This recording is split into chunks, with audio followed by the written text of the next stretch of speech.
Their influence on the court is imperceptible, and it is pushed in secret ways that you cannot notice. You cannot see it meddling, but it is already pushing or enticing you to develop according to their intentions without you knowing it. For example, when Empress Wei opposed the appointment of Li Zhongfu as crown prince, the result was that Li Zhongfu was demoted to a region and Li Zhongjuan became crown prince. Moreover, using this dispute, the emperor forced the Prince of Xiang to hand over his military authority. In the eyes of the common people, this was just a political struggle between the officials of the court, completely unrelated to anyone else.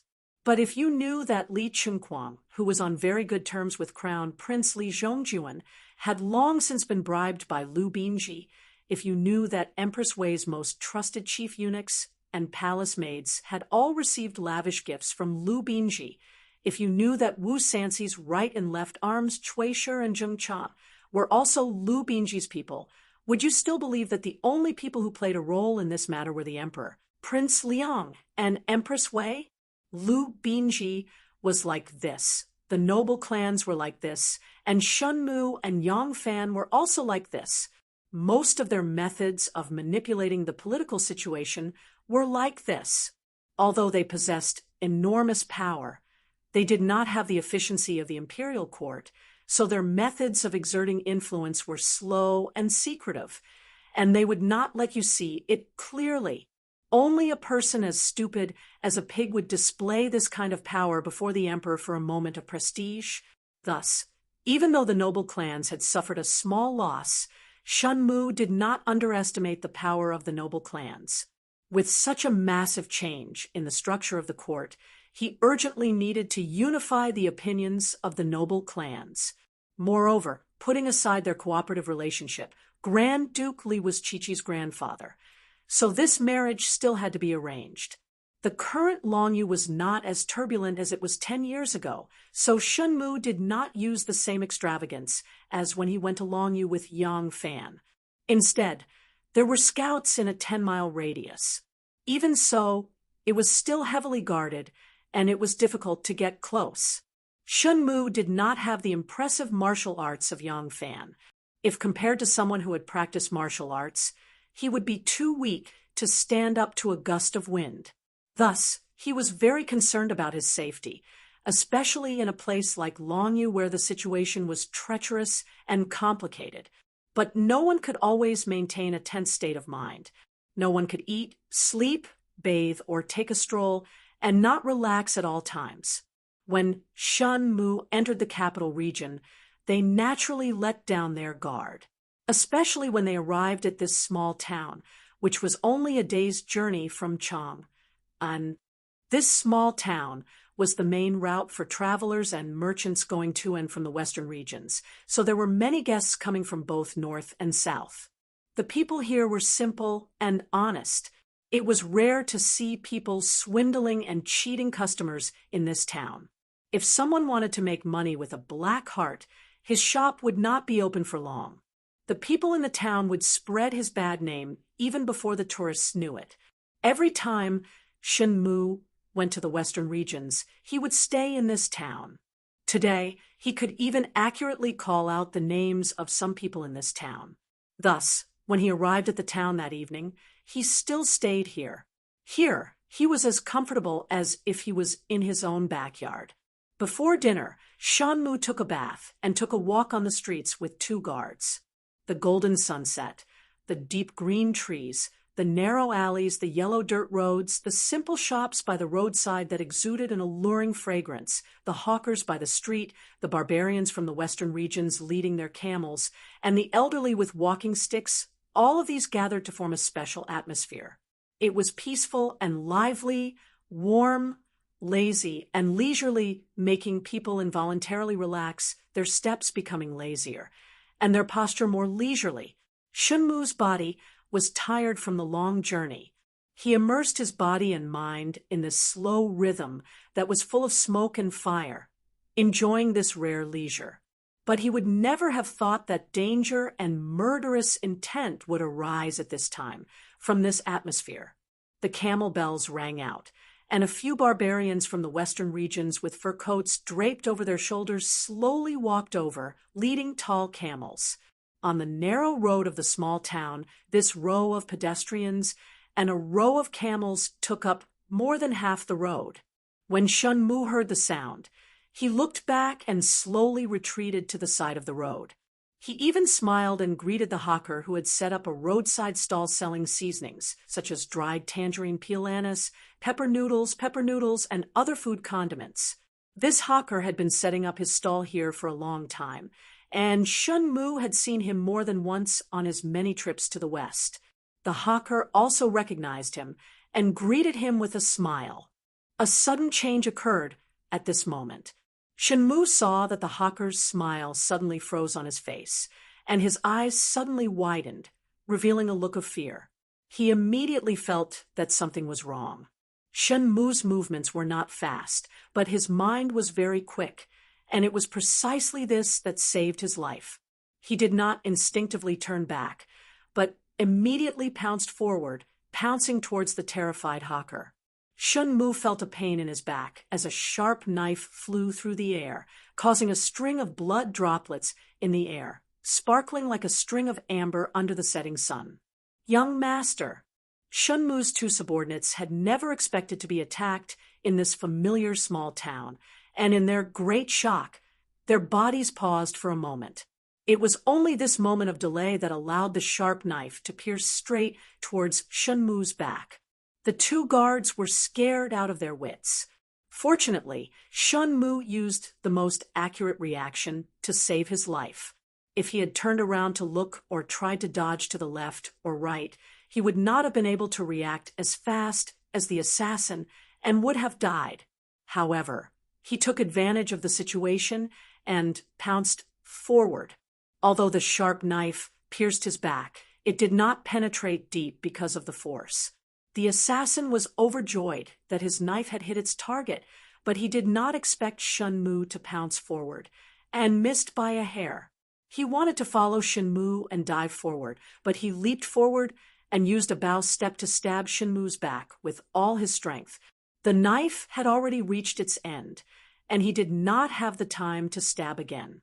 When he was about to pounce forward and stab again, one of Shun Mu's guards had already waved his knife, sweeping towards him like a waterfall.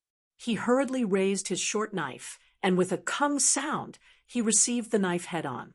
He was knocked back a few steps by a huge force, and the short knife in his hand almost flew out of his hand.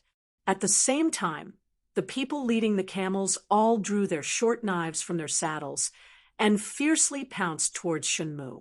Another guard pulled out the knife from his waist and roared, "Young master, run quickly!" He then pounced forward and used the fighting in 8 directions in the night to block the crowd. 7 or 8 short knives were like the sharp fangs of a pack of wolves preying on their prey, and mercilessly enveloped him. Shun Mu knocked the peddler and rolled on the ground. He flipped over, and ignoring the great pain on his back, he reached out and grabbed the piece of sheepskin on the ground. He suddenly raised it towards the sky, and all the jars and jars flew into the air. The pepper noodles were the real deal. They fluttered in the air and immediately blinded one's eyes, choked one's breath, and coughed amidst the smoke and dust. When the smoke and dust dissipated, one could see that Shun Mu's guard had been stabbed multiple times, and his blood stained the dust. A few assassins who were hit by Shun Mu's dirty tricks were in a sorry state, with tears and snot flowing down their faces. Shun Mu picked up the condiments and quickly got up and quickly rushed into a small restaurant nearby.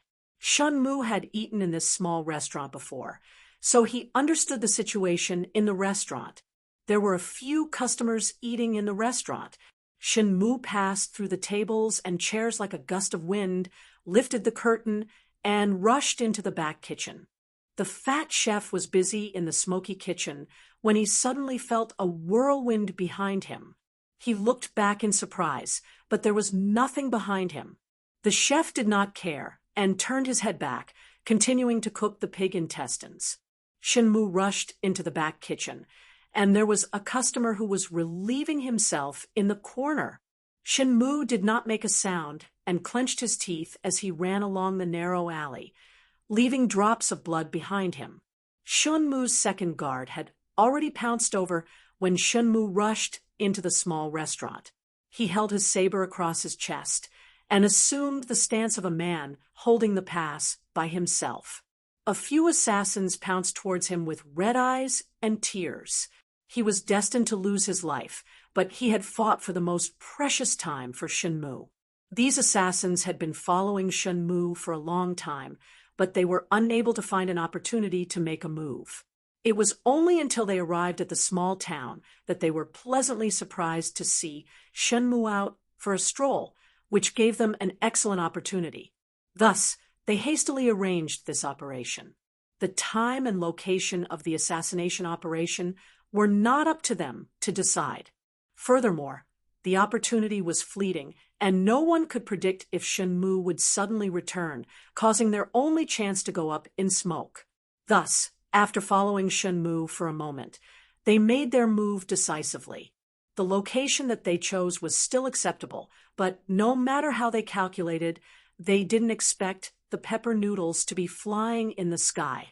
Who would have thought that this street vendor would actually be the key to the success of the operation? But it was precisely a jar of pepper noodles from this vendor's stall that caused them to fail on the verge of success. Shen Mu sprinted all the way and smashed open the door to his rented residence. In an instant, a whistling arrow pierced the sky, and the hidden sex counterattack began. Chapter 1128. Shen Mu's upper body was bare, and there were several layers of white cloth wrapped around his shoulders and back. Although his knife wound was in a vital area, it did not go deep into his flesh and did not injure his lungs. Therefore, he only applied some medicine and bandaged it. The place where Shen Mu was attacked was only a stone's throw away from his residence. From the moment he successfully escaped back to his residence, the fate of the group of assassins was already decided. Even if the assassins had already prepared an escape route and horses, Shen Mu was confident that he could capture all of them without leaving a single one out. But the truth was that after the group failed on the verge of success, their reaction and speed of retreat were not as fast as Shen Mu had estimated. When the last of them was captured by Shen Mu's men, they had only escaped less than 3 li from the town. By this time, Shen Mu had already made a bad estimate. The interrogation results were just as Shen Mu had expected. These people were not professional assassins. They were a group of genuine Hu merchants. Many Hu merchants in the western region were half merchants and half bandits. On a desolate journey, if they encountered a wealthy merchant group or village that could not protect themselves, they would sometimes drop their disguises and wield their butcher's knives. However, in a densely populated place where the law was enforced, or when they encountered an opponent that they obviously could not defeat, they were real businessmen. Because of this, when they first approached Shen Mu, they did not arouse the vigilance of Shen Mu and his subordinates. This time, they killed people in the capital region, which was somewhat out of Shen Mu's expectations. But the interrogation results were very simple. Someone had paid a large sum of money to kill them. The money was so large that they could not refuse, so they took the risk. These people did not know who Shen Mu was. They did not even know who had hired them. Shen Mu stared at Lan Jinhai and asked, "No clues?" Lan Jinhai said in shame, "No, the person who hired them always took the initiative to find them. They suspected that if they succeeded, the other party would pay the rest of the money. The money they had already received was enough for them to enjoy for a lifetime, so they even thought of running away." Why didn't they run away? Because Lan Jinhai took a deep breath and said, when they wanted to escape, a group of masked knights with excellent horsemanship and martial arts suddenly stopped them. They attacked, and 6 of them were killed. The rest could only obediently return to fulfill their promise. Shen Mu said, "So mysterious? Then the person in charge of contacting them must also be masked?" Yes. Shen Mu pondered for a moment and slowly said, in other words, we only know that the person who hired the hitman is very rich. Lan Jinhai said, of course it's not just that. We also know that the person who hired the assassin has a much stronger martial power than the perpetrator, but they are not willing to do it themselves. We also know that the person who hired the assassins has very good eyes and ears. They were able to find out that this caravan wasn't very well behaved and had the ability to control them. Shen Mu revealed a deep smile and said, that's right. In this case, we can narrow down the search for them by a lot. Shen Mu stood up slowly and said in a deep voice, get rid of them. We'll return to Chang, and tonight. Yang Fan knew nothing about Shen Mu's ambush. On the evening that Shen Mu was ambushed, he had already rushed to the private residence where he and Princess Taiping had met. He told Princess Taiping everything he knew about the situation in the palace from comforting her. Lingyue, the emperor, truly does intend to take back his military authority, but he has no intention of taking any further action against you and the Prince of Xiang. You can tell the Prince of Xiang that there is no need to be too alarmed. Princess Taiping was quiet for a few moments, then whispered, after Dolu Qinhuang returns to the capital, he will become the first person in the Tang dynasty to be a servant who is not the prime minister. What do you think the emperor is doing?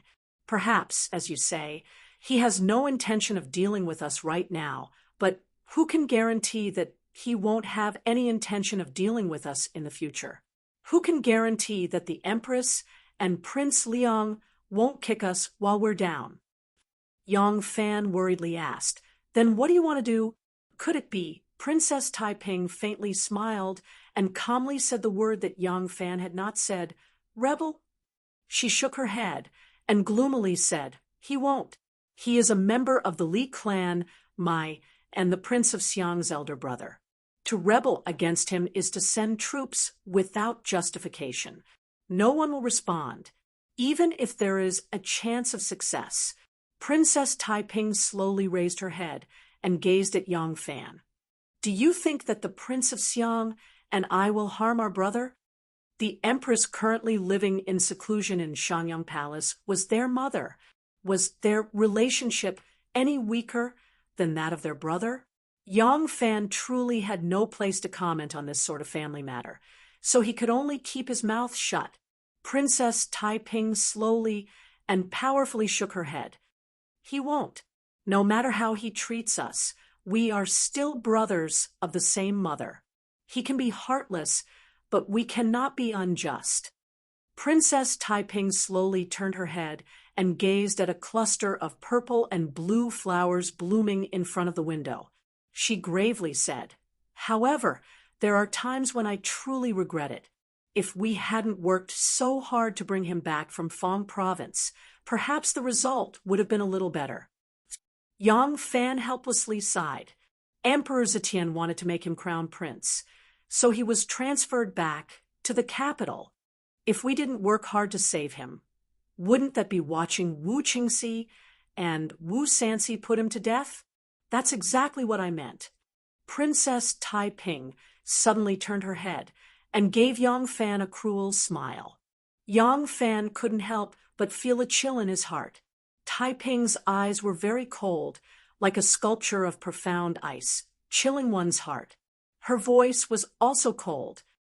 You still not understand what I mean? I won't rebel against him, but if he is caught between life and death, given our current relationship, I will definitely not extend a hand to help him. Right now, he and I are only brother and sister. We no longer have any brotherly feelings. Taiping's words were brimming with hatred, cold, and murderous. Yang Fan did not want to continue on this topic of siblings, so he changed the subject. I actually have an idea about the matter of Do Lu. It can resolve his predicament, and it will also be a benefit to you and the Prince of Xiang. Oh, Princess Taiping slightly raised her charming eyebrows. She was somewhat noncommittal.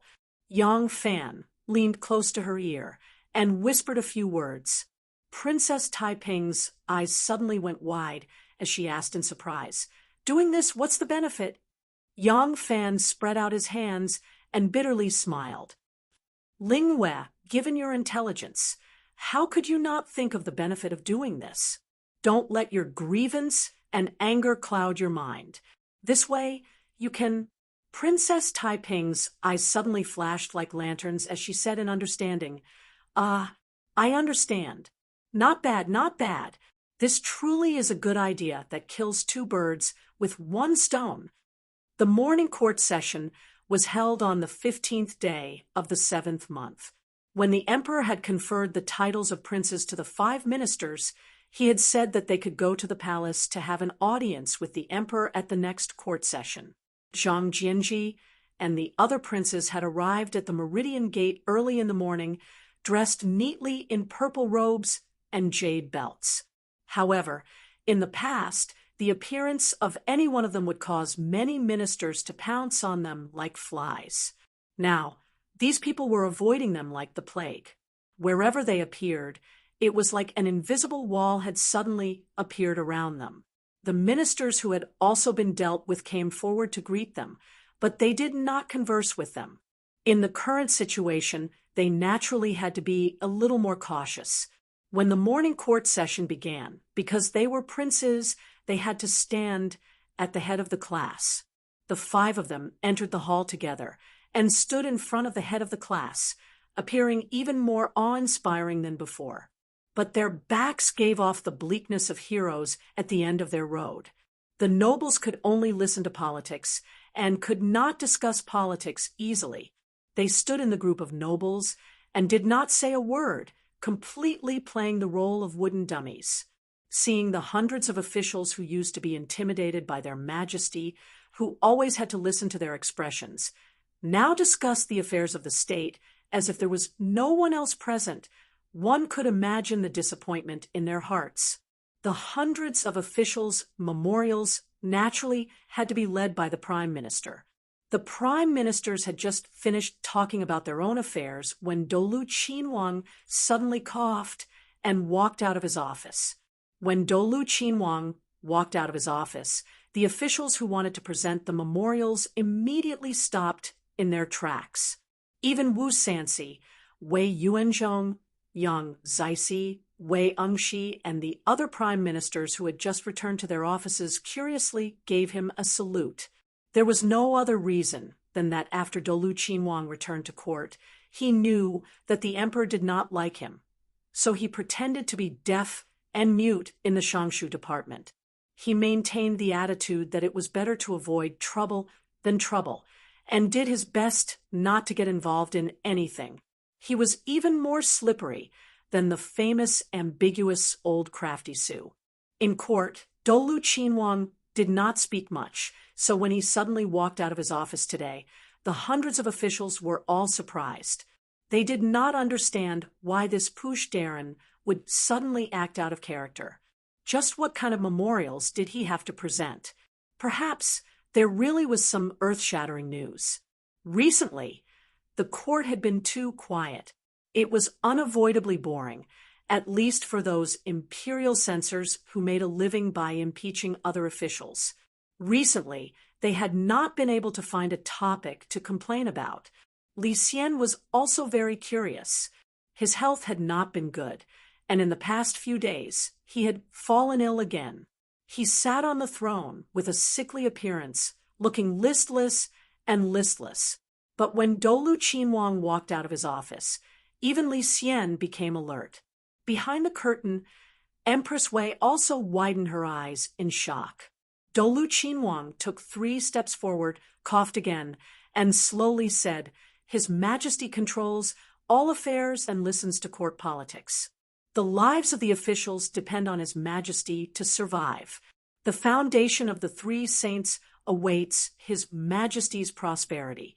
His Majesty's life is tied to the world and is incomparably precious. Today, His Majesty is more than 50 years old and has passed middle age. He should especially take care of his dragon body." This subject heard that when His Majesty was in Fangzhou, he had toiled a great deal, and his body was weak. Later, he contracted beriberi. This truly worries the subject. The hundreds of officials were dumbstruck. They had no idea what Dolu Qinhuang was rambling on about. Yang Fan stood among the generals and almost laughed out loud when he heard this. Taiping's way of doing things was really straightforward.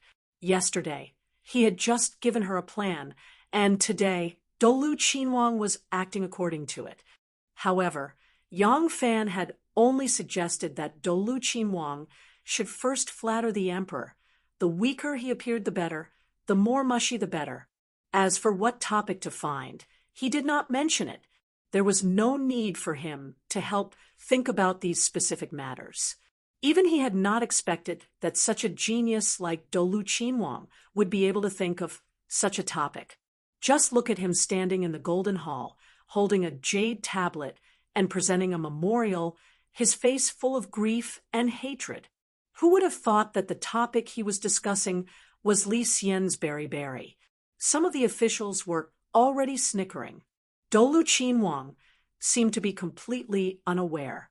With a deadpan expression, he said, "Recently, I heard that His Majesty's old illness has relapsed, and he has lost his appetite. Every day, he only eats thin porridge. This subject is extremely frightened. His Majesty has received the orders of the saints and has been entrusted with the task of raising the ancestral temple and the country. How can he take his life lightly? This subject is extremely distressed. Fu Qi, Your Majesty, will not go to court for 3 days. Invite a famous doctor to take care of your health and eat more delicious food to ensure your dragon body's health." Dolu Qinhuang's flattery landed on Li Xian's dragon buttocks. Many of the officials had goosebumps, but Li Xian's dragon countenance was greatly pleased. Of course, he knew that Dolu Qinhuang was flattering him, and that his flattery was incomparably mushy. But even though he knew, he still felt happy. It was not because he heard the flattery, but because the flatterer had shown him enough respect and compliments. The first time Li Xian ascended to the throne, he had shown off his might to the officials. The officials had failed to defeat the emperor, so they had brought out the emperor's mother. In the end, the incomparably valiant Wu Zetian had directly kicked the emperor off the throne. The second time Li Xian became the emperor, another 5 officials who had performed meritorious deeds appeared. They considered themselves to be his benefactors, pointing fingers at him every day. Only now did he truly feel the joy of being the son of heaven. Yang Fan looked coldly at Li Xian's expression and thought, "You don't say. Dolu Qinhuang's flattery is just right. With this good beginning, it looks like his next plan will be able to be smoothly implemented." After the morning court, the emperor withdrew. The emperor and empress turned the jade screen, and the officials immediately dispersed. Zhang Jianji, Huan Yanfan, and the other 3 princes stood alone in the court. In the past, every time after the court session ended, the officials would come to greet them and respectfully lecture them were completely gone. The 5 of them looked at each other, sighed sadly, and silently walked out of the palace. As they passed the Golden Water Bridge, Huan Yanfan suddenly saw Wang Tongjiao standing on the bridge. After the divine dragon Ku Di Eta, Wang Tongjiao, as a major contributor, had received a series of rewards. Yunhui General, Right Thousand Bull General, Langya Commandery Duke, Fuma Commandant, Silver Blue Minister of Light, Minister of Light. This series of illustrious official positions had not been revoked with the dismay of Zhang Jianji and the other 4 princes, because he was the emperor's son-in-law. Seeing that the 5 princes were alone, Wang Tongjiao also felt desolate. He hurriedly, solemnly cupped his fists and bowed, saying respectfully, "Greetings to the 5 princes." As a duke, Wang Tongjiao was only 1 rank lower than them, so he did not need to bow. Therefore, this bow was just a slight bow. Huan Yanfan, however, seemed to be overwhelmed by the favor and hurriedly went forward to help Wang Tongjiao up, saying repeatedly, "Fuma, there is no need to be so courteous." As their arms touched, Huan Yanfan quickly handed over a ball of paper from the bottom of his sleeve. Wang Tongjiao was slightly startled and immediately took the ball of paper and tucked it into his sleeve. His expression only froze for a moment before returning to normal, the warriors standing on the Golden Water Bridge, and the officials slowly walking on the bridge did not notice anything out of the ordinary. Standing in the distance, Yang Fan also witnessed the scene on the bridge. Of course, from a distance, it was even more impossible for him to see the secret between Huan Yanfan and Wang Tongjiao. However, Wang Tongjiao was originally part of the party of contributors, and their contact inevitably aroused Yang Fan's sensitive nerves. Huan Yanfan handed over the ball of paper and secretly let out a sigh of relief. He had finally gotten in touch with Wang Tongjiao. Huan Yanfan had long wanted to get in touch with Wang Tongjiao, who still held military power. However, Wang Tongjiao was the Fuma and lived in the princess's residence, and the princess's residence was filled with the emperor's dowry eunuchs and palace maids. Huan Yanfan did not dare to take this risk. Wang Tongjiao was his last hope, and he did not want any delays this time. Therefore, he had waited patiently until now for the opportunity to come. The ball of paper that Huan Yanfan handed to Wang Tongjiao did not have anything too important written on it. He still could not be sure of Wang Tongjiao's intentions. He was only inviting Wang Tongjiao for a secret meeting. He believed that Wang Tongjiao would definitely understand his intentions. As long as Wang Tongjiao was willing to come, it meant that Wang Tongjiao's heart was still on the side of the meritorious officials. Based on his understanding of Wang Tongjiao would definitely not betray his friends for glory. Huan Yanfan was not willing to live out the rest of his life, not willing to fall into decline and silence. The times create the hero, and the hero can also create the times. He wanted to take back everything that he had lost. This time, it would no longer be Zhang Jianji in charge, but him. Chapter 1129. Huan Yanfan handed over the slip of paper, pretended to be calm, exchanged a few words with Wang Tongjiao, and then took his leave. Zhang Jianji and the others were in low spirits and did not want to chat, so they only politely nodded to Wang Tongjiao and left. Far away, under the palace walls, Yang Fan could not help but sigh softly as he watched them depart. To tell the truth, ever since the Dragon God's coup, putting aside the fact that the meritorious officials' party had been unfair to him when it came to rewards, Yang Fan did not approve of Zhang Jianji and the others' methods in other aspects. Not only did they wantonly cultivate their own party, they were arrogant and ignored the emperor, and they did not have any outstanding achievements in government affairs. Of the 5 prime ministers, Xianhui was slightly better. As for Zhang Jianji, he had been a county magistrate until he was 65. After that, he was promoted to provincial governor of a province, and he was in a barren land with a powerful local clan. His achievements were nothing to write home about, although he had shown decisiveness and shrewdness in the coup, especially his courage. As a prime minister, these were not the only things that qualified him. There was no need to talk about the others. Jinghui, Huan Yanfan, and Yuan Shuji had not even been officials of a yamen before, but they had directly become prime ministers. Although they had made great contributions, did they have the ability to match a prime minister? Looking at all the decrees they had issued in the 4 months since they had taken charge of the court, other than some superficial articles about Jiren teaching materials, banners, temples, and regulations, there was nothing to write home about, and the purging of the Zhang faction. There was nothing to write home about in terms of the national economy and the people's livelihood. Simply put, they were too arrogant. Not only were their hearts arrogant, but their actions were arrogant as well. There were not many that could be put into practice.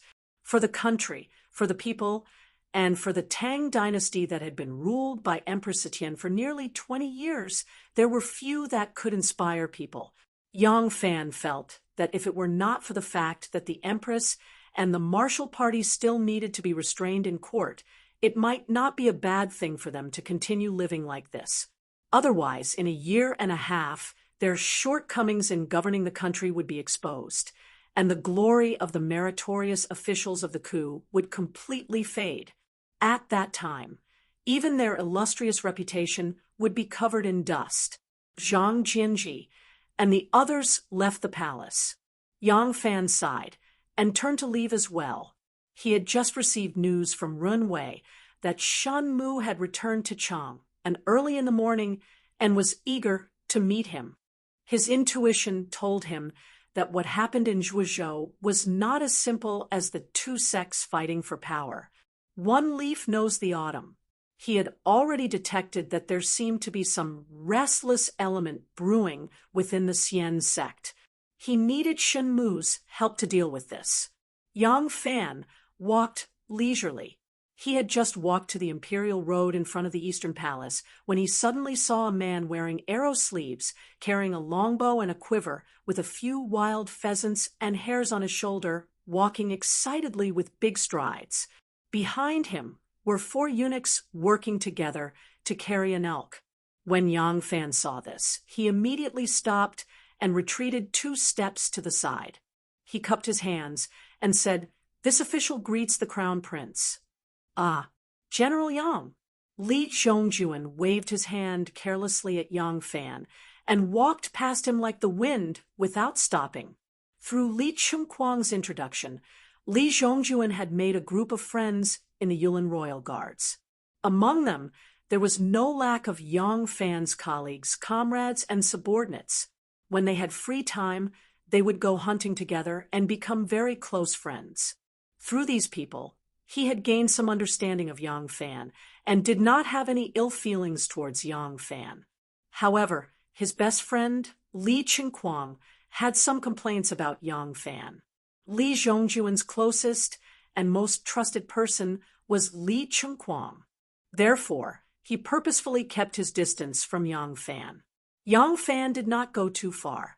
He straightened his back and was about to leave when Princess Annel suddenly walked over with 2 palace maids. Logically, the relatives of the imperial family had to enter the palace through the back door, which was to enter through the Xuanwu Gate. This front palace was where the emperor handled government affairs. The women of the imperial family should not appear here. However, Princess Annel was the most favored in front of Emperor Li Xian and Empress Wei Shi. After Li Xian became emperor, this usually arrogant princess could do as she pleased in the capital. What place was off limits to her? It was likely that if she wanted to sit on the imperial throne in the Jinwan Hall, Li Xian would not object. Princess Enlu was wearing a gorgeous feather dress woven from the feathers of hundreds of birds. She walked over proudly and elegantly and just happened to be opposite the crown prince. When Li Zhongjuan saw Enlu, he immediately stopped and hesitation appeared on his face. Li Zhongjuan was now the heir apparent. Other than the emperor and empress, his status was the highest. Everyone in the world was his subject. When Annel saw him, she naturally had to bow to him, first before Li Zhongjuan would return the bow. However, Li Zhongjuan was a bastard son. His status among his siblings was far lower than this sister's. Therefore, when they first met, Li Zhongjuan was in a difficult position. With his status as the crown prince, he was unwilling from the bottom of his heart to bow to Annel first. However, when he thought of how much Annel was favored by his imperial father and imperial mother, Li Zhongjuan truly did not want to offend Annel. In this moment of hesitation, Princess Annel had already walked in front of him. Glaring, she said in disgust, "Move aside." This imperial path was extremely wide and could accommodate 2 carriages side by side. However, as the crown prince, the heir apparent of a country, he naturally could not walk by the side of the path. Therefore, Li Zhongjuan stood in the middle of the imperial path, and Princess Anil also walked in the middle of the imperial path. Moreover, she shouted for him to move aside. Li Zhongjuan might be the crown prince, but under the influence of Anil, he, as an imperial prince who had only been the crown prince for a few days, did not have enough confidence. Being shouted at by Anil, Li Zhongjuan panicked and unconsciously moved back 2 steps. Princess Anlu raised her mesmerizing chin and walked over with a smug expression. She didn't even spare Li Zhongjuan a glance, but when she looked at Yang Fan, her pair of charming eyes rippled with a pair of foxy and alluring eyes. Anil had always thought highly of herself, but Yang Fan had abandoned her like a pair of worn-out shoes. Anil was dissatisfied and always wanted to conquer Yang Fan. She wanted him to kneel under her skirt and beg for her grace. Only then would she be satisfied. When Yang Fan saw that Princess Anlu wanted to pick a quarrel with him, he immediately frowned and pretended not to see her. He turned around and was about to leave. Just as he turned around, he heard Princess Anlu let out a shrill cry that was filled with anger. When Yang Fan turned his head to look, he saw Princess Anil shaking her skirt and furiously stomping her little boots. The eunuchs who were carrying the elk beside her had faces of panic and helplessness. It turned out that the 4 eunuchs were carrying the yellow elk that the crown prince had personally hunted and were walking forward. When they saw Princess Anil walk over proudly, they consciously moved to the side. However, the hem of Princess Anil's feather skirt was too fluffy, like a trumpet. Such a cut could make her small waist even more graceful. But because the hem of the skirt was fluffy, when Princess Anil walked past, the hem of her skirt brushed against the elk's body. The elk had been carried from the countryside to the city, so there was no longer any blood. However, there were still some half-clotted blood stains on the elk's carcass, which immediately rubbed against the hem of Princess Anil's skirt. Anil cherished this skirt very much. This time, she was furious. As she shook her skirt and stomped her feet, she sternly scolded, "You murdering dogs! How dare you stain my feather skirt? You deserve to die." The 4 eunuchs hurriedly threw away the elk and knelt on the ground, repeatedly kowtowing to Princess Anil. Princess Anil gritted her teeth and ordered, "Go, send someone over to kill these 4 blind dogs. Beat them all to death." One of the palace maids left, and the 4 eunuchs were scared out of their wits. They desperately kowtowed to her and begged for forgiveness. These 4 eunuchs were all from the Eastern Palace. No matter how much Li Zhongjuan didn't want to offend Anil, he had to speak up now. Otherwise, if he was killed because of this small mistake, who in the Eastern Palace would be willing to work for him? Li Zhongjuan braced himself and stepped forward. He bowed to Princess Anil and said, "Younger sister Gua, it was my men who were careless. I apologize to you here. Younger sister Gua, is a magnanimous person. Please don't be like them for my sake. Get lost." Anil's face turned red with anger. She pointed at Li Zhongjuan's nose and scolded in a sharp voice, "What face do you have? You raised a maidservant." Li Zhongjuan's face immediately turned purple. Yes, his mother was originally an ordinary palace maid. Because she was favored by Li Xian and became pregnant, she was promoted to an imperial concubine. Her status was originally very low, but he never thought that after he became the crown prince, Anlu would still be so domineering towards him. For a moment, Li Zhongjuan's eyes were bloodshot. He clenched his fists in anger, and his joints made a series of cracking sounds. Anil raised her chin in disdain and provoked, "What? You're not convinced? You're raised a maidservant. Even if you've become the crown prince, you're still raised a maidservant. Do you think you're worthy of asking for face in front of me?" Li Zhongjuan was well-versed in martial arts. If he were to throw a punch now, and Li's palm-sized, extremely exquisite, extremely seductive face would turn into a pancake, she would no longer be able to charm all living things. But Li Zhongjuan did not dare to make a move.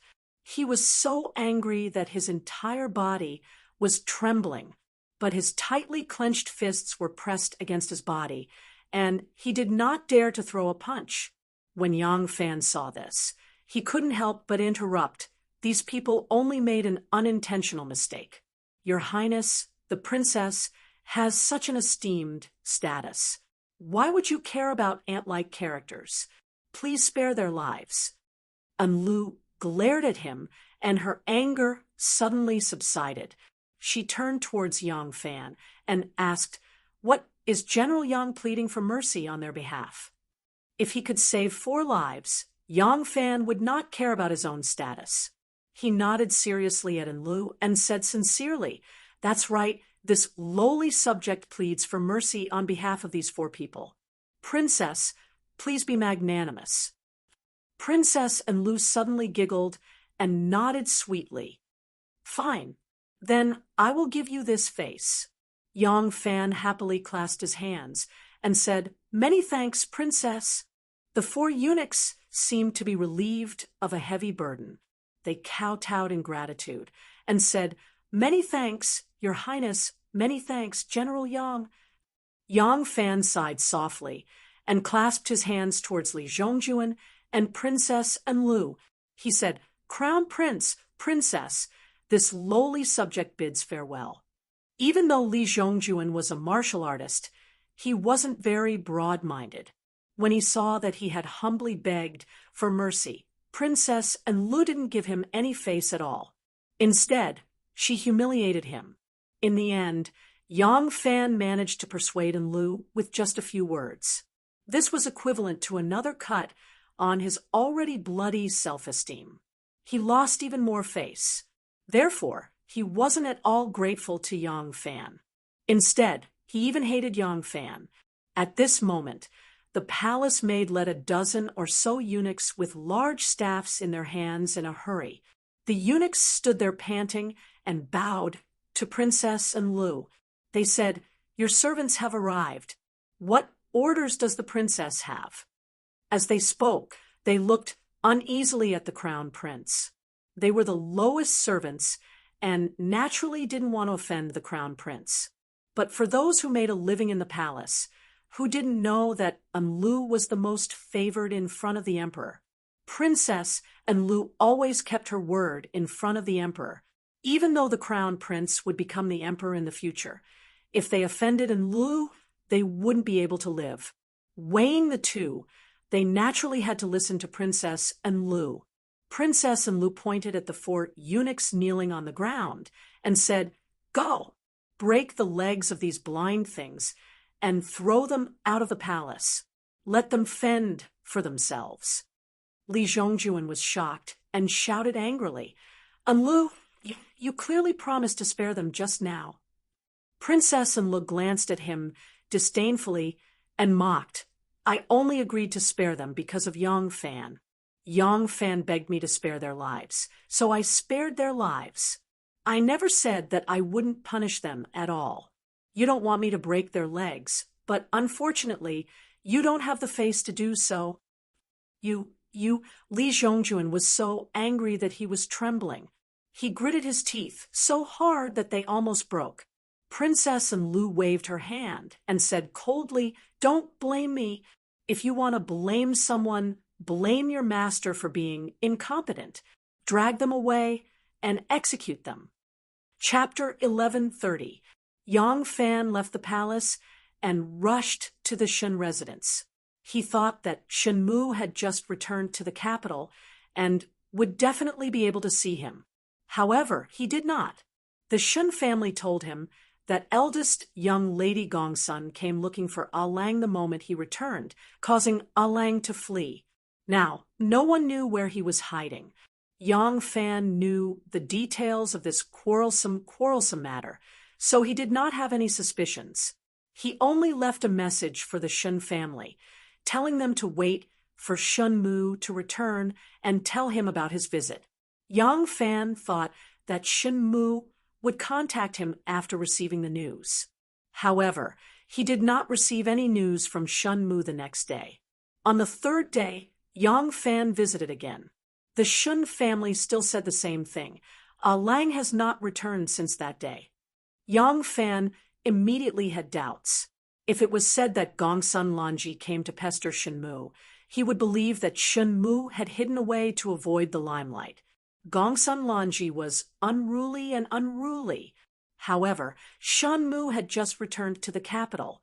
In order to avoid Gongsun Lanji, he did not return home for 3 days in a row.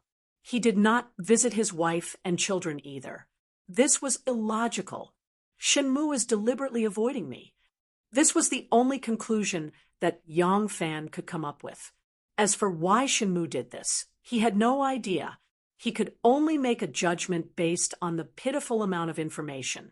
Shun Mu went to Longyu this time because it was the foundation of the hidden sect.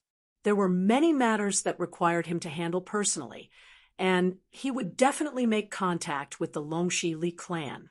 After he made contact with the Longxi Li clan, his attitude towards him changed drastically after returning to the capital. What was the reason? Yang Fan could not figure it out. The only thing he could think of was the dispute between the obvious and hidden sects in Hebei province. Could it be that the situation there worsened? Yang Fan asked Ren Wei to send people to Hebei province to investigate again.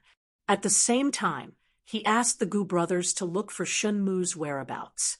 For the past few years, he had used the 3 Gu brothers as his team to build an armed force that was detached from the succession hall and completely under his command. In this aspect, he was similar to Li Xian. He also valued his wife's maiden family. Therefore, from this point alone, Yang Fan did not dislike Li Xian's decision to put the people of Wei clan in an important position. It didn't matter who you used. What was important was how you used them. As long as one was crowned with the title of a relative of the emperor, it did not necessarily mean that one was incompetent and definitely a traitor. For example, when the old Tai Tai watched a drama, if the female character was the Western Palace concubine, then she must be a traitorous concubine. She must also have an old, white-faced, traitorous father-in-law. This was pure nonsense. Whether one was a relative of the emperor or not was not the standard to judge whether one was loyal or not, good or evil, and whether one had talent or not. Emperor Wu of Han used Wei Qing and Hua Xubing, who were both relatives of the emperor. If you know how to read people, how to use them, how to drive them, how to tolerate them, how to subdue them, how to use them, how to use them, how to use them, how to use them, how to use them, how to use them, how to use them, how to use them, how to use them, how to use them better. What was the outcome? Yang Fan had absolute trust in the Gu clan. Of course, this trust was not blind. Other than the loyalty and moral character that the Gu clan possessed, it was also because the benefits of the Gu clan were now firmly tied to him. There was absolutely no capital to replace them. The succession hall was not an armed group. Martial strength could play a negligible role in the succession hall. The succession hall's power was reflected in its economic and political role. The main ones that could play a major role were the many economic entities that belonged to the succession hall, as well as the spokespersons of the officialdom and the scholars that they cultivated. To such an organization, martial strength could only play a very small supporting role. It was impossible for it to play a significant role in the succession hall or play a significant role outside. Once it left Yang Fan's support, it would immediately vanish. This guaranteed that it had to be loyal to Yang Fan. Yang Fan wanted to find Shun Mu, but he didn't want his subordinates to be too simple and crude and cause misunderstandings in the hidden sect. In order to have a sense of propriety, he told his worries and analysis to the 3 Gu brothers. After the 3 Gu brothers understood While they searched for Shinmu's whereabouts, they also strengthened the security of the Yang residence. To them, this was a matter of course. But in the eyes of observant people, this behavior would have a completely different interpretation. Yang Fan didn't know that Shinmu had launched an investigation on him once he returned to the capital city. What would Shinmu think of his actions of searching for Shinmu's whereabouts and strengthening the security of the residence? Shinmu was very rational and listed Xianzong as one of the suspects based on the information he had. This wasn't because he didn't trust Yang Fan. Based on the clues he had, he could only list everyone who had the strength to be suspects. In fact, not only did Shinmu list Yang Fan as a suspect, but he also listed the hidden sect and the Longxi Li clan as suspects. As long as they had the ability to set up this assassination, they would all be on his list of suspects. He had to eliminate them one by one. Shinmu didn't hide for the past 3 days because he was guarding against Yang Fan. Instead, he was guarding against the hidden sect themselves. He couldn't expose his whereabouts. If there was a problem with the hidden sect, then exposing his whereabouts would be a very dangerous matter for him. Hence, once he returned to the city, he immediately vanished. Using these 3 days, Shinmu personally conducted an internal investigation of the hidden sect and confirmed that there were no problems with the hidden sect. Only then did he feel at ease and mobilized more manpower to investigate the Xianzong, the Longxi Li clan, and even the Guanlong Great clans. Yang Fan's investigation of him, especially his actions of strengthening his own security, immediately attracted Shinmu's attention. If it was merely because of the dispute between the Xianzong and hidden sect in the Hebei province, Shinmu believed that Yang Fan wouldn't harm him. But what if it was as Lan Jinhai said, that as Yang Fan's authority grew, so did his ambitions? After disappearing for 3 days, Shinmu finally sent a message and asked Yang Fan to meet at the Furong Inn. The Xian sect's people also noticed the hidden sect's vigilance towards the Xian sect. Although both parties didn't display any obvious hostility, they were like 2 wild beasts with a keen sense of smell. Whenever one of them was vigilant or hostile towards the other party would immediately sense it. Hence, both parties became more vigilant, and the hostility grew heavier. This was something that couldn't be helped. Even for wise individuals like Yang Fan and Shinmu, they could only rely on their subordinates' reports for a lot of information. Even if the intelligence agents didn't exaggerate things due to their own emotions, the intelligence agents could only make them be vigilant. Hence, when Yang Fan went to the meeting, it was much grander than usual. He brought the Gu clan's eldest brother, Ren Wei, and a few other skilled guards. At the same time, the Gu clan's third brother was in charge of guarding the Yang residence. The Gu clan's second brother led a group of people disguised as different people and mixed into the Chu Chi wanderers to provide support. Yang Fan had already grown up. He wasn't a naive youth who didn't care about evidence, didn't need rationality, and only relied on his hot-bloodedness to trust others unconditionally. Faced with a possible threat, with his current identity, it was impossible for him not to take precautions. Because of this, the misunderstanding deepened. Shinmu stood on the tall Furong Inn and listened to his subordinates' reports while looking at Yang Fan, who was being escorted to the Furong Bridge.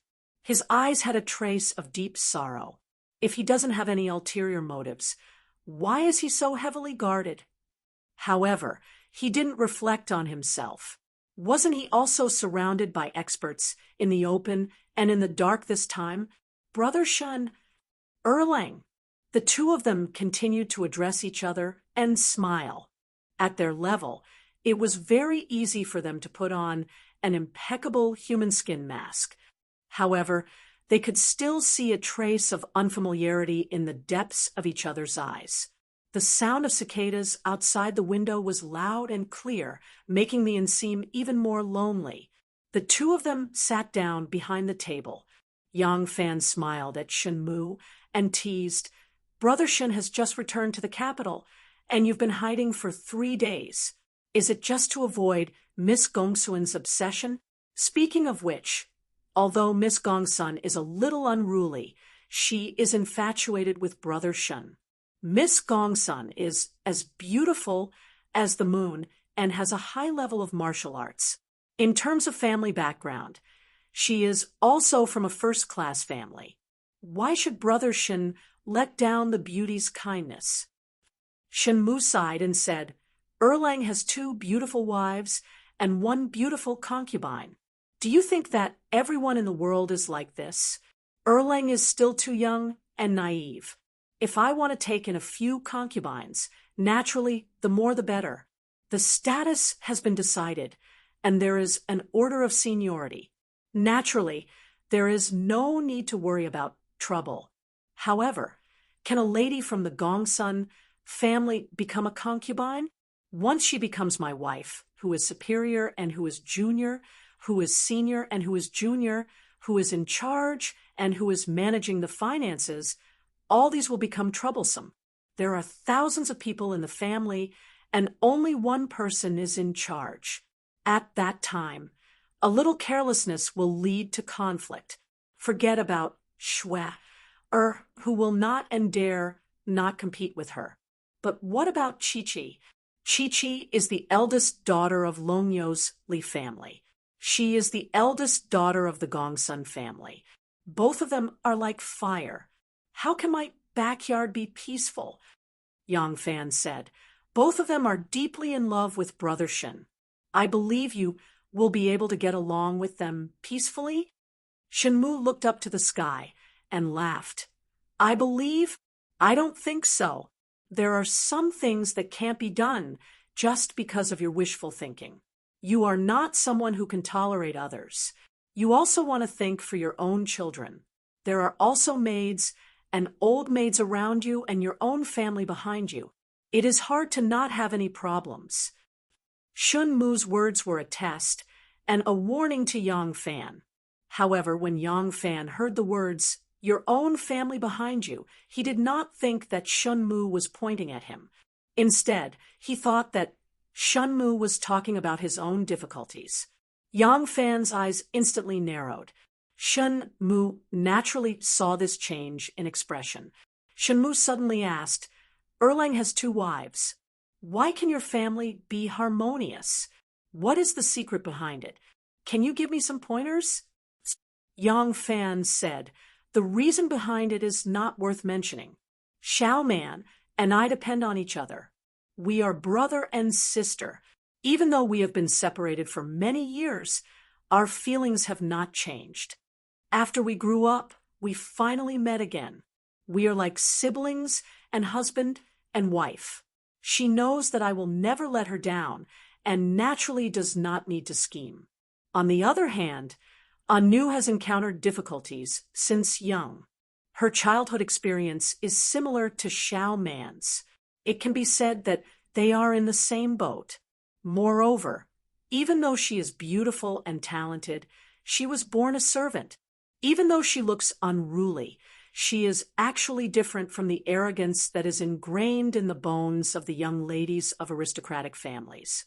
When Yang Fan was framed by Lai Junqian and imprisoned, they even went through life and death together in order to save me from prison. They have a deep friendship with each other. Apart from that, they are both orphans and do not have any family behind them. Naturally, there will not be any disputes. The maids and old maids are also picky. Their own mistress is not that kind of person. How would they dare to have such thoughts? Shen Mu sighed. That is true. Erlang is very fortunate, but my situation is completely different from yours. What can I do?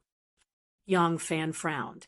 If that is the case, why did Brother Shen provoke these 2 ladies who are incompatible as water and fire? Shen Mu smiled bitterly. If I did not provoke them, how would I know what kind of character they are? Yang Fan sighed silently, shook his head, and did not say anything.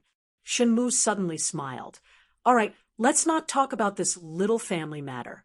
Before going to Longyu, I have mentioned to you about the Zhuozhou incident. I wonder how is Erlang's investigation? Yang Fan said. I was just about to mention this matter to Brother Shin. I have already ordered all my men to withdraw from Zhuozhou and will not clash with your men. However, my forceful withdrawal can only treat the symptoms and not the root cause. If we do not discuss a proper solution, I am afraid that there will be another dispute sooner or later. Shunmu took a sip of wine and stared at him. What do you mean? Yang Fan said, Little brother has carefully investigated. They have their own difficulties in having a conflict with Brother Shun's men. Merchants have always been selling at low prices and selling at high prices. Trade has and does not exist. They pursue profits from this. At that time, you and I were set up separately but did not think about these problems. Or rather, I did not expect that there would be such a big conflict in these areas. Shenmu chuckled. Yang Fan sensitively asked, What is Brother Shen laughing at?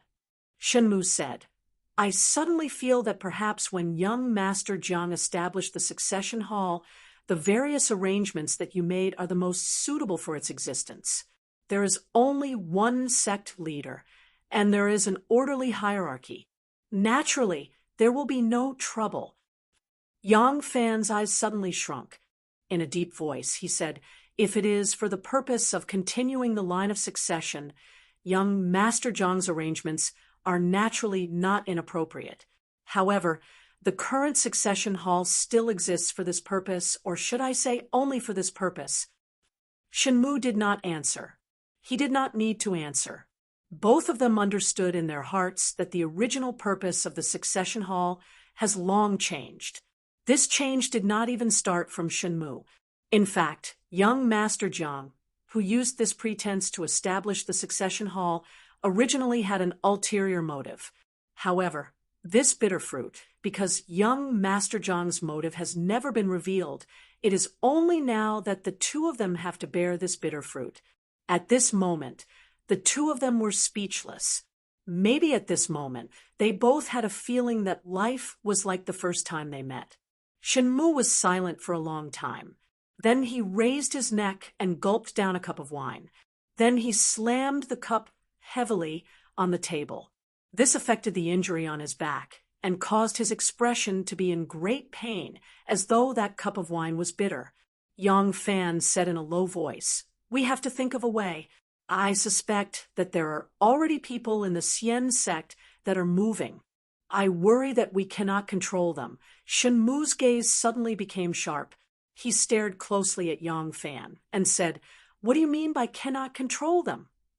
Yang Fan thought for a moment and then said, I cannot be sure. Maybe they will do something behind my back that I am not willing to do. When the situation cannot be changed, I can only act according to their wishes. They are familiar with this move because this is what we and the aristocratic families have always used to deal with the imperial court. Is it not so? Shunmu poured wine, with his head lowered. Using this action, he concealed the hint of disdain that he could not disguise in his eyes. He thought that Yang Fan was setting up an ambush for the small town and was trying to shift the blame. When the two of them misunderstood each other and became even more wary of each other, what could they discuss? In the end, Yang Fan could only bid farewell helplessly. He did not take with him a solution to the problem. Shenmu still sat cross-legged and looked coldly across from him. The food and wine on the table had not been touched. Yang Fan had not touched a drop of wine and had not moved a single chopstick. The corner of Shenmu's lips slowly curled. He finally did not need to disguise that disdain. Yang Fan walked onto the hibiscus bridge and raised his head to look at the sky. The clouds rolled and gradually thickened as though a heavy rain was about to fall. Chapter 1131. Yang Fan walked off the Furong Bridge and immediately said to Renwei, Get the person in charge of the business in the north to come to Chang, and immediately. I want to meet them personally and discuss a solution. Understood. Renwei agreed and followed closely behind Yang Fan. Seeing his unhappy expression, Renwei hesitated and couldn't help but ask, "Sect Patriarch, when you met with young Master Shin just now, was there any unpleasantness?" Yang Fan glanced at him, and Renwei's heart trembled as he hurriedly lowered his head and said, "This subordinate has spoken too much." At this moment, the guards at the riverside of the Crooked Pond brought the horses over. Yang Fan pulled the saddle onto the horse, kicked the stirrups lightly, and galloped forward lightly. Ren Wei hurriedly jumped onto the warhorse and followed closely with the other guards. Yang Fan lightly galloped along the Tsuchi River for a distance of an arrow's throw. Only then did he tighten the reins and change to a leisurely horse.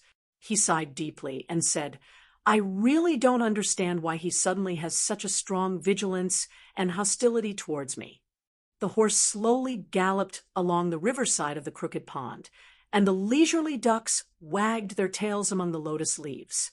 When they saw the horse approaching, they swam towards the depths. Ren Wei urged the horse to chase by Yang Fan's side. He frowned and wanted to say something, but stopped. Yang Fan glared at him and said, "You have something to say?" Ren Wei gathered his courage and said, "Sect Patriarch, this subordinate doesn't dare to overstep my authority. However, this matter concerns Sect Patriarch's safety, and this subordinate has to take the liberty to remind Sect Patriarch. Young Master Shin and Sect Patriarch may have a friendship, but young Master Jiang is indebted to young Master Shin. What happened in the end? The hidden sect was single-handedly established by young Master Shin.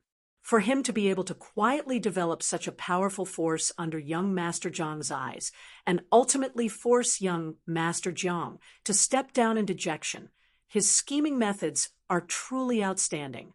If he wants to harm Sect Patriarch, this subordinate asks Sect Patriarch to pay attention to your own safety." Yang Fan smiled and didn't comment.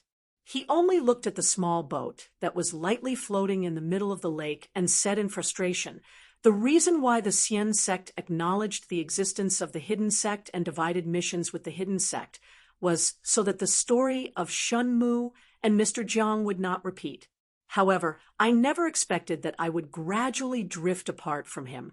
Shun Mu stood on the Furong Tavern, watching as Yang Fan and his men gradually walked away until they finally disappeared from his line of sight. He then sadly said, "Jinhai, I don't understand what he's thinking right now." It was unknown when Lan Jinhai had appeared beside him. When he heard Shun Mu's words, he only bowed slightly and did not say a word.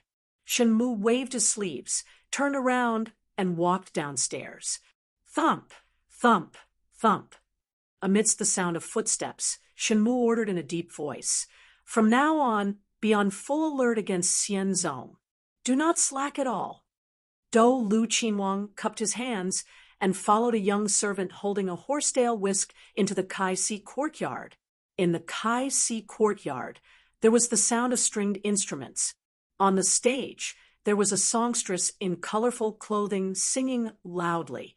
Her voice was sweet and very pleasant to listen to. This songstress was Gao Lisher's older sister, the personal disciple of the musical house's chief guardian, Master Ru Mei. She had now grown into a beautiful young lady. It was said that her singing skills were catching up to Master Ru Mei, and she was the most promising of Master Ru Mei's disciples to become the chief guardian. While she was able to frequently appear in the palace to perform for the emperor and empress due to the help of her younger brother, Gao Lisher, she was very talented. Li Xian listened with rapt attention. Ever since they became emperor, after more than half a year, Li Xian and Empress Wei finally promoted a group of palace maids and eunuchs that were absolutely loyal to them. While these people were not even 1% of the total number of people in the palace, they could at least guarantee that the emperor and empress had a relatively private life and would not have the slightest disturbance immediately spread out of the palace. At this moment, The people serving in the Kai Si courtyard were the most trusted people of Li Xian and the Empress. So when he heard that Dou Lu Qinhuang wanted to see him, Li Xian had someone bring him here. Seeing that the emperor was listening attentively, Dou Lu Qinhuang hurriedly waved his hand to stop the servant from calling his name. He bowed and stood to the side, his posture extremely respectful. Li Xian listened to the song and clapped his hands in praise. He cheerfully ordered, "Come, watch the reward." Empress Wei's bright and beautiful eyes moved slightly. She glanced at Dou Lu Qinhuang, who was respectfully standing to the side. She slightly leaned to the side and said to Li Xian, "Sage, Dou Lu Qinhuang is here." Oh, Li Xian seemed to have just noticed Dou Lu Qinhuang. He turned his head and said with a smile, "Beloved official Dou Lu, you've come." Dou Lu Qinhuang hurriedly stepped forward and stood across from Li Xian. He bowed deeply and said, "This old subject Dou Lu Qinhuang greets your majesty. Someone, come and watch Dou Lu Qinhuang's seat." Li Xian had just finished listening to the sounds of nature and was in a good mood. He smiled as he gave the order. He said to Dou Lu Qinhuang, "Beloved official Dou Lu, Shen has already used the 500-year-old ginseng you presented. It feels very comfortable. Beloved subject is truly considerate." Dou Lu Qinhuang, who had just sat down, hurriedly bowed again and said, "It's good that your majesty has used it well. In the past, when your majesty was still in the Eastern Palace, this old subject was your majesty's palace attendant, your majesty's subordinate in the Eastern Palace. At that time, your majesty was young and handsome, brimming with talent, already displaying the demeanor of a wise ruler. The fate of the country has been rough. Now, with your majesty's help, the country has recovered. There are many things waiting to be done, and it is time to work hard. Your majesty has great talent and strategy. Once your grand plans are realized, you will be no different from a wise ruler of the present age. You will definitely be able to revive the Tang dynasty. However, because of your illness, you cannot realize your ambitions. This old subject often thinks about it and cannot eat or sleep in peace. This old subject does not understand medicine and does not know if that old ginseng will be effective for your majesty's old illness. This old subject only feels that using this old ginseng to nourish the body is always good. If your majesty feels that there are some benefits after taking it, that would be this subject's greatest honor." Li Xian smiled slightly and nodded his head. He thought back to the time when he was in the Eastern Palace and then looked at Dou Lu Qinhuang's head full of white hair. He couldn't help but sigh lightly and say, "Shun remembers at that time you were my palace attendant. Every day you did your best to assist me, teaching me the knowledge of governing a country. You were like a teacher and a friend to me. AI, in a flash, so many years have passed. At that time, beloved subject was middle-aged. Time flies, and now beloved subject's age has grown." Dou Lu Qinhuang heard this, and tears streamed down his old face. He rose from his seat and bowed deeply to the ground. Choking with sobs, he said, "Assisting your majesty was originally this subject's duty and also the mission that the previous emperor entrusted to this subject. How dare I not serve your majesty to the death? However, this subject is old and can only do what is meager for your majesty. The country is tied to your majesty. The revival of the Tang dynasty completely depends on your majesty. For the people of the world, for the Tang dynasty's country, your majesty, you must take care of your dragon body. This old subject is like the setting sun past its twilight, but I still hope to be able to follow a wise ruler to accomplish great feats and leave my name in history." Dou Lu Qinhuang's performance was very energetic. Not only was his voice full of emotion, his old tears streamed down his face. Li Xian was very moved as he watched. Empress Wei smiled slightly and said, Dou Lu Push is indeed a loyal subject of the country, and a good subject. In ancient times, there were rulers and subjects who were close through marriage, never doubting or abandoning each other. It is a pity that you have a beloved son, but Zhen's daughters are all married. Fortunately, there are still women suitable for marriage in Taiping's Fu. I heard that you have already become in-laws with Taiping. This is good, this is good. Taiping is the saint's younger sister. Dou Lu Push becoming in-laws with Taiping is the same as becoming a relative of the saint. Hearing this, Dou Lu Qinhuang suddenly retreated 3 steps. Lifting his robe, he knelt on the ground, his forehead touching the ground, and did not speak. Li Xian and Empress Wei both started. Li Xian quickly raised his hand and said, "Beloved subject, why are you making such a big bow?" Dou Lu Qinhuang touched his forehead to the ground and respectfully said, "Would your majesty first forgive this subject's offensive disrespect before this subject dares to speak?" Li Xian said, "Beloved subject, don't be like this. Please rise. If your words are inappropriate, Zhen will forgive you." Only then did Dou Lu Qinhuang crawl up. Cupping his hands, he said, "This old subject does not dare to deceive your majesty. My son is naughty and mischievous, and does not study well. Even though he is an adult now, he is still a gambler, ignorant, and incompetent. Even though this old subject often gives advice, there is no effect. Princess Taiping is your majesty's younger sister. Princess Taiping's daughter can be considered a descendant of the emperor's nobility. How can this old subject bear to let my son delay princess's beloved daughter? Therefore, I intend to break off the engagement and ask princess's daughter to choose another good match. This painstaking effort, if I do not explain it, I am afraid I will anger your majesty. Therefore, I ask for your majesty's permission." Li Xian and Empress Wei glanced at each other. After a moment of astonishment, a hint of a smile suddenly appeared in their eyes. Li Xian cheerfully left his seat and walked in front of Dou Lu Qinhuang. With a smile, he said, "Beloved subject, to not avoid family scandals, you are truly loyal to the sovereign and the country. However, this engagement, since it has already been decided, how can it be broken off like this? If this gets out, and others do not know the inside story, who knows what ugly things they will say. In Zhen's view, the frivolity of youths is actually nothing. Once they are married, they will naturally change their minds." Dou Lu Qinhuang wanted to say more when Empress Wei suddenly said, "Sage, Dou Lu Qinhuang is an old minister of the Eastern Palace when Sage was the crown prince. Speaking of which, Dou Lu Qinhuang was the first to form a relationship with Sage, and is not an outsider. What is there to hide from this loyal old minister of yours? There is no harm in speaking frankly."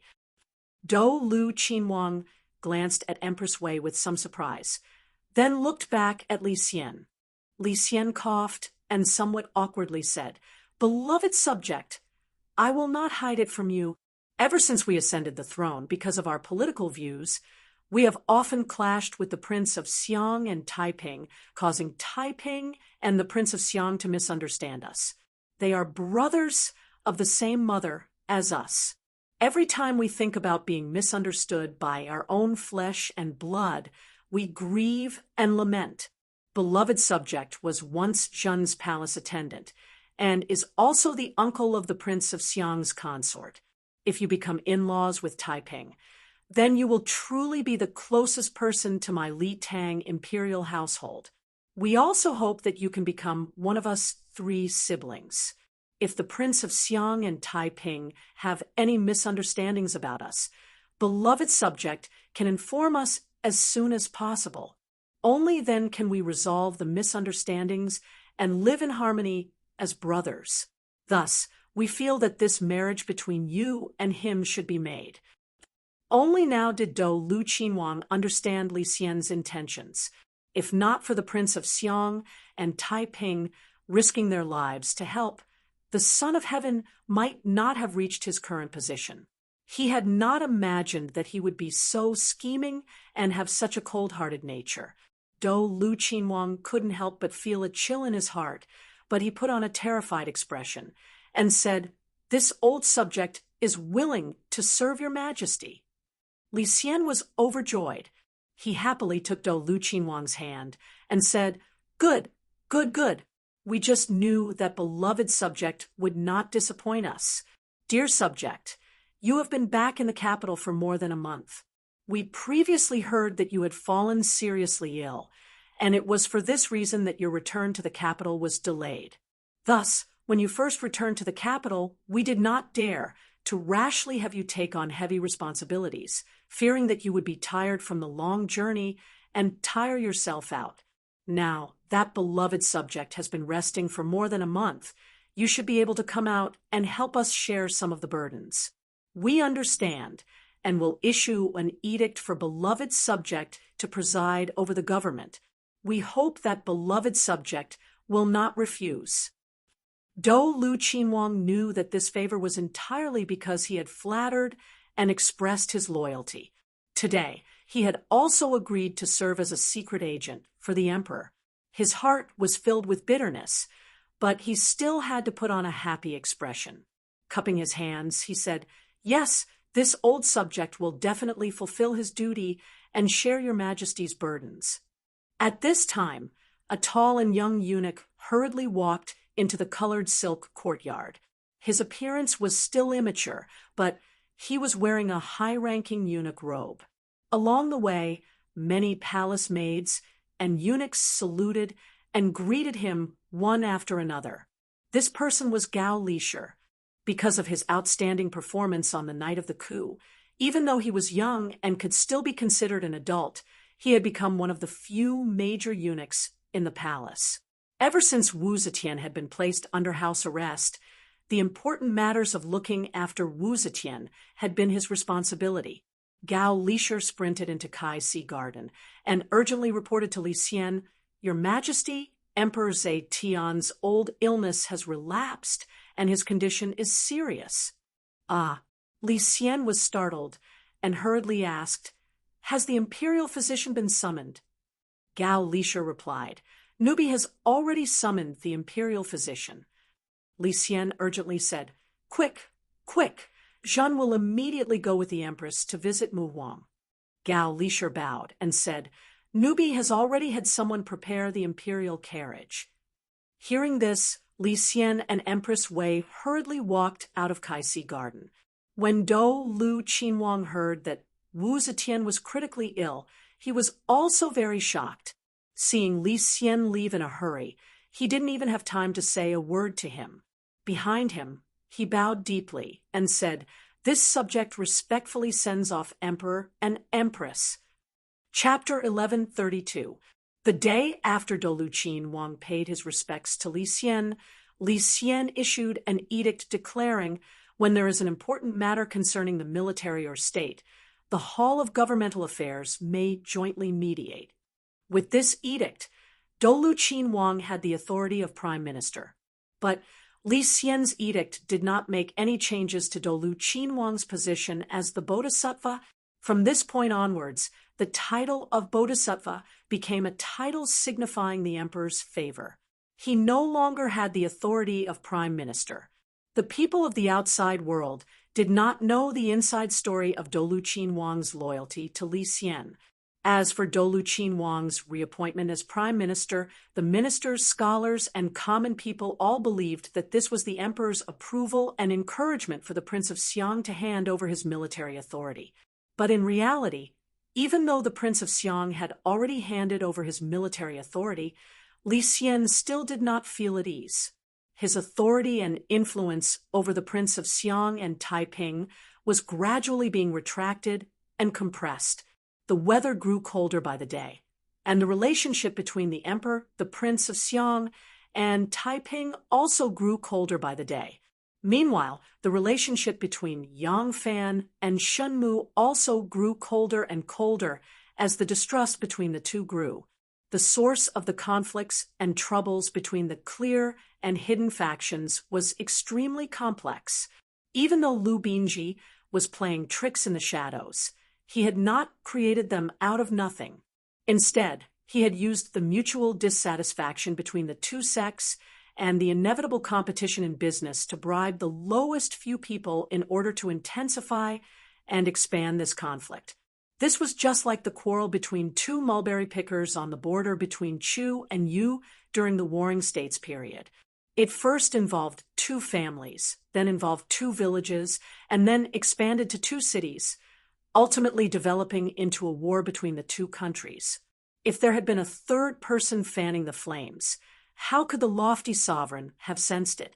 Putting aside the fact that Yang Fan had personally summoned the stewards in charge of the north back to the capital to personally question them, even if he had personally rushed to Zhuozhou and clearly understood the cause of this conflict, he still would not have discovered that someone was playing tricks. This was because the problems between the two sides truly did exist. Even if Lu Binji had not been playing tricks, there would have been a day when this small grudge would have become a major grudge. Fortunately, although Yang Fan and Shun Mu didn't trust each other, they still maintained the greatest degree of restraint. Thus, this local confrontation didn't expand into a full-scale war between the obvious and hidden sects. However, Yang Fan's status and influence in the obvious sect obviously couldn't be compared to Shun Mu's control over the hidden sect. He had spent too much energy and time in the officialdom. Furthermore, one of them had taken over young Master Zhang's old subordinates and had many factions under him, while the other had single-handedly established this organization. The control of the two couldn't be compared. Even though Yang Fan had already realized the danger and was slowly gathering his authority and installing his trusted aides, it took time to mend the fence after the sheep was lost. Perhaps if he was given another 10 years, his position in the Xian sect would be as stable as Shun Mu's position in the hidden sect. Thus, in this period of time, the pressure Yang Fan endured was far heavier than Shun Mu's. This pressure didn't just come from the outside, but also from the many elders within the obvious sect who were dissatisfied with his display of weakness. It was in this situation where Yang Fan was besieged both internally and externally that Empress Setien's critical illness arrived. In Shangyang Palace, Li Xian, Empress Wei, Shanghai Wan, the Prince of Xiang, Princess Taiping, Prince Liang, and the many members of the Li and Wu families were all kneeling before the bed. The palace was filled with internal guards, and outside the palace, the tens of thousands of cavalry personally led by Yang Fan formed an impenetrable encirclement. Every palace maid and eunuch that entered and exited Shangyang Palace had to undergo the strictest inspection, and the 10,000 cavalry and internal guards would each send a person to monitor their movements. No one was allowed to smuggle them in, and no one was allowed to move around without permission. The palace maids and eunuchs had to tiptoe when they walked, not daring to make the slightest sound. Wu Zetian's illness had flared up ever since Dolu Qinwang had visited Li Xian. Ever since then, even though she had constantly consulted doctors for medicine, her body had never taken a turn for the better. The 82-year-old Wu Zetian was about to reach the end of her life. In the last few days, she had been sometimes lucid and sometimes confused. Now, even the imperial doctors, who had never dared to make an accurate judgment on her illness, had no choice but to brace themselves and tell Li Xian that the empress was truly on her deathbed. Mother, no matter how much hatred they had for the rest of their lives, at this moment there was no need to bring it up. Seeing their birth mother wither, Li Xian, Li Dan, and Princess Taiping, the three children kneeling at the very front, couldn't help but feel their hearts ache and cry. Wu Zetian slowly woke up. The imperial doctor who had just finished administering her acupuncture retreated a few steps on his knees, his forehead beaded with sweat, making way for the empress and her children. Ling Yu, Wu Zetian used a weak voice to call out.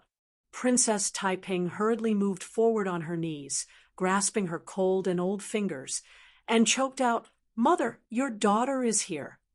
Daughter, Mother dreamed of concubine Shu just now, and Mother also dreamed of the Empress. Wu Zetian murmured. They were loudly cursing Mother, saying that Mother was going to see them, and that they were going to complain to the saint about Mother. Li Xian tilted his ear, trying hard to listen to Wu Zetian's words.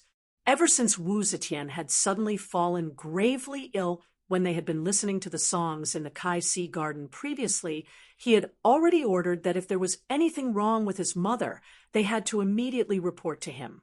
He had to ensure that he would be able to stay by his mother's side and know what his mother's final will was. Now, his mother had finally spoken, but what she said had nothing to do with the great plans of the country. She had actually mentioned Empress Wang and concubine Xiao Shu, who had long since turned into rotten bones. This caused Li Xian to be slightly at a loss. The corners of Wu Zetian's mouth gently hooked up into a proud arc and said, "In the human world, they are not my opponent. In the underworld, they are also not my opponent. Daughter, your imperial father is a talented and bold ruler, but in the imperial harem, he is not so shrewd. When Mother sees him, I am still the most pampered. Hee hee." Mother, Princess Taiping, didn't know whether to laugh or cry. She didn't expect that her mother would actually talk about these things at this time, but she didn't know why. As she listened, she felt a little sad. Wu Zetian suddenly made a snoring sound, and Li Xian quickly raised his head, but saw that Wu Zetian's eyes were open, but there seemed to be phlegm in her throat, and her breathing was somewhat rapid. When Wu Zetian saw him, her expression suddenly became cold. She closed her eyes and was silent for a moment, then slowly called out, "Xian, Li Xian quickly moved in front of her, and Princess Taiping made way for him. Li Xian held Wu Zetian's hand. Wu Zetian's hand subconsciously shrunk, but finally slowly loosened. Her lifespan was approaching, and she had to let go of everything. So why be so stubborn? She was silent for a moment, then said in a low voice, "Xian, Mother has always been harsh to you, but you allowed Mother to keep the title of emperor until now. Mother's heart is really ashamed." This was the first time that Wu Zetian showed weakness in front of her son. Li Xian was somewhat frightened and didn't know how to answer. Wu Zetian sighed softly. "Mother is about to leave. After Mother dies, remove Mother's title of emperor." Li Xian's face was at a loss, and he only made a sound of agreement. Wu Zetian's thoughts seemed to be very clear, but what she could remember seemed to be the past events of 20 or 30 years ago. She had forgotten everything in recent years. She no longer remembered Xue Huai, who had accompanied her for more than 10 years, no longer remembered her most beloved Zhang Changzong, and even her glory as an emperor in the past 15 years. She thought hard and said, "The clansmen of Empress Wang and consort Xiao Shu, as well as the clansmen of Chu Suiliang, Hanan, and Lu Shi, should all be pardoned." Li Xian made another sound of agreement. Wu Zetian's face slowly revealed a trace of contempt and arrogance, and she said, "Mother can't do anything to them in the world of the living, and can only put the sins on their clansmen. Now that Mother is about to die, and they don't give up, then Mother will go to the world of the dead to deal with them. Naturally, there is no need to make things difficult for their clansmen in the world of the living." Her children had no way to respond to her words. Wu Zetian had fought all her life, and it seemed that she was getting stronger with age, and her fighting spirit was even stronger. But now she planned to take her ambition and revenge to the world of the dead to show it. Wu Zetian's eyes became misty for a moment, and then gradually became clear. She murmured, "Forget about the Zhou temple that Mother built. After Mother dies, Mother's spirit tablet of the Lord of Gods will be attached to the grand temple of Li Tang. Mother will be buried in your father's tomb." Even though Wu Zetian's voice was very weak, it still seemed to have an indescribable magic. Li Xian did not have the courage to oppose, and only agreed in a low voice. "Zhou Temple, Gui Mausoleum," and removing the title of emperor. The empress finally compromised when her life was about to end and gave up what she had been pursuing all her life. She lowered her head to the world and admitted that she was not the emperor and that she was the empress of Li Tang. Even though the so-called abolition of Tang Jinzhou was actually a mother seizing the position of the son, and it was very different from the ordinary change of dynasty, and even the subjects under her rule had never acknowledged the so-called Wuzhou Empire. But for someone as strong as her to make such a decision was very rare. She lowered her head to her husband. After her husband died, she seized power step by step. Of her 4 sons, 2 died, and 2 were crippled. She killed all of her husband's family and finally ascended the throne as she wished. At this moment, she was willing to return to her husband's side as a wife. She forgave Empress Wang, consort Xiao Shu, and the relatives of Chu Suiliang and Han Yuan who were on their side. It was not because the words of a person who was about to die were kind, but because she firmly believed that in the world of the dead, she could still sweep away everything. What she pardoned today in the world of the living, if they did not lower their heads in the future in the world of the dead, they would still be her prisoners. However, did she really surrender? She didn't. Everything she did was to hold on to her victory. What was lost was lost. Even if she wanted to hold on tightly, it was impossible. Retreating in order to advance was the only correct method she could use now. She removed her title of emperor and restored her title of empress. That way, no one would overthrow her title of emperor and end up with nothing. She ordered her son to take her to the temple and return to the mausoleum, to be buried in the Qian mausoleum as Emperor Gaozong's legal wife. As her son's filial piety came first, he could only obey. And unless future generations wanted to overthrow Emperor Gaozong, as well, they would never be able to counterattack and dig up her grave. She was intelligent. Ever since she entered the palace at the age of 13, her life had been vigorous. Until the last year of her life, from the 22nd day of the 1st month of the 1st year of the Divine Dragon to the 26th day of the 11th month of the 1st year of the Divine Dragon, these last 9 months and 4 days were not always dim. In the last moments of her life, she still let her intelligence bloom with a dazzling light. She did her best to keep what she wanted to keep in her concessions. With her usually tough personality, this was the only time in her life that she would do this. After Wu Zetian finished saying all this, she seemed to be extremely tired.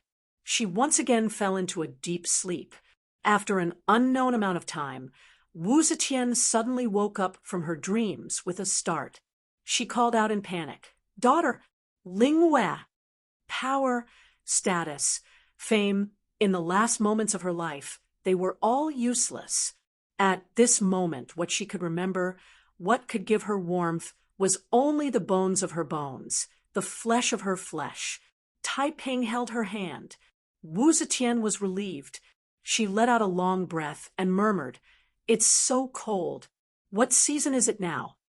Tai Ping replied in a low voice, "Mother, it's already winter. It's snowing outside." Hearing this, Wu Zetian's withered and old face suddenly bloomed with a young girl's bright smile. "It's snowing? I remember that when Mother entered the palace, it was also snowing. I wonder if the plum blossoms in the Fragrance Palace have bloomed yet. Mother really misses the fragrance there." Princess Tai Ping was somewhat startled. After a while, she softly reminded, "Mother, this is Chang, and the Fragrance Palace is in Luoyang." Wu Zetian laughed involuntarily. Yes, Mother is muddle-headed, she wanted to laugh. Her tangerine-like old face just bloomed into a smile. Her mouth was still slightly open, but it was forever frozen there. Chapter 1133. Wu Zetian's seemingly weak and compromising will allowed her to grasp the initiative before her death. As his birth mother, his mother voluntarily gave up the title of emperor and was willing to be buried in Gaozong's Qian tomb as empress. This saved Li Xian a lot of awkwardness. As her son, how could he be harsher? Li Xian ordered Wan to draft the mourning memorial of the great sage empress of Zetian and personally revised it word by word. He added in a sentence that praised his mother as a hero with great foresight and great achievements. Her martial prowess is like thunder, and her writings are like the sun and moon. He also held a grand funeral for Wu Zetian. However, there were still discordant voices. As for the empress while requesting for her to be buried together with Gaozong, Yan Shanxi immediately jumped out to oppose it. Yan Shanxi spoke passionately. "Your Majesty, the venerable should be buried first. This lowly one should not disturb the deceased after the tomb is completed. Although the empress has a respectable status, she is still inferior to the previous emperor.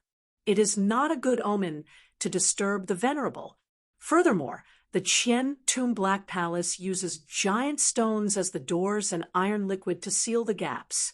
To open the tomb, one must use an axe and chisel. The path of the gods is mysterious. If we start construction, we might disgrace the spirit of the previous emperor. Furthermore, the empress and emperor being buried together is not an ancient tradition. In the ancient imperial tombs, the empress and emperor were not buried together. It was only since the Wei Jin era that the empress and emperor were buried together.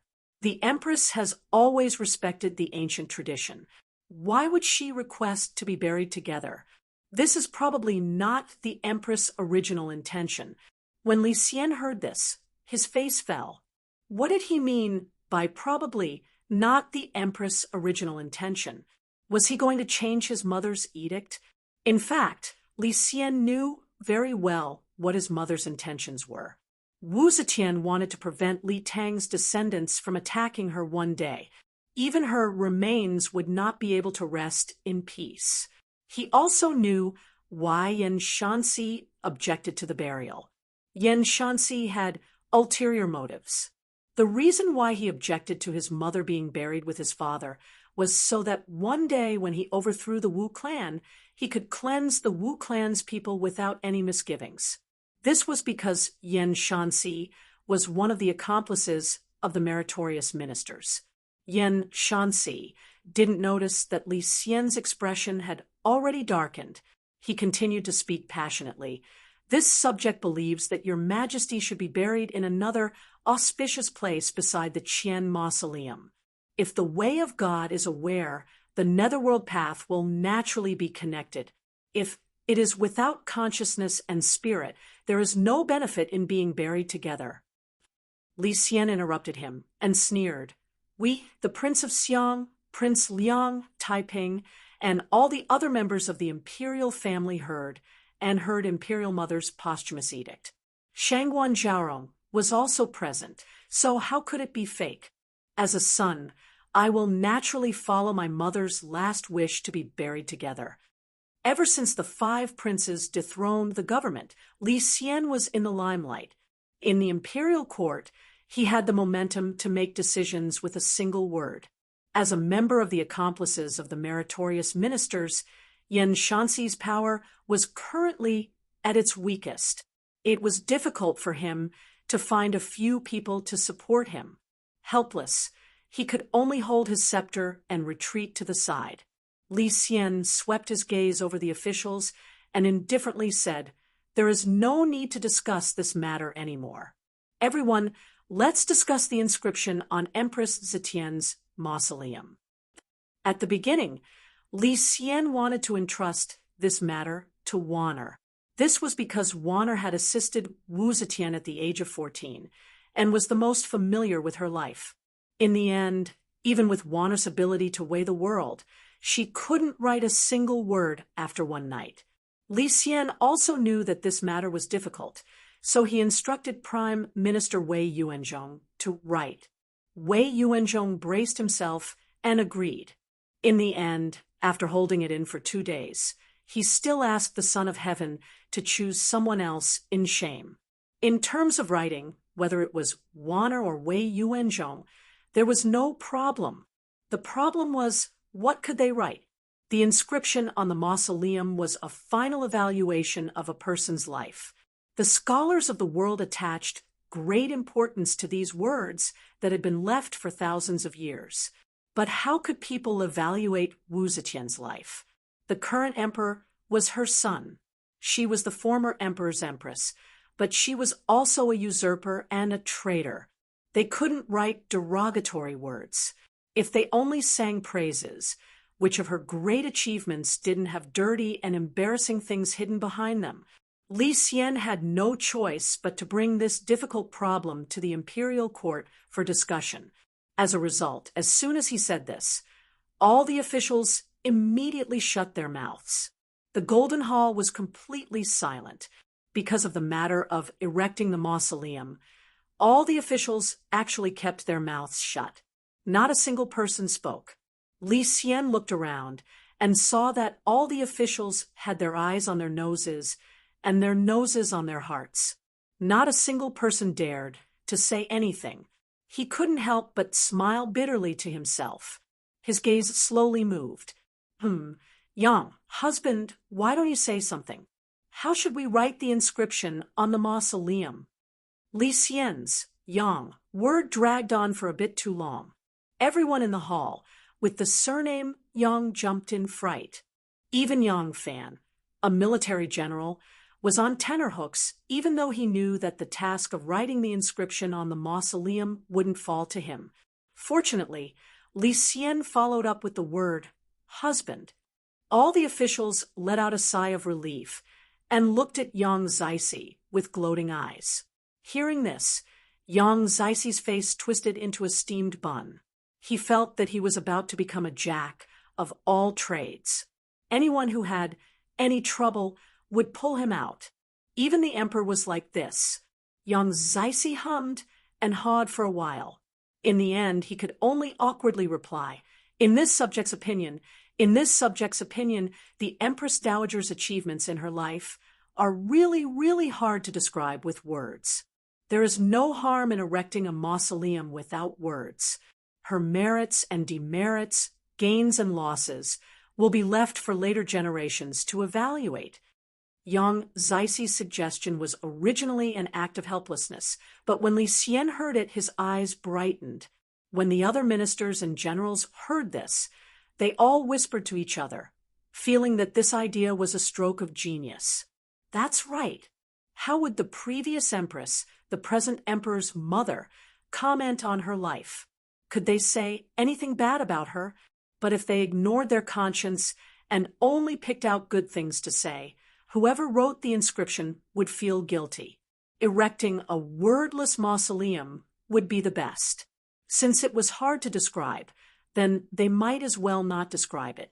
The more Li Xian thought about it, the more reasonable it seemed.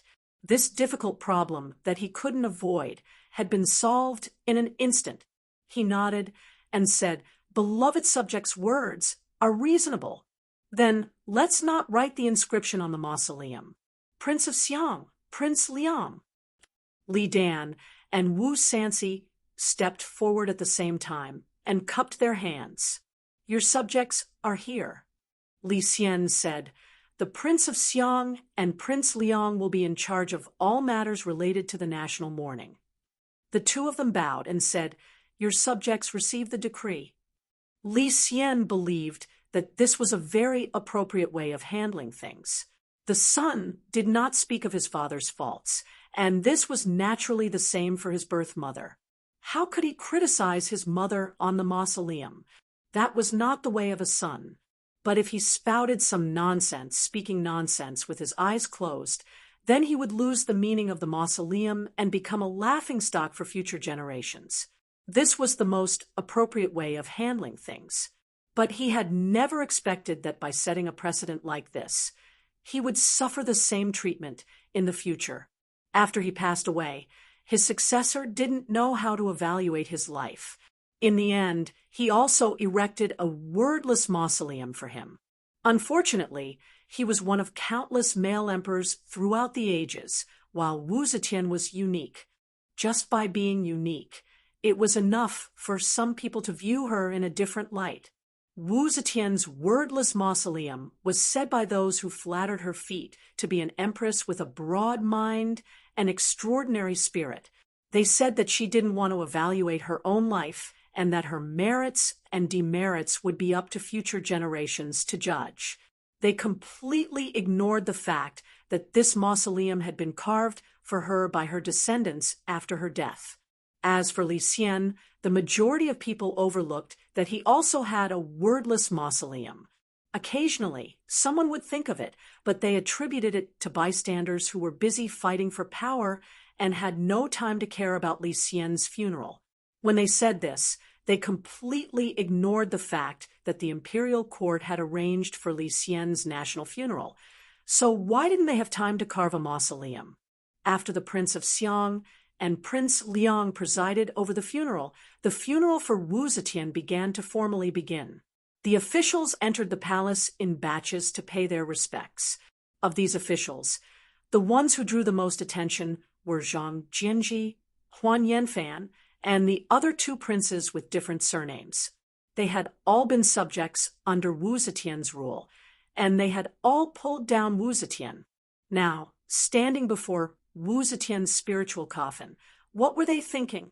Yang Fan didn't want to know. Before the 5 princes entered, he had been in the morning hall paying his respects. He had no personal grudge with Wu Zetian, so he did not feel any joy at Wu Zetian's death. Ever since he had rushed to Luoyang for revenge and entered the official career by chance, he had never approved of Wu Zetian's various actions. In his heart, he had never submitted to this empress, so he could not be said to feel sorrow. But this empress who had just passed away was still someone who had borne the most legendary and colorful experiences of his youth. As he stood before her spiritual coffin, Yang Fan still felt a little nostalgic. He earnestly paid his respects, without any false sorrow or carelessness. He had no idea what the 5 princes were thinking. He only silently retreated to the side and watched as the 5 princes stepped forward to pay their respects. The 5 princes were clearly somewhat absent-minded as they paid their respects. After a hasty bow, they walked out of the morning hall. Zhang Jianji was already an old man of 82. After being made a prince and seized of power, the heavy mental blow seemed to have caused his body to collapse. Before he could even walk down the steps, he was already gasping for breath. Huan Yanfan and Cui Xianhui went up to support him and said considerately, "The weather is cold. Husband Zhang, be careful." The officials who entered the morning hall to pay their respects lowered their heads as if they did not see them and walked around them like they were avoiding the plague. Zhang Jianji stood at the bottom of the steps and smiled faintly at the officials who were avoiding his gaze. Jing Hui worriedly said, "Husband Zhang doesn't seem to be in good health. You must take care of yourself." Zhang Jianji shook his head and said, "I'm old. It's no use. This old man is of the same age as the Heavenly Empress. Now that the Heavenly Empress has passed, this old man's lifespan is probably coming to an end." Yuan Shuji furrowed his brows. Zhang Jianji glanced at Huan Yanfan and said meaningfully, "You and I have restored Li Tang and received the title of prince. From now on, our descendants will never be able to take our place, and our children and grandchildren will never be able to enjoy it. Speaking of which, the emperor has not treated us unfairly. I have now rested my body and cultivated my character, and have devoted myself to the mountains and rivers. Have you gotten used to it?" Huan Yanfan indifferently replied, "Husband Zhang, Yanfan has not gone sightseeing. Right now, I am studying in seclusion." Zhang Jianji stroked his beard and said, "Oh, reading is good, but I wonder what books are you reading?" Huan Yanfan said, "Yanfan is reading Lord Mengchang's story. It's a very interesting little story. When Lord Mengchang was young, he saw his father's vast farmland and wealth. He asked his father, 'What's the name of your son's son?' Tianing said, 'Grandson.' Tianwen asked again, "What's the name of your grandson's grandson?" Tianning replied, "Great-grandson." Tianwen asked again, "What's the name of your great-great-grandson's great-great-grandson?"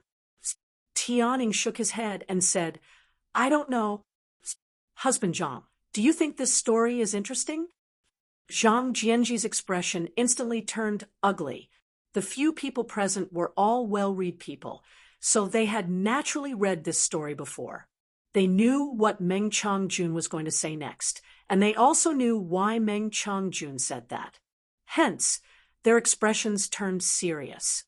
Huan Yanfan said with a smile, "I think what Tianwen said is very reasonable. What's the use of accumulating a vast family fortune? To let those descendants, who can't even be called enjoy it? What's the point of working so hard for others? A real man should make contributions and leave his name in history. That's the right thing to do." Huan Yanfan smiled and cupped his hands at them, saying, "Farewell." Looking at Huan Yanfan's receding figure, Jing Hui uneasily said to Zhang Jianji, "Husband Zhang, what do you think he is?" Zhang Jianji said with a gloomy expression, "If there's going to be trouble, it will definitely be because of me." Chapter 1134. Wu Zetian passed away. At the beginning of the first year of the Shenlong era, she was removed from the throne. At the end of the first year, she passed away. The reign of the empress came to an end this year. The second year of the Shenlong era arrived. Although the Empress Dowager's funeral was not over, this was the first year after the new emperor ascended the throne. The court still held a grand celebration. The people of Chong and went out to celebrate the new year. As for the empress, she had been completely forgotten by them. The people only cared about daily necessities. They did not care who would be in charge of the court for long. In the palace where Shangguan handled official business, Shangguan had a cupboard in her sleeve. After dealing with a memorial, she turned her head and glanced at the two palace maids she had ordered to choose clothes for her, who were still chattering behind the screen. She couldn't help but laugh and say, "All right, don't be so picky. Just take a man's robe." Behind the screen, the two trusted palace maids were comparing sets of clothes. Hearing Er's words, they agreed and took a few more robes, trying to pick the most beautiful one. At this time, Yang Fan hurried in from outside. He cupped his hands to and said, "Greetings, Shangguan Zhao Rong." "Ah, General Yang is here." Shanghai put down her brush and coughed. "I will discuss matters with General Yang. You can leave first." The two palace maids quickly put down their clothes and retreated from behind the screen. They walked to Yang Fan's side and bowed to him. After the two left, Wanner walked to Yang Fan's side and helped him tidy up his clothes. She said sweetly, "How come you have time to come here today?" Nowadays, often lived outside the palace. She was only on duty in the palace for 1 day out of 5. She could often see her lover and daughter, so she was naturally calm when she saw Yang Fan. Yang Fan said, "His Majesty ordered 10,000 cavalrymen to choose a capable team to follow the emperor to Longqing Pool. I have just settled down and heard that you are going, so I came to see." Wanner winked at him and smiled mischievously. "What are you looking at? It's not like I'm the one getting married." As he said this, he couldn't help but feel a bit resentful. People were greedy. At first, she only hoped that she could stay with her Langjun for a long time. She didn't care about anything else. Now that she could spend the rest of her life with her Langjun, she hoped that she could have a proper identity in the Yang family. It would be best if she could even hold a wedding that she had always regretted. Yang Fan knew what she was thinking. He hugged her gently and said apologetically, "With the current situation, it's hard for us to get away." Sigh. Who would have thought that with the death of the Empress, the political situation of the world would become even more? Wanna stretched out her hand and gently covered his mouth. She said, "All right, I was just saying. Don't take it to heart. Did you come because you don't understand why His Majesty wants to go to Longqing Pool?" Yang Fan said, "Yes, speaking of which, Longqing Pool is not a very prominent place in Cheng, but the emperor has his eyes on that place. That's fine, but the emperor is too grand this time. He wants to take the 4 white elephants in the palace gardens. The scale is even grander than a court meeting. Does the emperor want to go for a walk in spring or do something else? I feel it's a bit strange." Wana looked towards the entrance of the hall and gently pulled Yang Fan to the side. She said in a low voice, "You haven't heard the rumor that Longqing Square has dragon energy?" Yang Fan stilled and said in shock, "What? Longqing Square has dragon energy?" In these days, all of Yang Fan's energy had been used to control Xianzong and organize the internal affairs. One person's energy was limited, so he didn't pay much attention to the matters of the court, much less the rumors on the streets. Other than having a few fixed eyes and ears in the court, Xianzong did not have a specialized intelligence organization. Even with the power of the Tang dynasty, it was not enough to build an intelligence organization that covered the entire country. Xianzong's information sources mainly came from the members of Xianzong, who were spread across all trades. Most of these people did not know of the existence of the succession hall, but this did not stop them from gathering information from top to bottom when they needed it. Usually, when the upper levels of Xianzong wanted to pay attention to a certain area of information, they would order the people below to report the information when they had it, or order the people below to pay attention to the information during this period of time. It was impossible for the people below to report back to the higher levels when they heard any movement. How long would the secret of the succession hall be kept secret? If these people, who were everywhere at the bottom, were allowed to report all sorts of news to their superiors every day, would find out, however stupid they were, that they were not merely scholars, not merely shop assistants, not merely tenants, but that there was a very large organization above them. Also, even if these people reported all kinds of information that they heard, saw, and even had no basis, like writing a diary every day, who would sort and choose? Even if the Sky Observation Division was expanded 100 times, those people would not be able to handle it all. But one did not know too much about the inside story of Xianzong. She was also careful and never asked Yang Fan about the details of Xianzong. In her heart, she thought that Xianzong was omnipotent and knew everything. Yang Fan shook his head at Wan and said, "I really do not know anything about this." "What is it?" Wan said, "There are rumors in the streets that there is a Longqing Pool in Longqing Workshop. Longji, Longye, and Longfan live next to the Longqing Pool. When the 5 dragons gather in one place, the aura of a king will gather. There are also people who vividly said that they once saw a faint white dragon hovering above the Longqing Pond during heavy fog and heavy rain." Yang Fan's expression became serious. Wan said, "The emperor used the excuse of going to the Longqing Pool to actually use his identity as a true dragon to suppress the dragon energy there. Taking the white elephant with him is the same reasoning." Saying this, Wan couldn't help but laugh. Isn't His Majesty currently favoring a few Buddhists? The saying that the Son of Heaven can suppress the dragon energy was said by that foreign monk, Hui Fan.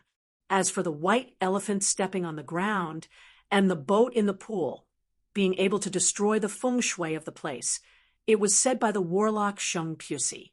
It is really absurd that the Son of Heaven actually believed it. Wan said this and shook her head. She sighed. A warlock actually became the head of the imperial secretariat, and a monk actually became the chancellor of the kingdom. AI, no matter how absurd it is nothing. Yang Fan narrowed his eyes and said warily, "This treacherous rumor directly mentions the 3 princes of the Prince of Xiang's household. Would a commoner dare to make up such a rumor? Moreover, I live in Longqing Square.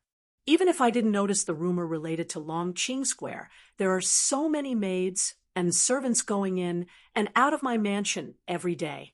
How could they not hear anything? Was also an intelligent person. When she heard this, she was startled. She said in surprise, "You mean," Yang Fan said, "the person who made up this rumor must have an ulterior motive. His goal is not to spread this rumor among the commoners, so I'm afraid that not many people among the commoners know about this rumor. This rumor was made up for the emperor to hear." Wanner's mind spun. She cried out involuntarily, could it be King Liang?" Yang Fan said, "If someone in the court could report this rumor, it would not be able to escape your eyes and ears. If even you don't know where this rumor came from, then it must have bypassed the court and reached His Majesty's ears. Think about it. Who else but King Liang could enter and leave the palace at will, report to the emperor, and avoid your eyes and ears? Moreover, the emperor consulted the foreign monk Hui Fan and the warlock Sheng Pusi. They seemed to agree with this rumor and even gave the emperor ideas to solve it. They solemnly said that they would help the Son of Heaven suppress this dragon energy. And these two heterodox people just happen to be close to King Liang. Do you still need to say who all of this is pointing to? The 5 brothers were all seated in Li Qingqi's residence. After Wu Zetian passed away, Li Longji and the other 2 brothers returned to the capital to celebrate the new year. After the new year, they had to prepare the coffin for Wu Zetian's burial. So Li Longji and the other princes stayed in the capital. The 5 brothers were already 60 to 70% drunk, so their words were somewhat unrestrained. Li Qingyi slammed his wine cup down heavily. "The palace has ordered us to prepare to receive the Son of Heaven." The Son of Heaven is our uncle. Have you ever heard of an elder paying a visit to a junior? Moreover, this elder is the current Son of Heaven. Li Longji twirled his wine cup and said playfully, "Second brother, you're wrong. The emperor is here to tour Longqing Pool." Li Qingyi said angrily, "Tour Longqing Pool? Does the emperor even need to bring an elephant out for an outing? You brat, stop putting on an act. I know you have people in the palace. Hurry up and tell me, why did the emperor come?" Hearing Li Qingyi's words, Li Longya and Li Longfan became suspicious and looked at Li Longji curiously. Li Longji spread his hands. "I've already told father and big brother. You can ask big brother." Li Qingqi sighed. "Don't force the 3rd brother. Isn't it the same as why the emperor came to Longqing Lane? On New Year's Day, the emperor decreed that the 7th princess could open a mansion and get an official position. Do you still remember?" Li Longfan said, "I do remember. But, big brother, what does this have to do with what we're talking about?" Li Qingqi glared at him reproachfully and said, "You just don't have a brain. Now, the emperor's daughters have the same rights as Aunt Taiping. They all have the right to open a mansion and get an official position. What do you think Aunt Taiping is? If the Political Affairs Hall originally had 1 prime minister and suddenly there were 7, would there still be 1 prime minister?" Li Qingqi looked at his brothers, who seemed to be deep in thought. The emperor believed the slanderous words of scoundrels and has always been afraid of father and Miss Taiping. He took back father's military power and divided Aunt Taiping's power because he was guarding against us. As for now, he wants to visit Longqing Lane. It's even more ridiculous. It's said that someone reported to the emperor that there's king's qi in Longqing Lane. So the emperor wants to use his true dragon body to suppress the king's qi here. Li Longfan was furious. If it weren't for father and aunt's help, if it weren't for us 5 brothers who risked our lives to serve him, would he be able to sit on the throne? Now he views us as his enemies. He's really a muddle-headed emperor. 5th brother, be careful. Li Longji said seriously. Father said that it wasn't easy for me, Li Tang, to restore the empire. Now that the Wu family is still in power, no matter what the emperor thinks, as descendants of Li Tang, we can't cause trouble to prevent outsiders from taking advantage of us. If the emperor wants to step on the dragon's qi, let him. In front of the emperor, you must not show any resentment. Li Longye rolled his eyes and asked word by word, what if the emperor's wariness doesn't stop there? What do you think he'll do next? Li Longji was silent for a moment. He raised his wine cup and drank it in one gulp. He then slammed the cup heavily on the table. His pair of heroic eyes faintly revealed a murderous aura. His voice faintly carried the sound of metal and stone. He said, block soldiers with arms and water with earth. Chapter 1135. The true intentions of Li Xianyu and Long Qingqi could not be hidden from the eyes of the world.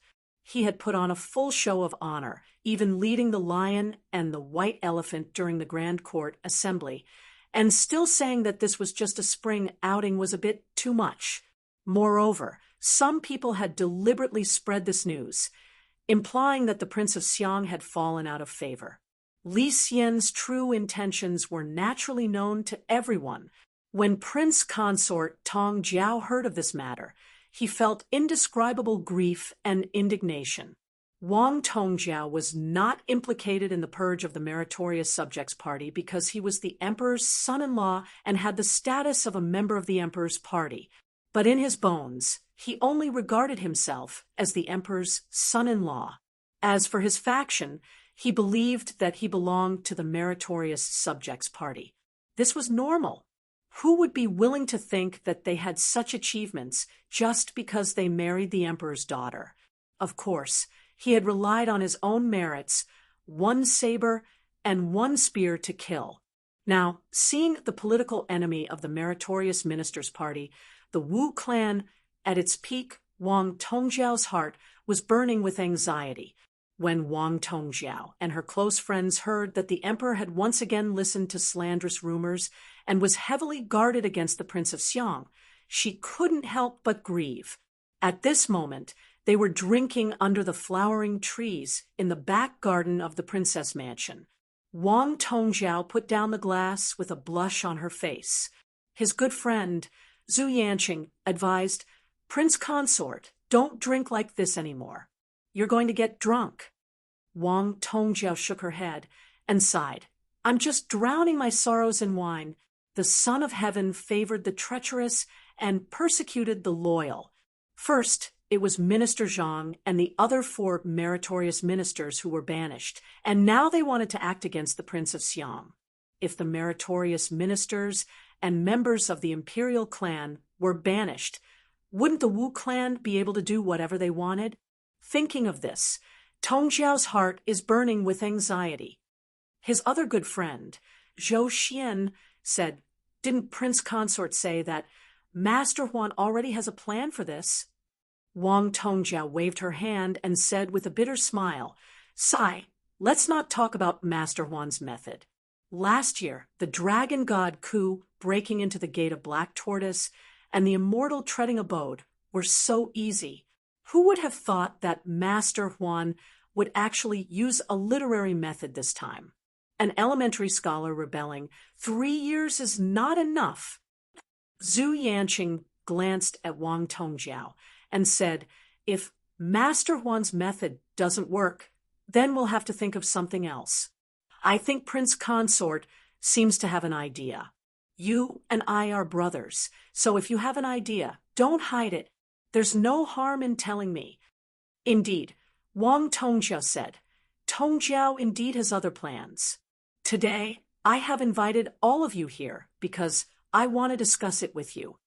Zhang Zhongji, Zhu Yanqing, Zhou Xiang, and the others looked at each other and said in unison, Consort, please speak your mind. Wang Tongjiao knelt on the ground and placed her hands on her knees.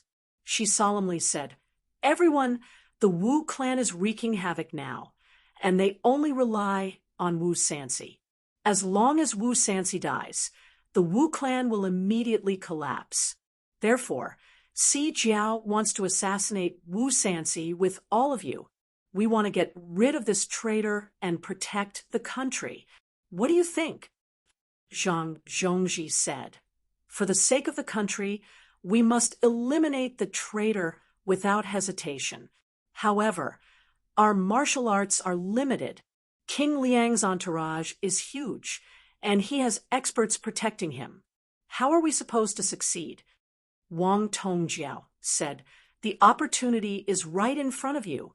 The day of the great sage emperor's funeral is approaching. As the host, King Liang must be in front of all the officials, and it would be inappropriate for his guards to accompany him. Tongjiao can use her status as the imperial guard to wrap the spears and swords in white silk.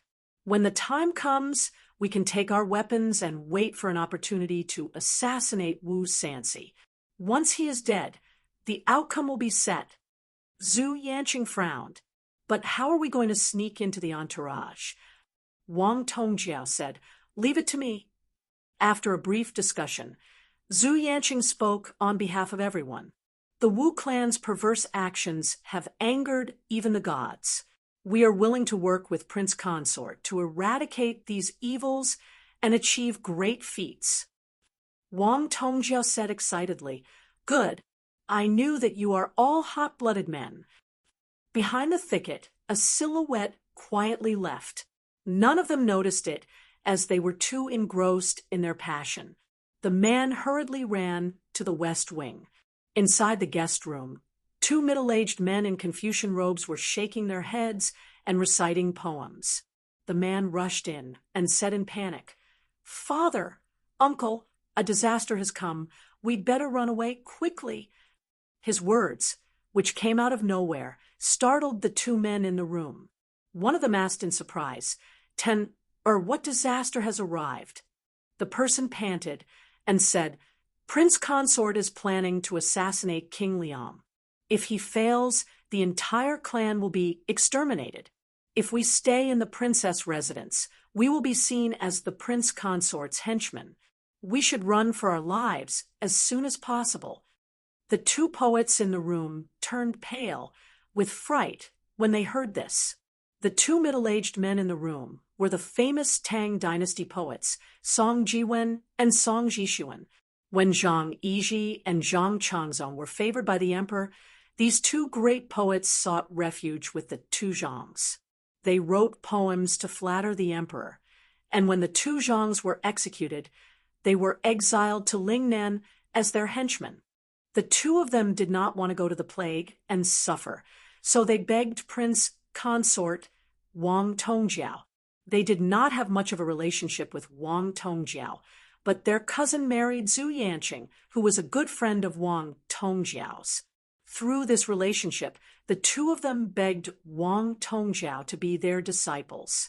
Wang Tongjiao felt that they did not have any great evil and were only forced by the circumstances to curry favor with the two Zhangs, so she made the decision to let them stay. But at that time, Zhang Jianji was in the middle of purging the remaining henchmen of the two Zhangs. Wang Tongjiao did not want to make things difficult for Zhang Jianji and the others, so she let them stay in her residence for the time being. In less than 2 months, Zhang Jianji and the others were secretly demoted and driven out of the imperial court by Li Xian. From then on, the imperial court was controlled by the Wu family and the Wei family.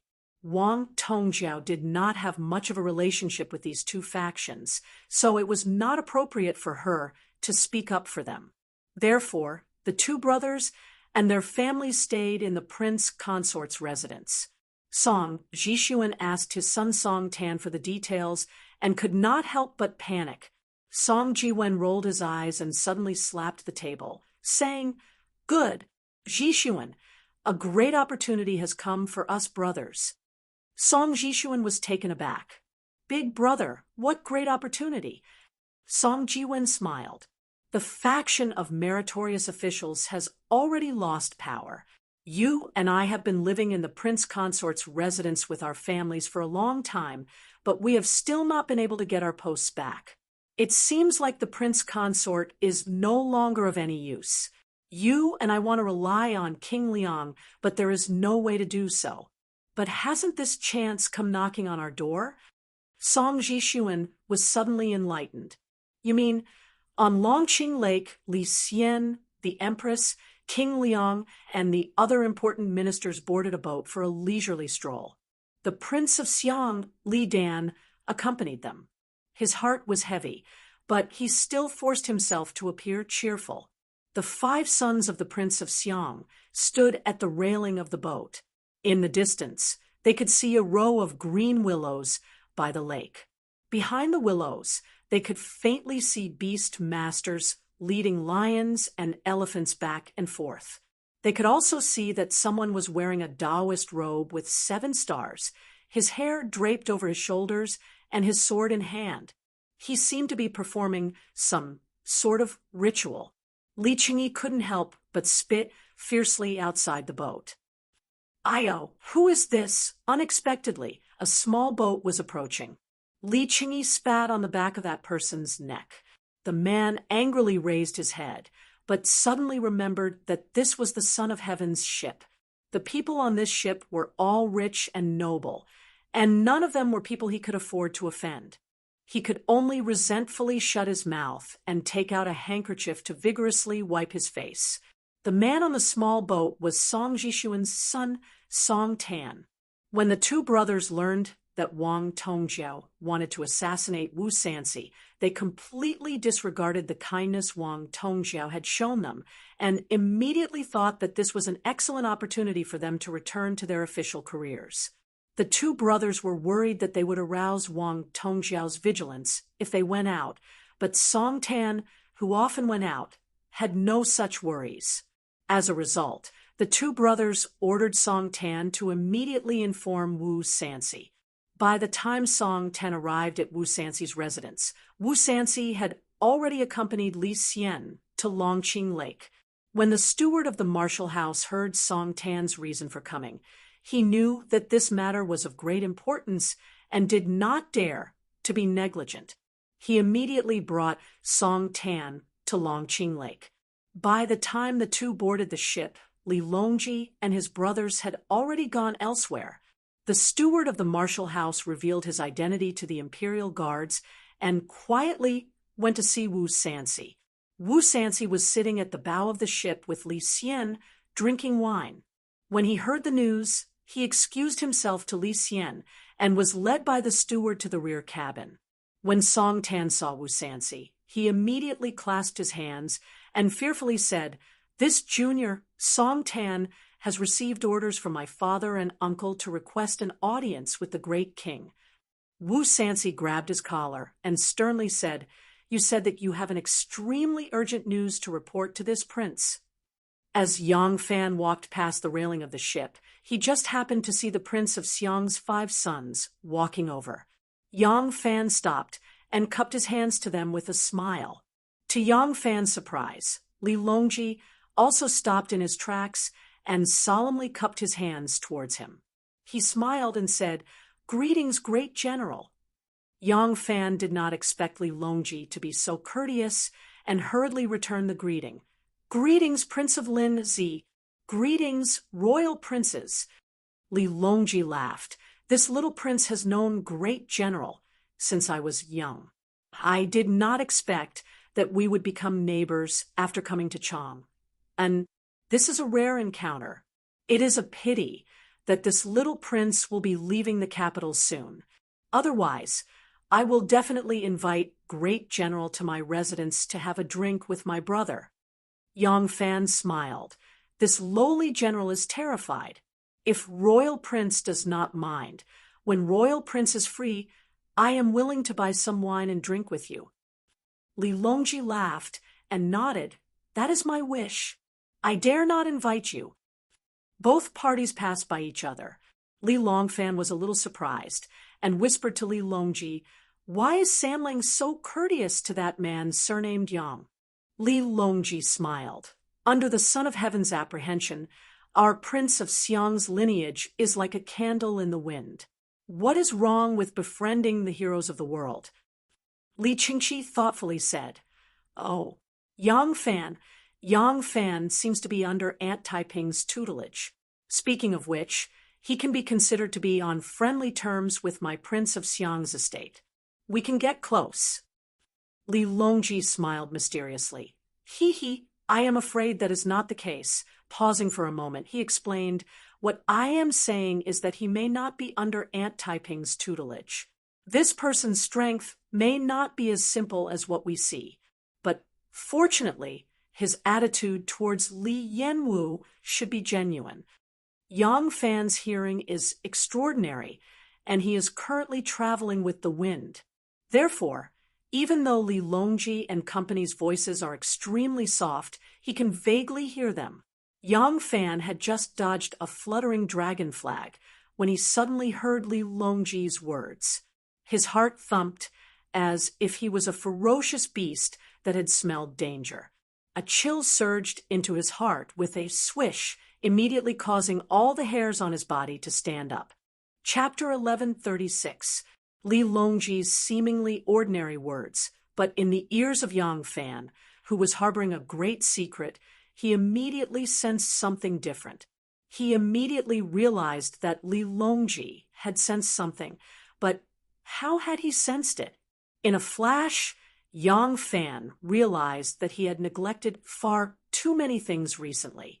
He recalled that Wanner had once told him that when the Prince of Xiang was in the Eastern Palace, Gao Lishur was the eunuch in charge of the Eastern Palace and had an extremely good relationship with Li Sanlang. The two would often play kuju together. He recalled that when he boarded the ship today, he had seen Gao Lishur and Li Longji speak. Although the two had only spoken for a few moments, their expressions were those of people who knew each other very well. He had either heard or seen these things, but he had never deeply pondered them. A person's energy was limited. No matter how energetic or intelligent a person was, it was impossible for them to take care of everything. He had been too focused on officialdom, resulting in one problem after another within the illustrious sect. Now that he was so focused on dealing with the internal strife, he had overlooked the clues that were happening right next to him in the imperial court. In terms of intelligence and alertness, he was not below Shenmu, but he could not be as single-minded as Shenmu. His affairs were far too complicated. The army, the officialdom, the illustrious sect, he had to do his utmost to deal with all of them, but how could it be easy to grasp everything in one's hands? If he was not careful, no matter how many great rivers and waves he had traversed, he would still find it hard to avoid capsizing in the gutter. It wasn't until he heard Li Longji's words that he suddenly thought of many things that he should have paid attention to, but had overlooked, that he suddenly realized something. Before and after the Divine Dragon coup, Gao Lishur had participated in far too many matters as one of Wanner's trusted aides. He knew a little about Yang Fan's strength and conduct. Gao Lishur himself would not have noticed anything from these clues, but if he had told Li Longji, given Li Sanlang's intelligence, just as Yang Fan thought this, Ma Qiao rushed over and urgently said, "Great General, the Son of Heaven has summoned you." Yang Fan rushed to the cabin and saw the Emperor and Empress sitting in the center with gloomy expressions. The Prince of Xiang, Prince Liang, and the others were seated to the left and right, all of them wearing strange expressions. Yang Fan did not know what was going on, and hurriedly went forward to pay his respects to the Son of Heaven.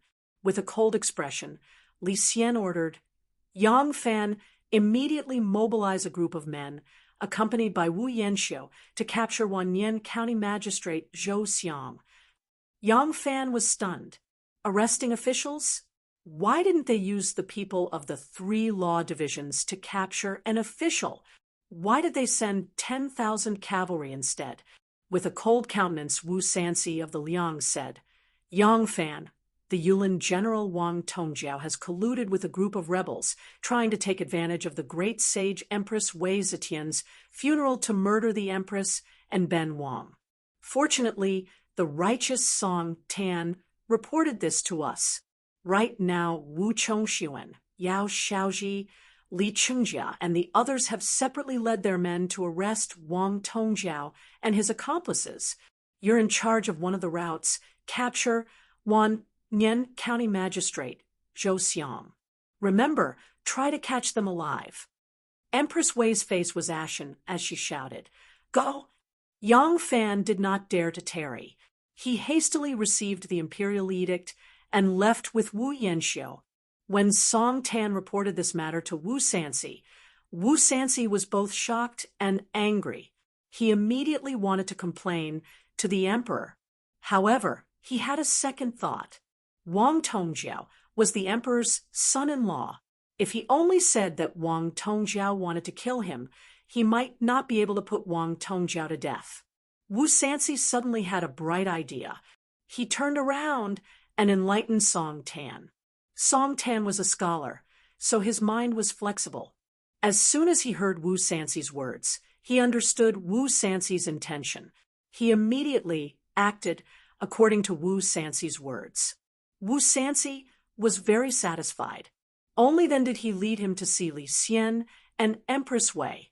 When Song Tan told them that Wang Tongjiao wanted to assassinate Empress Wei and King Liang, Madame Wei was so angry that her hair stood up in anger. This ingrate son-in-law actually wants to kill his mother-in-law. Empress Wei flew into a rage and immediately ordered Li Xian to send people to arrest them. When Song Tan complained, Zhang Zhongji and the others had already dispersed. In order to prevent someone from hearing the news and escaping, Li Xian didn't have time to return to the palace and immediately ordered the arrest. He assigned Wu Chongxuan and the others who were useful to him, leaving Zhou Xiang to Yang Fan. Yang Fan and Wu Yanxiu took a small boat and rushed to the shore. Because the emperor was patrolling here, there were 10,000 cavalry Jin Wu guards and 1,000 ox guards stationed by the Longqing Pond. Yang Fan took 100 or so people from his own 10,000 cavalry and led them straight to the Wan Nian Yamen with Wu Yanxiu. Along the way, Yang Fan had a sense of déjà vu. It was as if he had been in a similar situation many years ago. Suddenly, he thought of Xiao Man, and then he suddenly understood. Yes, back then, when Wu Zetian sent Qiu Xinji and Xiao Man to lead troops to capture the two imperial grandsons, it was very similar to this moment. The difference was that Wu Zetian had captured her grandsons, while Li Xian had captured his son-in-law. Wu Zetian's two grandsons were only 14 years old, while the younger one was only 9. This so-called rebellion was simply unbelievable. As for whether Wang Tongjiao really wanted to assassinate the Empress and King Liang, Yang Fan had no way of knowing. Another difference was that Wu Zetian had already instructed Qiu Xinji to kill her two grandsons on the spot. Li Xian, on the other hand, wanted to capture them alive. He clearly wanted to use Wang Tongjiao and the others to capture a few bigger fish. But who could be a bigger fish than Wang Tongjiao? Yang Fan shuddered at this thought. Li Xian was not in the mood to tour the lake.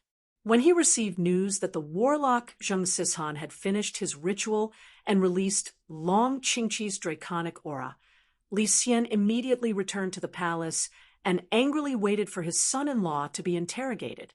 After sending off the emperor with his 5 sons, Li Dan immediately rushed back to the residence of his eldest son, Li Chengqi. Li Longji saw Li Dan's gloomy expression and couldn't help but call out, "Father!" Li Dan stopped him with a cold gaze and said, "Chengqi, Longji, the two of you come with me." Li Dan led the way to the back garden. Li Longji and Li Chengqi looked at each other and quickly chased after him. Li Dan paced back and forth in the garden for a long time, then said gravely, "Longji, once your grandmother's funeral is over, you Longfan and Longya will immediately return to your fief." Li Longji was startled at first, but he immediately understood. He nodded resolutely and sternly said, "Yes, this child understands." Li Dan gave him a gratified look and said, "San Lang, it's still you who gives me the most peace of mind. I'm afraid that those brothers of yours are still unaware of the situation. If they hear any bad rumors, it might cause unnecessary trouble. Go and explain it to them. Keep a close eye on them." Li Longji acknowledged and left. Li Qingqi said anxiously, "Father, King Liang wants them captured alive. He's clearly targeting you. How can we let Longji and the others leave at this time? Longji is the smartest. With him around, if anything happens, we, father and son, can brainstorm and learn from each other. We can also work together to face our enemies." Li Dan glared at him and said, "If Wu Sanxi succeeds, he will definitely be acting on the emperor's orders. What can we do then, even if we are together? Longji and the others must leave. I can only hope that this case isn't concluded before the funeral is over. That way, Longji and the others can leave safely. The less they are by our side, the safer we will be. You understand?" Li Qingqi looked at his father in confusion. It took a long time for him to understand. Zhou Xiang was the Wanyan County magistrate. He was also in charge of guarding the perimeter on the day of the empress' funeral. Since he was determined to kill King Liang with Wang Tongjiao, he couldn't be entangled with external affairs on the day of the funeral. Zhou Xiang racked his brains after returning to the Wanyan County magistrate. He could only think of a way to leave this matter to the assistant county magistrate's assistant. Wu Zetian's funeral was in 2 days. Time was of the essence. If he resigned on that day, he was afraid that something unexpected would happen, and it would also attract attention. With this in mind, Zhou Xiang immediately sent someone to summon the assistant county magistrate, Xie Weiqi. When Xie Weiqi arrived, Zhou Xiang said that he had some urgent matters to deal with at home. It would be difficult for him to leave during the funeral, so he asked for Xie Weiqi's help. As the assistant county magistrate, Xie Weiqi would definitely have to maintain order on the streets of Chang. And how could he refuse this request from his superior? Xie Weiqi agreed immediately. Zhou Xiang smiled and said, "Thank you for your hard work, Brother Xie. I'll treat you to a drink when this matter is over.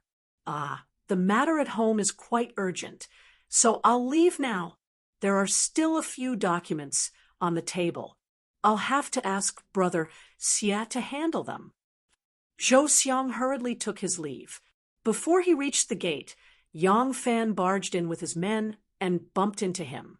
Zhou Xiang was surprised to see a Yulin general leading a large number of soldiers. It was rare for a general to come to the Wanyan County magistrate. He glanced at Yang Fan without saying anything. Yang Fan also glanced at him. His eyes narrowed slightly, but he didn't say anything either. Zhou Xiang had not changed into his official robes when he returned from the banquet. Wu Yanxiu glanced at him and thought that he had come to the yamen to handle some matters. Naturally, she ignored him. All the buildings in the yamen were the same. He and Yang Fan both knew where the county magistrate's office was located. They led their men straight to County Magistrate Zhou's office. If Zhou Xiang had seen soldiers come to the Wanyan County Magistrate's office on any other day, he wouldn't have been suspicious even though it was rare. However, it was different today. He walked slower and slower, and an ominous feeling gradually grew in his heart. He subconsciously turned his head and saw that the general was leading the soldiers in the direction of his office. Zhou Xiang suddenly turned around and rushed back. Yang Fan and Wu Yanxiu barged into Zhou Xiang's office. They saw a green-robed civil official sitting behind a desk and flipping through a file. Wu Yanxiu asked in a deep voice, "Zhou Xiang?" Xie Weiqi looked up at the sound and said with a blank expression, "Ah." Yang Fan immediately shouted, "Take him away." Several cavalrymen immediately rushed forward and firmly held Xie Weiqi down. At this time, many officials rushed out of the office. They couldn't help but be shocked when they saw this scene. Yang Fan raised his voice and said, You don't need to panic. This general is here to arrest Wanyan County Magistrate Zhou Xiang by imperial edict. When Xie Weiqi saw the soldiers barging in to arrest him, he didn't know what was going on. He was shocked and scared.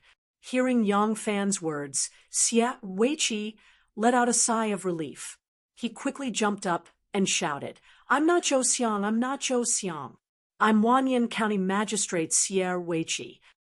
Zhou Xiang followed them all the way back. He saw that the group of soldiers were indeed heading for his office. A dark cloud suddenly rose in his heart. When he heard Xie Weiqi's loud voice, Zhou Xiang's heart sank. He thought, "Oh no." He didn't say anything else. He quickly turned around and fled to the side of the yamen. Chapter 1137. He's not Zhou Xiang. Wu Yanxiu shouted as soon as she figured out Xie Weiqi's identity. "Let's go and arrest him." He hastily took a few steps forward and suddenly remembered something. He turned to Xie Weiqi and said, "You bring a few people who recognize Zhou Xiang and accompany me to capture him. As long as we can capture Zhou Xiang, it will be a great merit for you." Xie Weiqi hurriedly picked a few clerks to accompany Yang Fan and Wu Yanxiu outside. The yamen was like a small imperial court and took up quite a lot of space. When they reached the front gate, they saw several officials walking towards them. When they saw Xie Weiqi, they greeted him. "County Secretary Xie, are you going out?" Xie Weiqi anxiously asked, "Have you seen County Lieutenant Zhou since you came from outside?" The officials shook their heads in confusion. At this moment, a passing scribe suddenly interrupted. "County Lieutenant Zhou? I saw him go in that direction. Is County Secretary Xie looking for him?" Wu Yanxiu leaped forward and grabbed the man's collar, shouting, "Quick, take us to him immediately." The scribe did not know Wu Yanxiu's identity and could not help but panic.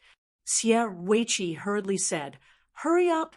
Zhou Xiang has committed a major crime, and this is an official sent by the imperial court to arrest him." The scribe suddenly realized and hurriedly said, "Please, please come this way." Zhou Xiang jumped over the wall of the yamen and ran along the alleyway. Not long after, a large group of people caught up with him. Zhou Xiang ran to the main street and saw that the soldiers were getting closer and closer. He suddenly grabbed a knife from a nearby pork stall and threw a basket of vegetables at the pursuing soldiers. As a county lieutenant, Zhou Xiang was responsible for arresting criminals and robbers. He was skilled in martial arts, but was not strong enough to deal with soldiers. Moreover, these soldiers were the elite of the imperial army. Fortunately, Yang Fan hurriedly shouted, "The capital region is a restricted area. Do not cause any trouble." The soldiers only listened to Yang Fan's orders, and when they chased after him, they had some misgivings. They did not want to kill anyone by accident, nor did they want to create a mess in the market. This allowed Zhou Xian to escape a little further. However, Zhou Xiang had been an official for a long time. His stamina was no match for the imperial army soldiers. By the time he reached the end of the long street, his legs were as heavy as lead. Seeing that he would be captured alive if he continued running, Zhou Xian looked up and saw a small temple in front of him. He immediately rushed in with his saber. Wu Yanxiu had suffered in the grasslands for several years, so he had a good physique. He lifted his robe and ran quickly. Seeing that Zhou Xiang had escaped into the small temple, Wu Yanxiu immediately shouted, "Quick, surround the temple immediately." The small temple wasn't big, and it didn't seem to be much bigger than the Earth Temple. There weren't any incense offerings in the temple, and it was cold and deserted. There was only an old temple attendant guarding the small temple. He was sitting at the door, drying his torn cotton-padded jacket. Seeing Zhou Xiang rush in with a sharp saber in his hand, he was so scared that he stood at the door, not daring to go back. The soldiers quickly surrounded the small temple, and began to chase away the peddlers and passers-by who were setting up stalls. Seeing this, Yang Fan frowned slightly and said to Wu Yanxiu, "Although there is only one thief, we must guard against a cornered dog jumping over the wall and stabbing people with a saber. Duke, please guard outside with your men. I will go in and capture him." Wu Yanxiu was naturally happy with Yang Fan's arrangement. He said, "General Yang, be careful." Yang Fan laughed and said, "Relying on him? He is still not my match." Yang Fan said in a loud voice, "All of you guard here. I will go in and capture him." One of Yang Fan's cooks called out, "Great General's life is priceless. How can you put yourself in danger? He is just a county officer. How much ability can he have? Let this lowly officer lead some men in and capture him." Yang Fan waved his hand and walked in alone with his saber. Wu Yanxiu immediately said, "All of you guard this place. If he escapes, I will hold you responsible." The words on the temple's plaque were peeling off so much that Yang Fan couldn't clearly see the name of the temple. He walked into the temple, crossed a small courtyard, and entered the main hall.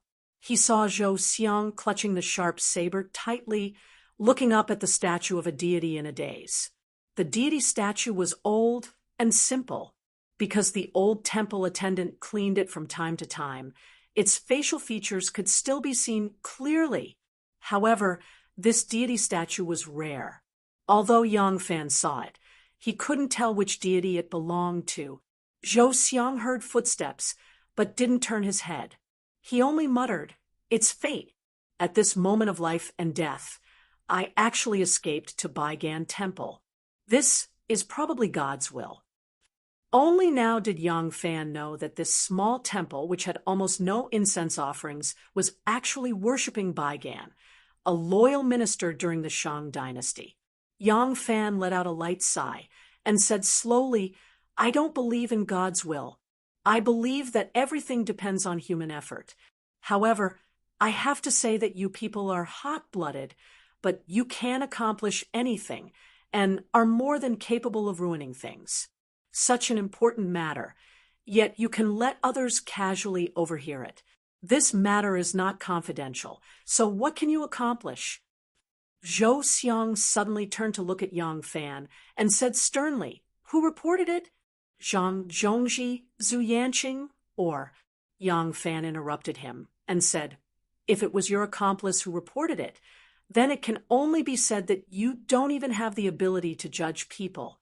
The person who reported it is an outsider living in Prince Consort Wang's residence, Song Tan, Song Jishuan's son. How could you let him overhear such an important matter? Isn't it ridiculous?"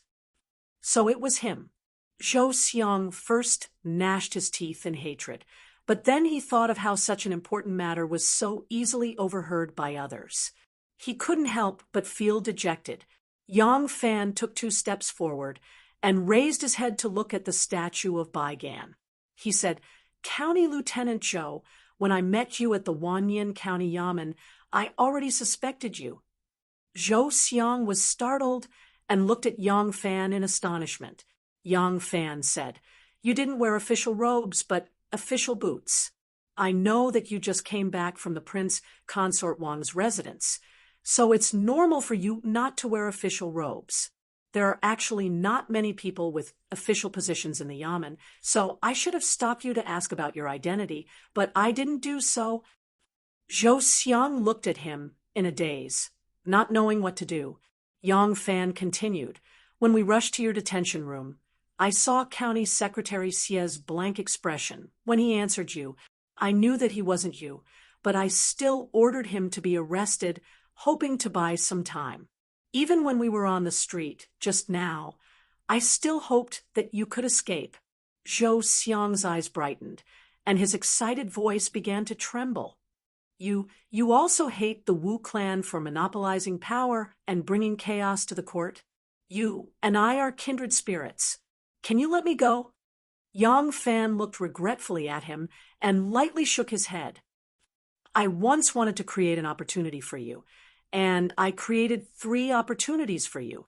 Unfortunately, you still couldn't escape. There are people from the Wu clan among the people who came with me. I can't let you escape now." Zhou Xiang's face drained of blood and turned deathly pale.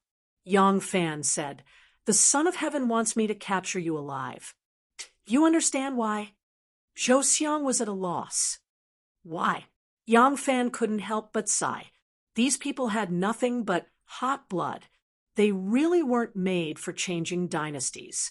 He whispered, "Because the Emperor, or King Liang, wants to use you to involve the Prince of Xiang and Princess Taiping. You understand?" Zhou Xiang was suddenly enlightened. Yang Fan looked at him sympathetically. Some people are willing to sacrifice their lives for their ambitions, but they might not be able to endure the torture of torture. In the end, even their illustrious reputation will be ruined. Thus, I cannot allow you to be captured alive." Zhou Xiang slowly nodded and bitterly smiled. "I understand." Yang Fan slowly held his blade across his chest and stared at him. "Are you going to do it yourself, or do you want me to send you on your way?" Zhou Xiang brightly laughed. "There is no need for you to do it. I am not a coward." He flipped his wrist and pressed the sharp knife against his chest. He looked up at the majestic statue of Bai Gan and said in a deep voice, "Since you're a person of my Tao, I'll leave the matter that we haven't competed into you yet." With these words, Zhou Xiang gripped the hilt of his blade with both hands and fiercely thrust it at his chest. Yang Fan saw him move and couldn't help but avert his gaze. After a while, there was no more sound. Yang Fan turned his head and saw Zhou Xiang standing firmly in front of the statue of Bai Gan, his eyes bulging out of their sockets as he breathed his last. Wang Tongjiao, Zhang Zhongji, and Zhu Yanqing had all been captured alive by Li Xian's men. Li Xian had brought Wang Tongjiao back to the palace and given him a thorough scolding. No matter how Wang Tongjiao explained, he refused to believe that Wang Tongjiao only wanted to assassinate King Liang, and that he had no intention of assassinating his mother-in-law or forcing his father-in-law to abdicate. Li Xian's line of thought was not unreasonable. If he wanted to ensure the success of the coup, he truly couldn't just eliminate King Liang. If he wanted to achieve his goal, he had to kill Wei Empress after killing Wu Sanxi. Only then could he ensure the complete collapse of the Wu clan and Wei clan. Was this the end of the matter? Of course not. The emperor's wife and the emperor's most trusted minister were all killed by you. Then you wept and spoke your heart's content, and the emperor would let bygones be bygones and repent. He wouldn't have to worry that one day, when he didn't listen to you, you would kill him as well. Would he then be willing to follow your ideas and become emperor? How naive! If Zhang Jinji and Huan Yanfan had planned to continue allowing Wu Zetian to preside over the court after killing Zhang Jinji and Huan Yanfan, then not a single one of the Prince of Xiang, Taiping, King Liang, or any of the generals in the army would have responded to their actions. Wouldn't that be playing with the lives of their entire clans? Thus, Li Xian did not believe that Wang Tongjiao's goal was that simple. Even though Wang Tongjiao's goal was actually that simple, in terms of politics, they truly were very naive. They hadn't even thought about killing Wei Empress. They simply believed that by killing Wu Sanxi, they would be able to bring clarity to politics and peace to the world. But who would be willing to believe these words of truth? Not only did Li Xian not believe them, he felt that they were just a few people. Other than Wang Tongjiao, there wasn't a single person they could bring out. They actually dared to plot the assassination of the Empress and King Liang and threaten the Son of Heaven to abdicate. This was impossible.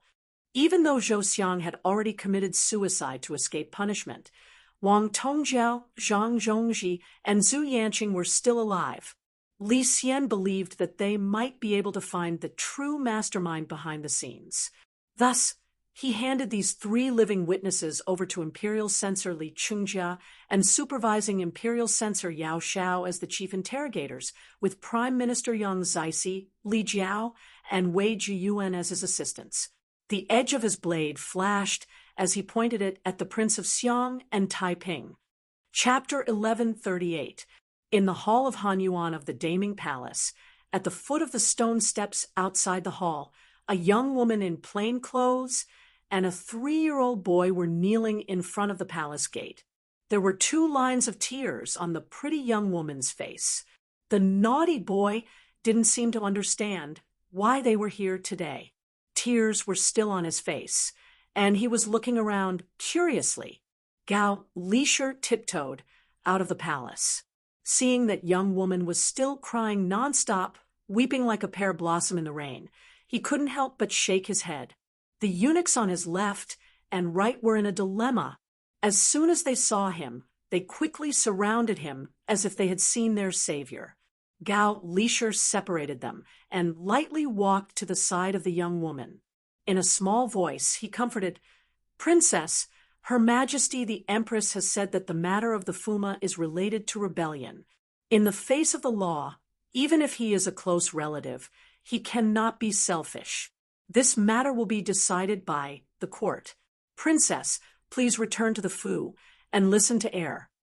The young woman who was crying in the palace was Wang Tongjiao's wife, Princess Ding, and when she heard that her husband had been imprisoned for attempting to assassinate the Empress and King Liang, Princess Ding, and felt as if she had been struck by lightning. She didn't understand. Her husband was the Honorable General of Yunhui, General of the Right Thousandux, County Duke of Langyi, Commandant of the Emperor's son-in-law, Grand Minister of Inqing, and Honorary Minister. Putting aside the salary brought by these official positions, her husband also had an additional 500 households.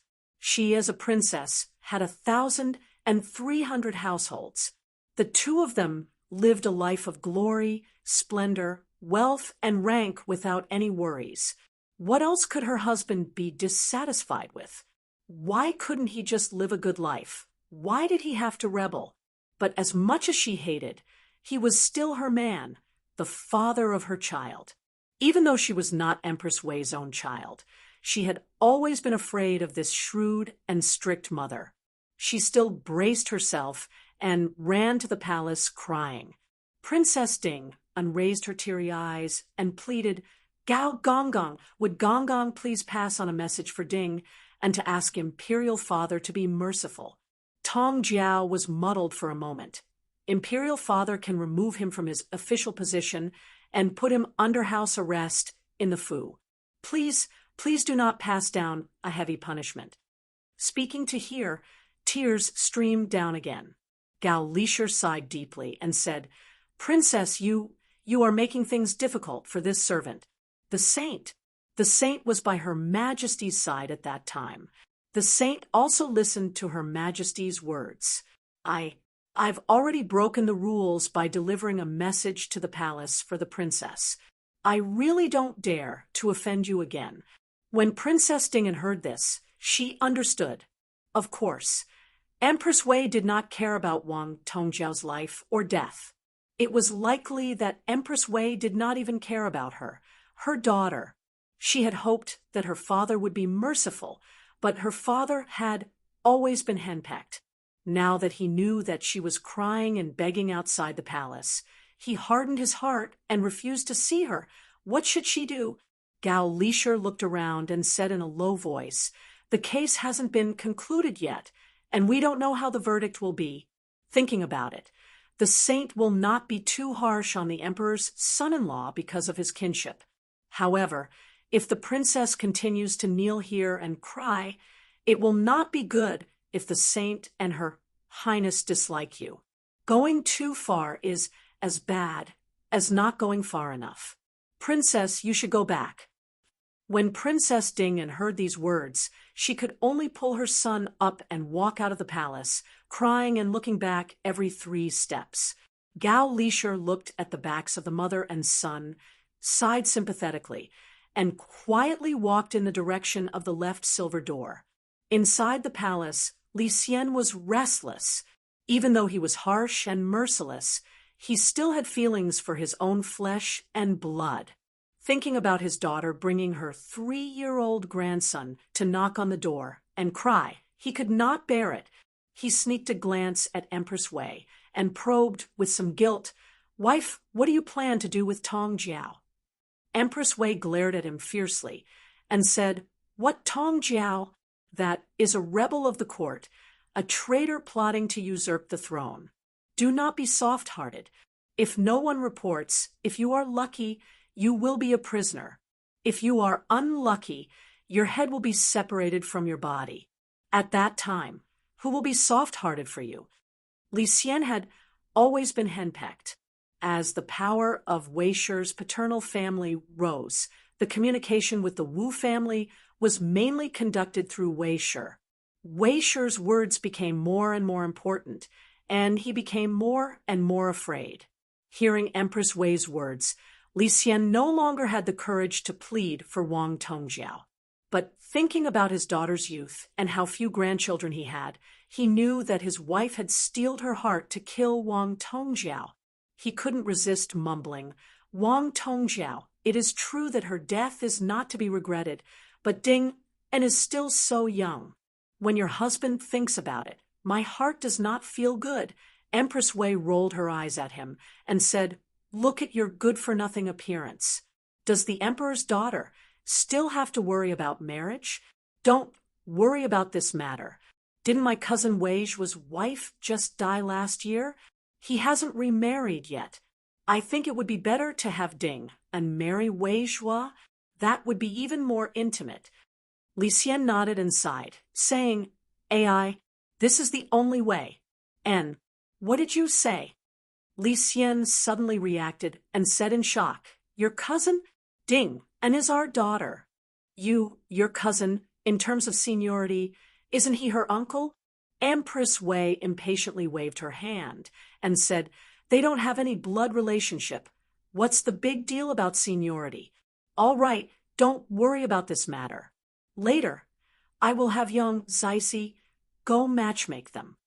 Gao Lishi went to the imperial kitchen and found a young eunuch in charge of purchasing.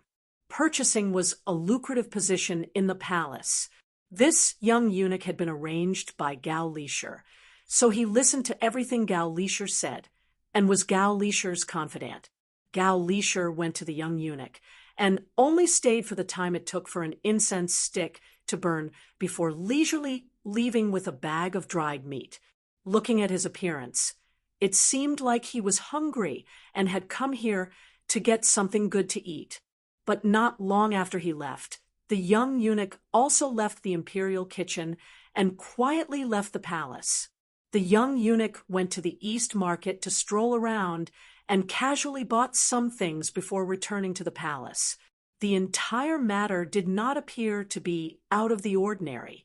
Ever since Yang Fan had developed suspicions about Gao Lishi, he had told Wan had arranged for people to watch Gao Lishi's every move. There were all kinds of networks in the palace: the emperors, the empresses, the female officials, the eunuchs, and also the powerful officials. None of these networks could compare to Wan Er's network of connections and ears. Therefore, Gao Lishi's every move in the palace was under Wan Er's surveillance. After the young eunuch in charge of purchasing left the palace, he left Wan Er's surveillance network and fell into Xianzong's surveillance.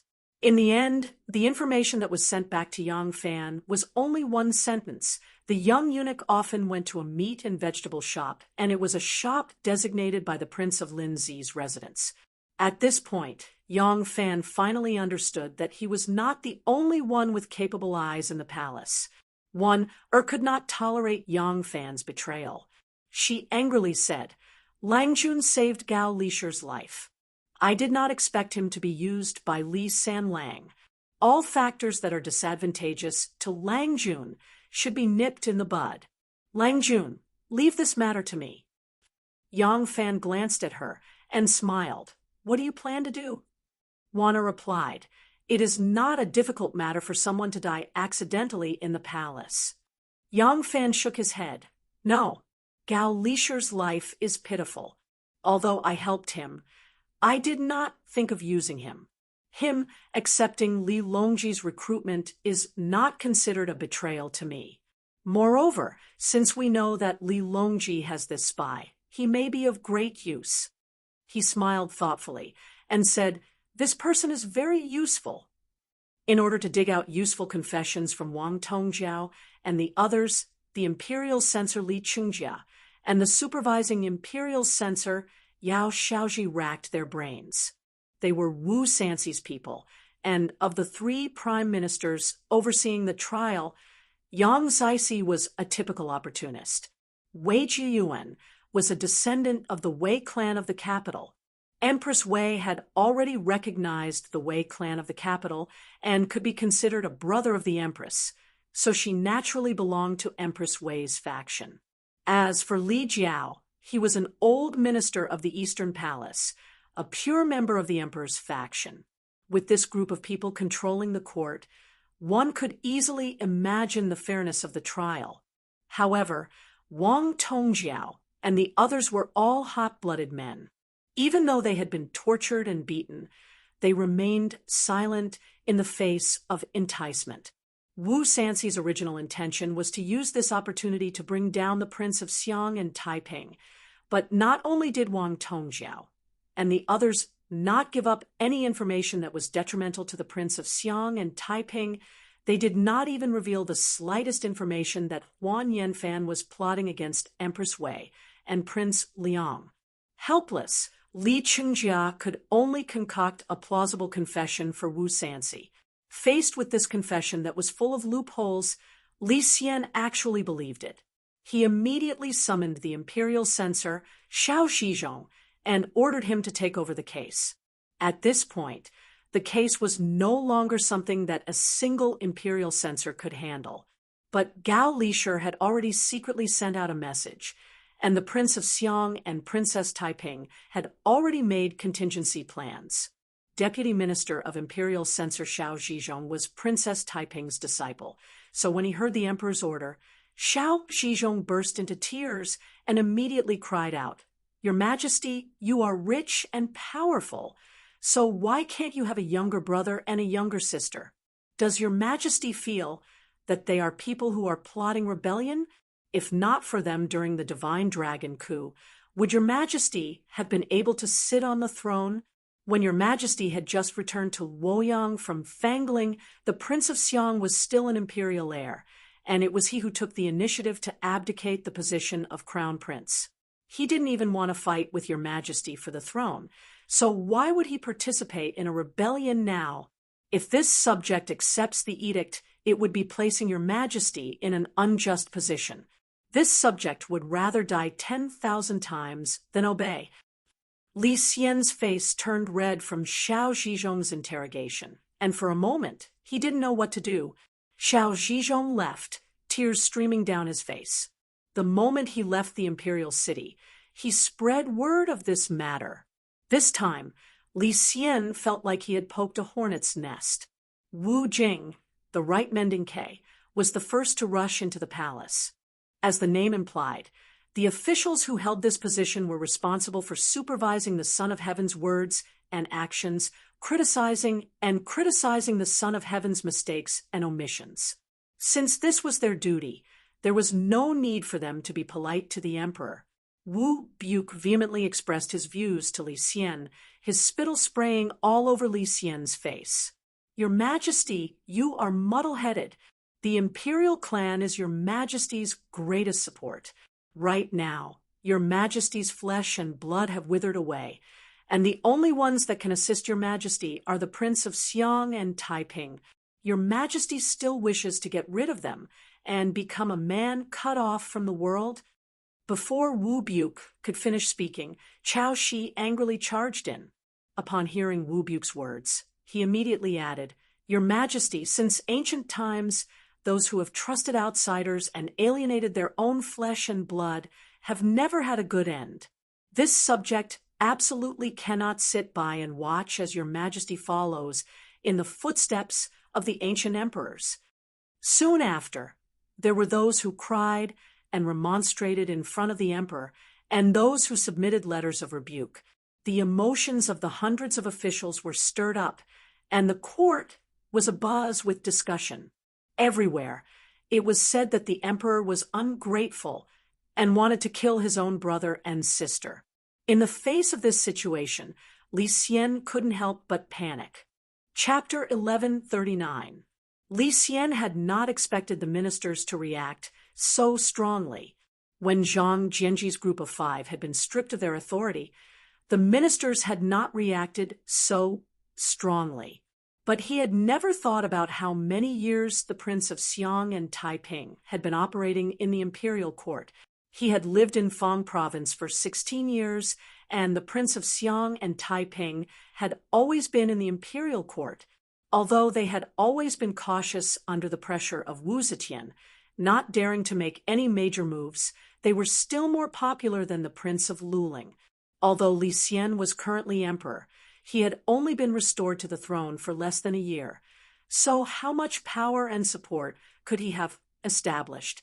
As for the suddenly promoted Zhang Jianji's group of 5, they had truly obtained supreme authority and fame, but they had also received far too much jealousy. This was especially the case when they became overly arrogant. The officials did not say anything on the surface, but how could they not feel a bit of resentment? Their foundations could not even compare to Li Xian's, let alone the Prince of Xiang and Taiping's. Under the torrent of public sentiment, Li Xian immediately shrank back. Even though King Liang and Empress Wei were unwilling to give up on this chance and constantly pressured him, Li Xian still hesitated, not daring to rashly make a decision. It was in this stalemate that the imperial court finally reached the day of the emperor and empress's funeral. After the funeral, Li Longji and his 2 brothers did not even return to the princely estate. Halfway through, they left the funeral procession and hurried back to their fief. When Wu Sanxi learned of this news and carefully weighed it, he put away his ambition to capture the Prince of Xiang and Taiping in one fell swoop. The current situation was as follows. All the officials were firmly against it. Li Longji, 3 Wangya, were leading the troops to govern the people.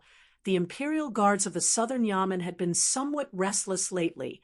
Wang Tongjiao's rebellion broke out too suddenly. The Wu clan was completely unprepared, while the Wei clan had just risen up. In these circumstances, if the Prince of Xiang and Princess Taiping were pressed too hard, once they became desperate, it would be hard to say who would emerge victorious. In this situation, Wu Sanxi, who already held the advantage, had no need to take such risks. Wu Sanxi gave his opinion to Empress Wei, but Empress Wei was not willing. Her eyes darted around, and she turned her attention to Zhang Jianji's group of 5. Wu Sanxi also felt that although Zhang Pianji and the other 4 were already tigers without teeth, if there was a chance to kick them again and completely destroy the possibility of them making a comeback, it might not be bad.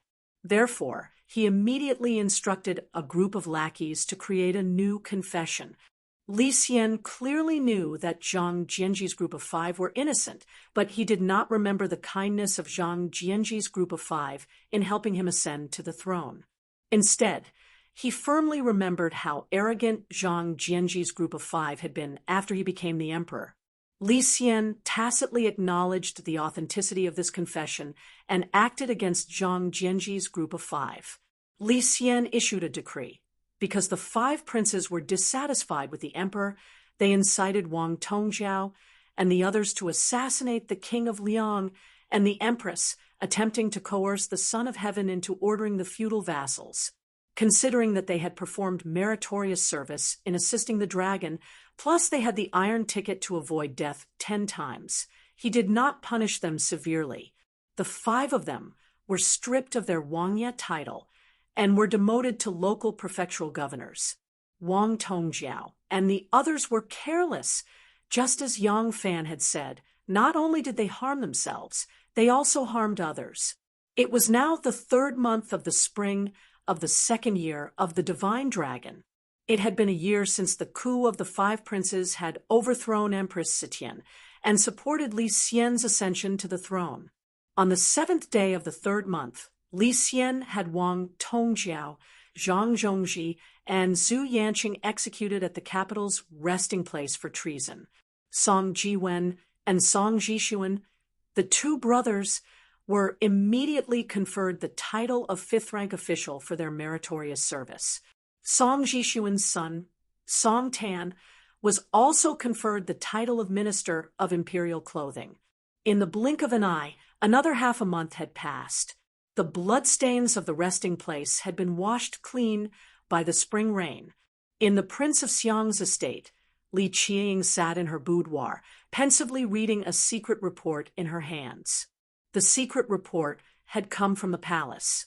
Ever since Li Longji had left Chang, and the task of contacting the palace had been left to Li Qiang.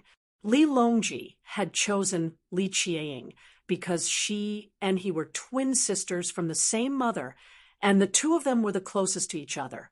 Although his eldest brother and second brother had remained in Chang, and his eldest brother was the Prince of Xiang's heir, so he had many complicated affairs to attend to. His second brother's temperament was too irritable, so only his little sister was suitable for this task. The secret report that Li Qiang was reading concerned Yang Fan. Recently, Gao Lishur had learned a lot about Yang Fan from Shanghai Wanner. Of course, Gao Lishur had no idea that this information had been intentionally leaked to him by Yang Fan. He only felt that this information would be very helpful to Li Longji. Moreover, Gao Lishur was very happy to have the young prince whom he served appreciate his great benefactor. It would be best if he could get Yang Fan to work for Li Longji. As a result, he was even more eager to report any information related to Yang Fan. This fellow really is quite formidable. His 10,000 elite cavalry are all within his grasp. Third brother told me to help him keep an eye out for powerful generals of the court who can be roped in. This person not only has a powerful army, but he's also dissatisfied with King Liang and Empress Wei. He should be worth roping in. Li Qiang's large and delicate eyes narrowed slightly as she thought about this. The 16-year-old girl had already reached the age of youth. She rested her chin on her hand as her imagination involuntarily began to run wild. As she thought about it, she thought back to that scene that had made her blush so many times. She, dressed in a red dress like an umbrella, had descended from the sky and landed on Yang Fan's shoulder.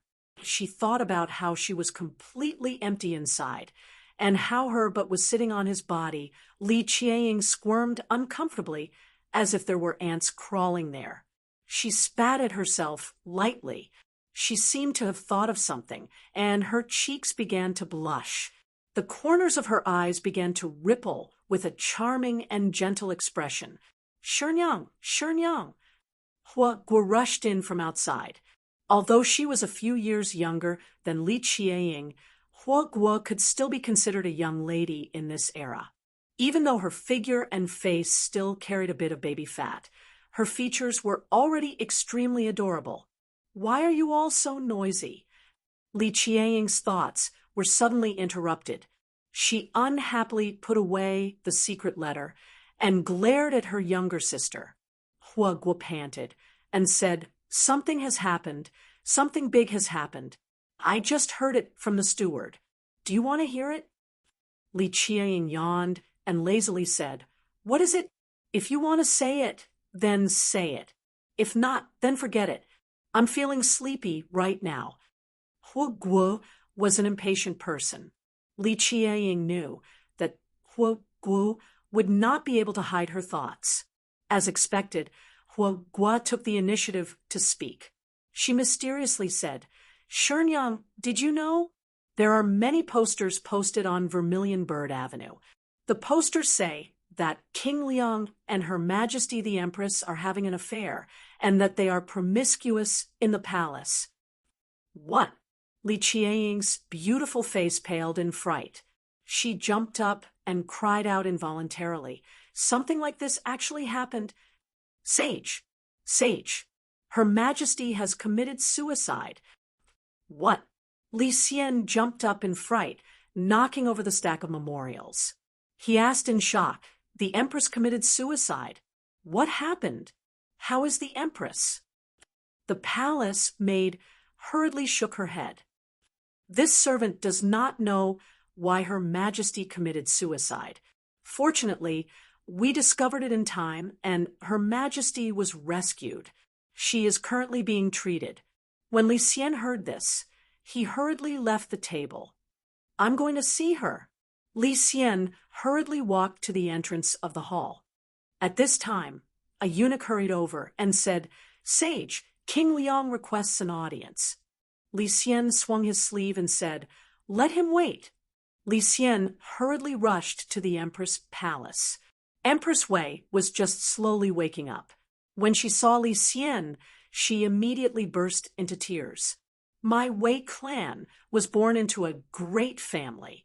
Ever since we followed you, Li Xian, we have never enjoyed any good fortune. Instead, we followed you in Fangzhou for 16 bitter years. It was not easy for us to get through all the bitterness and enjoy the sweetness, but because of you, we were slandered. I am now the esteemed Empress of the Empire, but I am being mocked by the common people. What face do I have to continue living in this world?" Li Xian said in shock, "Wife, just what happened? We were reading through memorials and did not know anything." Empress Wei jumped up and pointed at Li Xian's nose. "You don't know? Isn't it all because of you? Was it your idea to invite that Wu Sansi into the palace? Was it your idea to rope in Wu Sansi to work for you?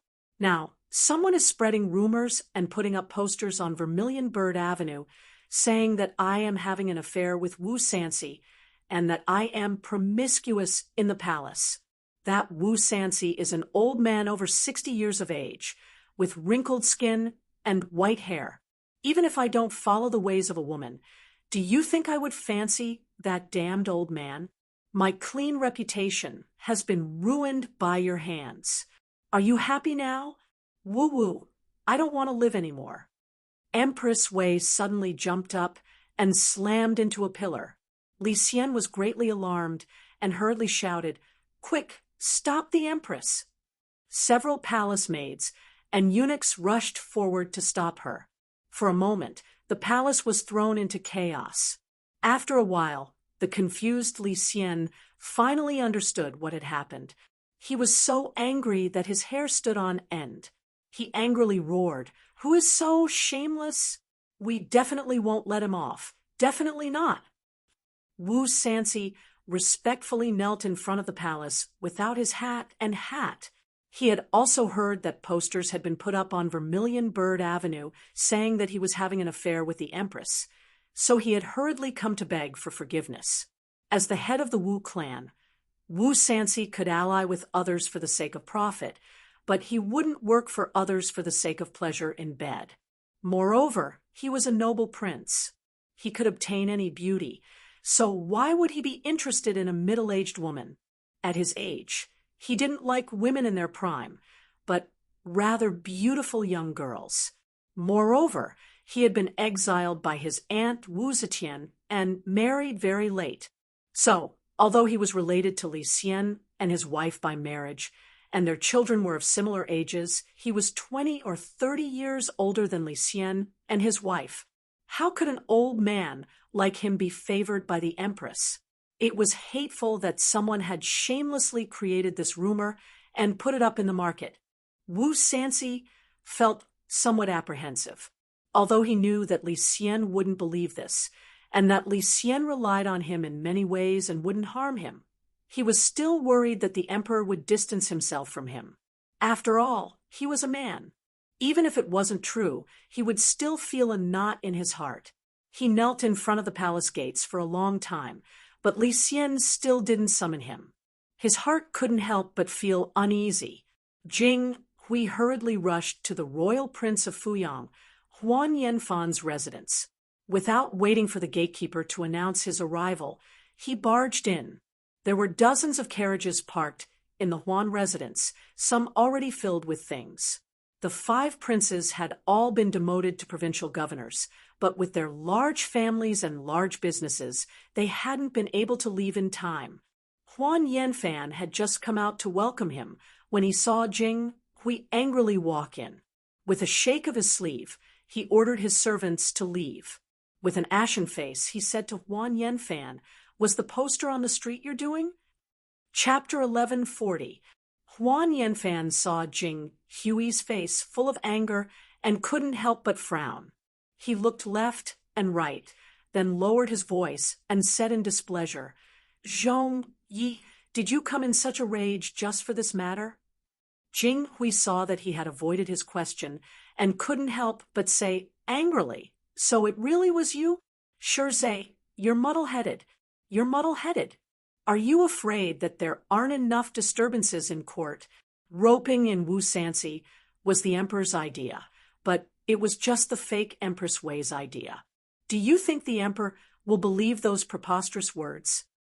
Huan Yanfan smiled and said, "I naturally know that the emperor won't believe it, but even you think that I want to use this rumor to get rid of Wu Sansi. Very good, very good. Haha. If even you can't see my true intentions, then the emperor naturally won't." Jing Hui froze and relaxed his tone. He asked in bewilderment, "Could it be you have other plans?" Huan Yanfan nodded and said, "Correct. I do have other plans. Why are we standing here and having a long talk? Come, this way. Let's talk in the study." Huan Yanfan led Jing Hui into the study. The two had just sat down when Jing Hui impatiently asked, "Shirzai, speak. Just what are your plans?" Huan Yanfan said, "Zhong Yi, although the emperor doesn't believe that Wu Sansi and Empress Wei have an affair, once this matter gets out, the emperor will certainly be furious, right?" Jing Hui nodded. Of course, the imperial court is about to stir up another storm of blood. Huan Yanfan chuckled, his expression extremely pleased. Jing Hui couldn't restrain himself. "Shirzai, you still haven't told me your plans." Huan Yanfan's expression turned serious. Tong Jiao died for the country.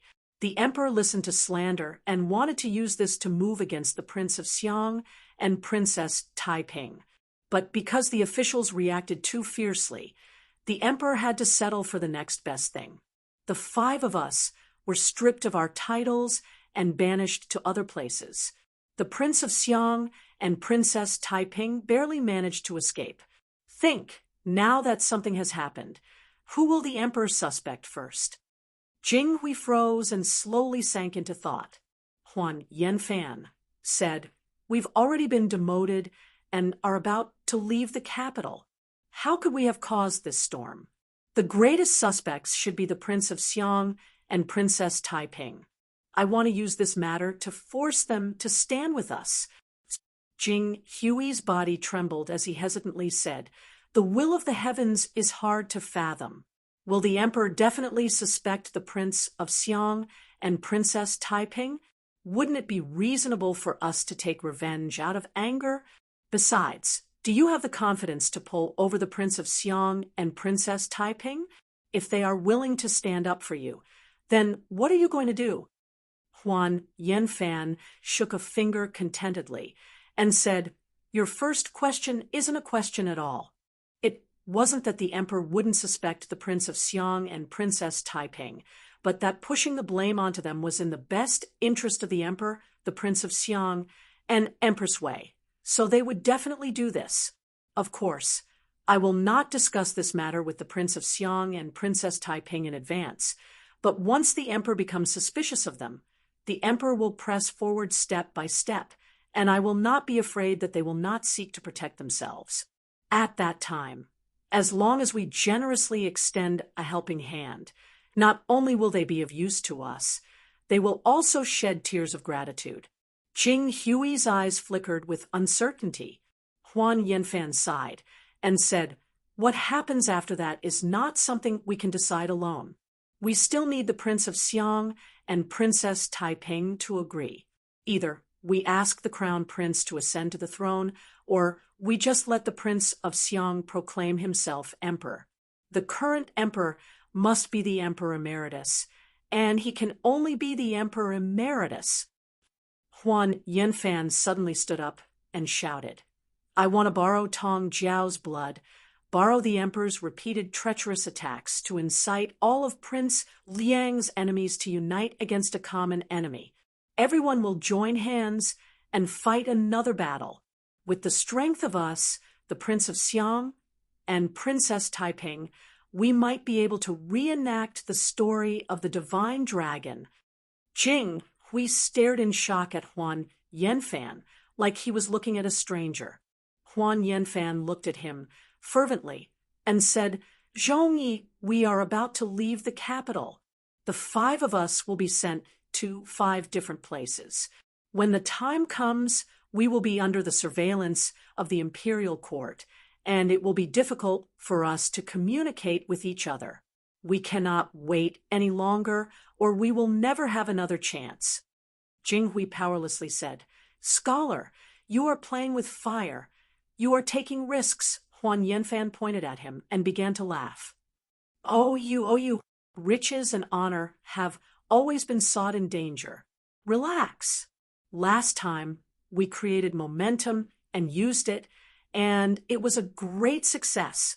This time, we will not fail either. Ha ha ha. Huan Yanfan laughed, laughing like a gambler who had lost all his capital. In the emperor's bedroom, Empress Wei sat hatefully, her face still wet from her tears. Wu Sanxi sat awkwardly next to her and lowered his head without saying a word. Li Xian's anger had not yet subsided. He hurriedly walked around the hall, muttering to himself, Who is it? Just who is it? Empress Wei couldn't help but ask, Who else? The imperial court is dissatisfied with you and wants to push this servant and Prince Liang to the brink of death. Who else but that good brother of yours and your good sister could it be? The Prince of Xiang and Princess Taiping? Li Xian shook his head. Impossible. This matter has completely thrown away the dignity of the imperial household. As members of the imperial household, do they look good? Empress Wei angrily retorted, This is a matter of life and death, involving the throne.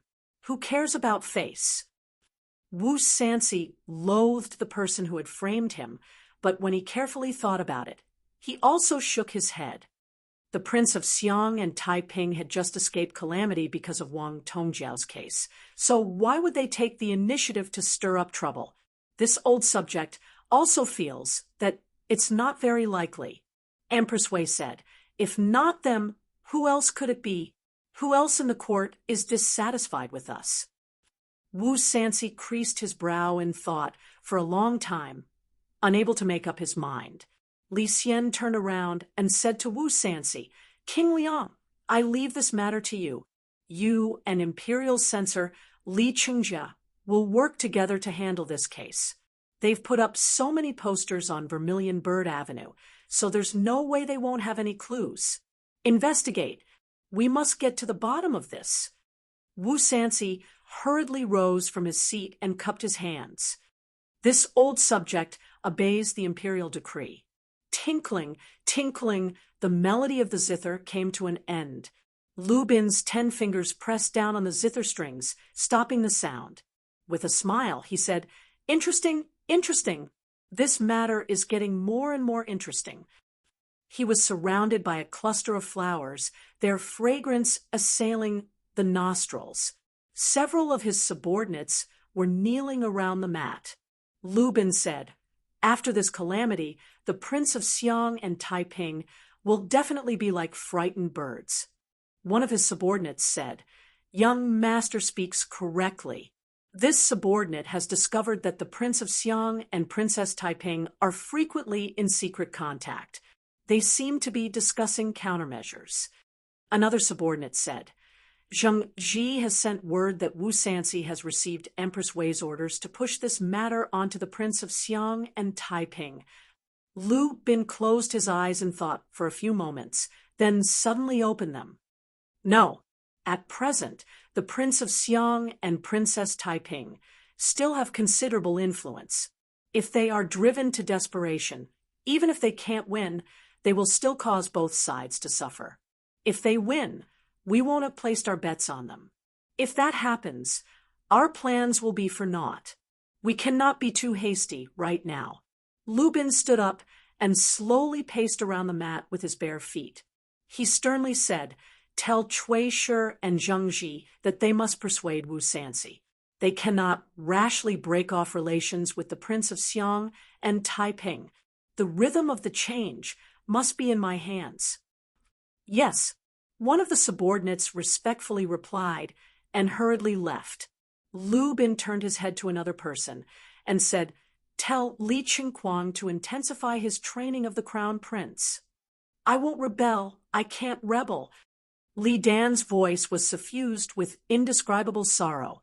He sorrowfully gazed at Princess Taiping and mournfully said, "Lingyue, I'm tired.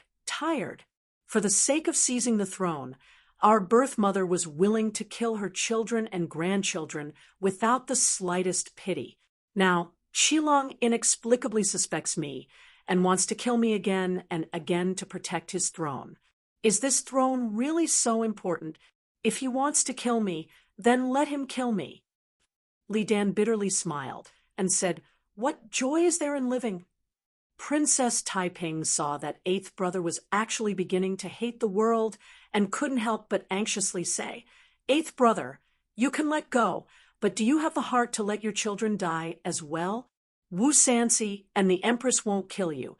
If they kill you, do you think they will let your children go?" Li Dan's body trembled. Princess Taiping continued, "I'm not asking you to rebel.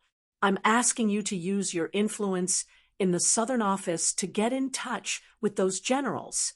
They are loyal to you and willing to die for you. But if you don't accept them and don't tell them what you think, what can they do for you?" Li Dan slowly turned around with a hesitant expression. Princess Taiping followed him and said, "As long as you do something, as long as the generals of the Southern Office have any contact with you, the emperor will have to carefully consider if he wants to kill you." Li Dan bitterly said, "But won't that make Qilong even more suspicious of me?" Princess Taiping angrily said, "Now he won't suspect us. He has already put a knife to our necks. We can't even pass the current hurdle. What future do you want?" Li Dan struggled in his heart. After a long while, he said, "Huan Yanfan sent someone to hint to me that he is willing to help us kill Wu Sansi and Empress Wei." Princess Taiping's eyes brightened and asked hurriedly, "What did you say?" Li Dan said, "I told him that Li Dan will never betray my brother." Princess Taiping's eyes darkened and said, "If the emperor doesn't fall, how can King Liang and Empress Wei fall? Elder brother, are you clearly rejecting him?" Li Dan said, "Yes. So, I promise you that I can contact the Southern Office, but I only want to protect myself. I will never rebel against Qilong." Princess Taiping stared at him for a long time and nodded deeply. She said, "Elder brother, please believe me. Lingyue is the same as you. She only wants to protect herself." Yang Fan stood in the small hall of the garden and looked at the flowers with a smile.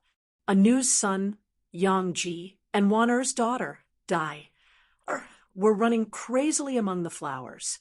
Gu Zhuding's precious son was the youngest, so he naturally became a little follower. He chased after his elder brother and sister with a cackle. As for Yang Surong and Yang Nianzu, they no longer liked this kind of game. Yang Surong had grown up. Even though she had learned a lot of martial arts from her parents, she was more and more fond of peace and quiet. She had the air of a lady from a noble family. As for Yang Nianzu, thinking of his son, Yang Fan frowned. He really didn't want to mention that bastard of a son. He was such a cute kid when he was young. Why did he make so many people gnash their teeth when he grew up? He didn't make much progress in his studies, but he liked to run around all day. At such a young age, He dared to follow the people of Shun men to take a boat to transport goods. He said that he was going for an adventure. Fortunately, he was caught in front of Sandmen Gorge. When he was bored, he liked to go to his mother's shop and pretend to be a waiter. Once, he even took the urinal of the old man who was the night watchman and sold it at a high price as a Han Dynasty antique. When the shopkeeper realized what was going on, he came over to make a fuss, almost smashing the Yang family's signboard. When it came to martial arts, he was very good at it. But when it came to reading, alas, this kid couldn't be counted on to pass the imperial examination. Xiao Man and Anu strolled slowly by the pond with their big bellies protruding. Gu Zhuting, who was wearing a light silk robe and practicing jujitsu by the pond, bent over and stood up. She greeted them with a sweet smile. The three of them stood there, talking and laughing, and walked to the bamboo forest path by the side. Although two of them were pregnant, they still looked so beautiful. It seemed that time didn't leave any trace on them. If there was, it was like a jar of old wine. After the precipitation of time, it became more mellow, more charming, and more charming. Yang Fan smiled knowingly. One followed Yang Fan's gaze and couldn't help but show envy in her eyes. That year in Sanyang Palace, she accidentally fell into the trap and took the risk to give birth to a daughter for Yang Fan. Since then, she had been very careful when she was with Yang Fan to avoid another accident. But after all, this was a helpless move. In fact, she liked children very much. Seeing that Xiao Man and Anu were pregnant again, Wanner could only watch. She really wanted to have a few more children, and it would be best if they were all boys, but Yang Fan turned around and saw that Wanner's light brows were furrowed with deep resentment. He immediately knew that she was sad about the children again. Yang Fan turned around and gently held her waist. He said in a gentle voice, "Although the conflict between the obvious and hidden sects didn't result in a great disaster, the relationship between the two sides is getting colder. Now that the two sects are going their own way, it not only brings many inconveniences, but it also harms both sides. On one hand, I have to suppress the unstable elements within the obvious sect, and on the other hand, I have to resist the hidden sect. At the same time, I have to observe the situation in court and find a way out. I am really exhausted. I want to find a chance to leave the court. After I finish this matter, I can go boating with you on the West Lake and be the carefree Fan Li and Shuri Guang. At that time, you can give birth to as many as you want." Wanner said happily, "Really? Husband, don't try to fool me." Yang Fan said, "Of course it is true. Why do you think I want you to leak information to Gao Li? Sure." One happily hugged Yang Fan tightly. A moment later, she suddenly spat at him and said, "Your comparison is not appropriate. She sure first served the king of you, and then followed Fan Li. She has only had you, General Yang, as a man." Yang Fan blinked his eyes and said, "Who said that only the champion general is a man? Am I the sect master of the obvious sect, not a man?" One first stilled, and then immediately felt that this kind of role-playing game was very interesting. She looked at Yang Fan seductively and said, "Really? Then General Yang and Sect Master Yang, you two bad people. How do you plan on bullying me?" Yang Fan looked at her seductive appearance and unconsciously said, "You aren't thinking of having another child right now, are you?" Wanner said intimately, "The matter of the Li family can be put aside for now, and the matter of having a child can also be put aside. Right now, I just want you to love me." Yang Fan looked around to make sure no one was around. He picked up Wan and walked towards her bedroom. Chapter 1141. The imperial censor, Li Chengjia, had recently become a favorite of the emperor. He had been in charge of the Wang Tongjiao case, which had dragged down the 5 princes and instantly made Li Chengjia famous throughout the world. Now, the case of slandering the Empress and Prince Liang had appeared on Vermilion Bird Avenue, and this case had once again been placed in his hands. Li Qingjia was both excited and nervous. If this case was successfully handled, the position of deputy imperial censor was beckoning to him. But he was also worried that Prince Liang would use this opportunity to punish the Prince of Xiang and Princess Taiping. The Wang Tongjiao case had originally been intended to drag the Prince of Xiang and Princess Taiping down, but the officials had been so agitated. Fortunately, the emperor had promptly stopped and turned his attention to Zhang Jianji and the other four. Otherwise, if the officials had continued to make a fuss, the emperor might have found a scapegoat to appease the public, and his fate could be imagined. Li Qingjia did not worry for long. Liang Wangwu had told him after careful consideration that the true culprit had to be found this time, but he had not hinted that he should try to implicate the Prince of Xiang and Princess Taiping in this case. Li Qingjia rejoiced and immediately mustered his strength to earnestly investigate. Li Qingjia's method was stupid, but it was very effective.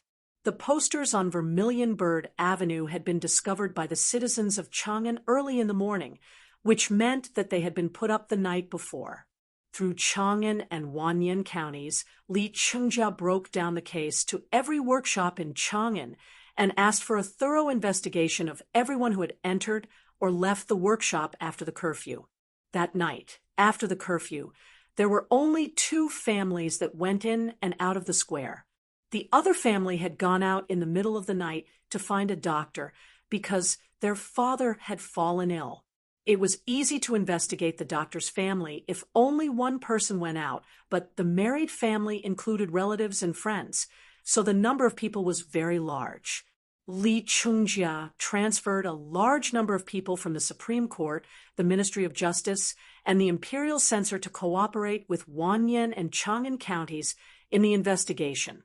After confirming that there was nothing suspicious about these people, he set his sights on officials of the 3rd rank and above, because only officials of the 3rd rank and above could open their doors directly onto the street and not through the workshop. The capital was an important place. Although there were as many officials as there were running dogs, 3rd-level officials were also rare. Furthermore, 3rd-level officials were even rarer in the capital. Li Qingjia's targets quickly narrowed down. In the end, he locked onto 14 households. Among them was the manor of the former prime minister, Huan Yanfan. These people were all high-ranking officials, so Li Qingjia didn't dare bring them here for interrogation. However, he had the emperor, Empress Wei, and King Liang backing him up. If he wanted to interrogate these servants, these officials wouldn't be able to refuse. What's more, the emperor was already furious. At this time, who would dare to refuse the investigation? Wouldn't that make them look guilty? Li Qingjia was the imperial censor of the current court. His job was to handle judicial and criminal matters. If you really asked him to investigate a case, he was indeed very skilled. From the way he methodically narrowed down the scope of the investigation, his shrewdness could be seen. In interrogating the servants of these families, he employed a few more tricks. He had seen those posters on the street. There were no less than 10 of them, and they were all neatly pasted. It was very difficult for a single person to do such a thing on Vermilion Bird Street, where the Golden Guards were patrolling. There had to be at least 2 or 3 people pasting the posters, and the people who did this had to be the master's trusted aides or servants, those hired servants who could pick up their butts and leave at a moment's notice would never be assigned this kind of task by their master. With this kind of analysis, Li Qingjia's interrogation became much easier. Once it was clear that these people were not the master's stewards, housekeepers, or servants, Li Qingjia would immediately release them. As for those who were more suspicious, he would arrange for his subordinates to interrogate them separately, either through intimidation or trickery, in order to find any clues. The people Li Qingjia found were all experienced officials. After being seconded, they were all given 3 days' worth of salary. In addition, if anyone discovered any clues, they would immediately request the emperor to bestow them an official title. With these rewards, how could these officials not work hard? None of these servants from wealthy families were repeat offenders. A group of shrewd and cunning old officials interrogating a group of servants from wealthy families who had no experience in dealing with interrogation. Huan Yanfan's operation, which he thought was flawless, was actually uncovered by an old monitor who had handled cases for 30 years in Wanyan County and had dealt with all kinds of criminals.